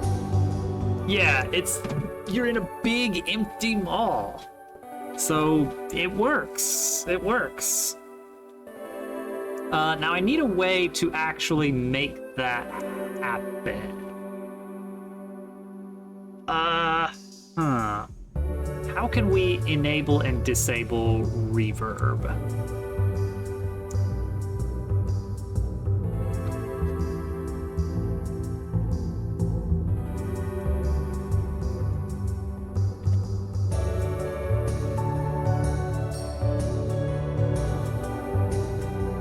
So there's got to be a way to actually set this on the, like to enable the effect programmatically. I just don't know how that is. Good. Feel yourself going crazy. I think what we're gonna do is when you reach the midpoint of the chapter and the mall has people in it again and it has activity, we can lessen it so it feels less empty.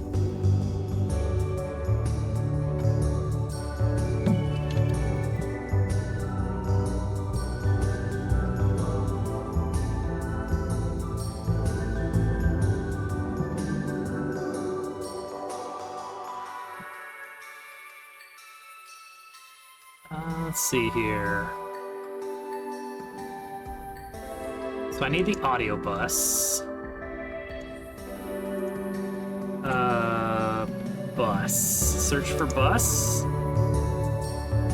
Is that a good idea? Search for bus. I'm getting a lot of. I get ambush, busted, bush. Bus index.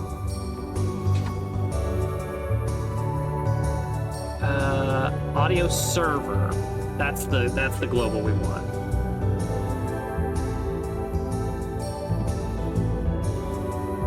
Audio server dot effects. Is there like an enable? Set bus effect enabled. We give a bus index, which is 1, and the effect index, which is 0 for reverb. And we set enabled to true. And we also do that for the sound effects, but not the voices. And then at the beginning of the audio handler, we're gonna tell it to turn reverb off.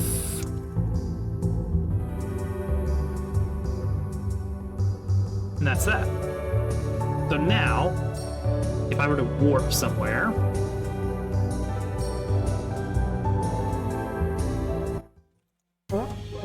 reverb is turned off. Perfect. All right, next up, The room directory. Oh, the room directory. This is what allows the debug menu to know about warping. Mall, category, mall, I don't know. There we go. Now we can warp into chapter 5. So I can warp back and forth, so we can test the reverb automatically enabling.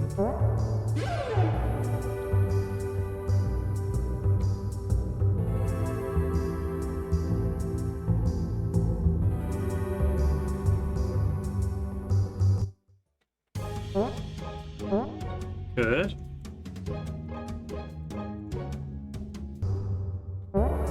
Nice.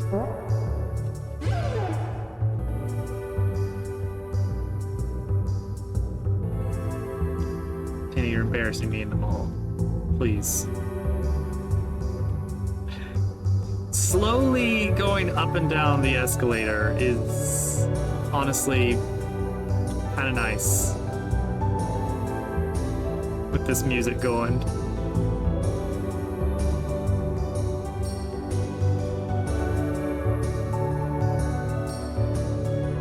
We're mall walking.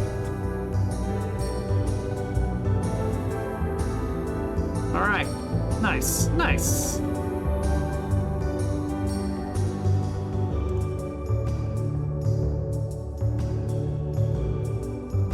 It keeps changing to isometric view, and I don't know if I'm hitting a hotkey for that. I've got a hotkey to toggle it, but I'm definitely not pressing that. Man, I love isometric views. Does anybody else really like isometric views of things?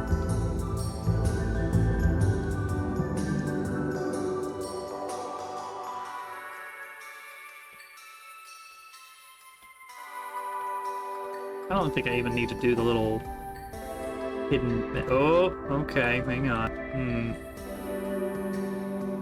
We'll see about that. Maybe just you can't walk here because of something. Something blocking right here. That's an easy way to deal with that one.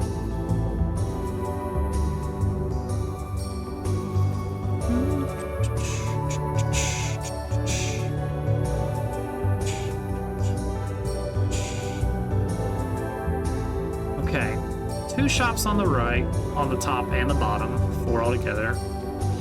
Is there another shop I want to make into a big shop?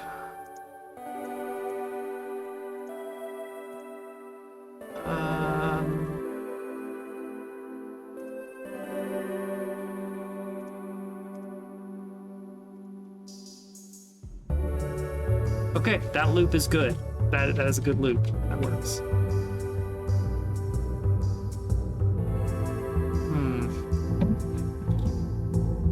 No, I think we're good. Yeah, I think what we're gonna do next time is actually start making some stores. Is that dangerous to think about going ahead and doing that? We gotta do stuff, you know? It was chapter 5. It's time to do stuff. Radio sheep. Snooze that ad.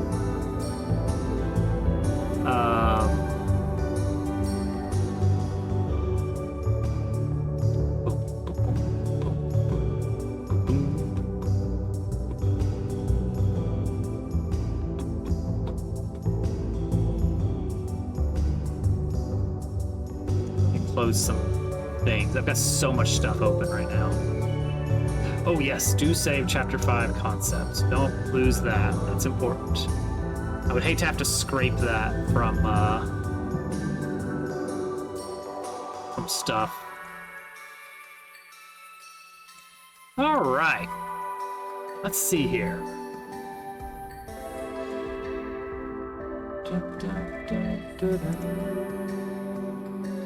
Who's good doing tonight? Chip.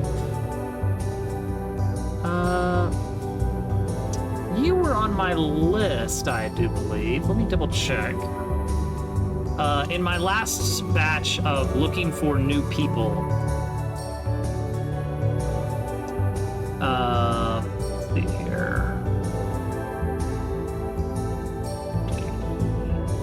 the list of Twitch game dev people. Yeah, they were. Yeah. They were working on, I've got it written down as they were working on some kind of train path 3D thing. Well, it's been a few months, so it's probably different stuff now, but it is still Godot.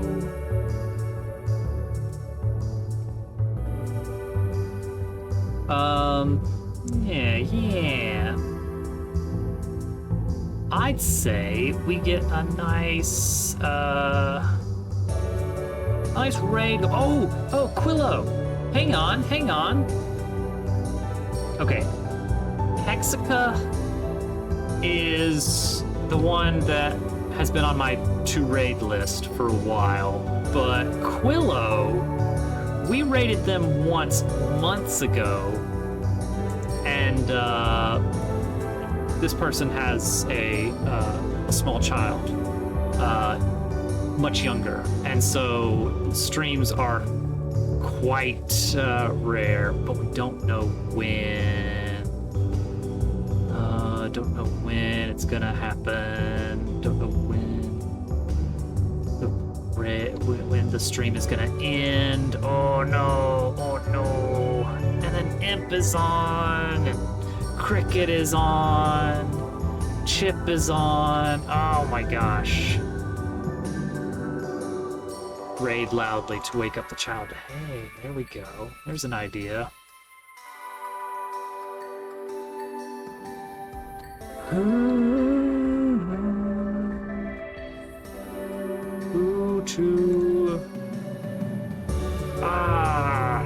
Okay, I'm gonna go with Hexica, because we have not met them yet. I've met Quillo. Quillo is extremely cool, chill guy. Some of that might be sleep deprivation from having a child. I don't know.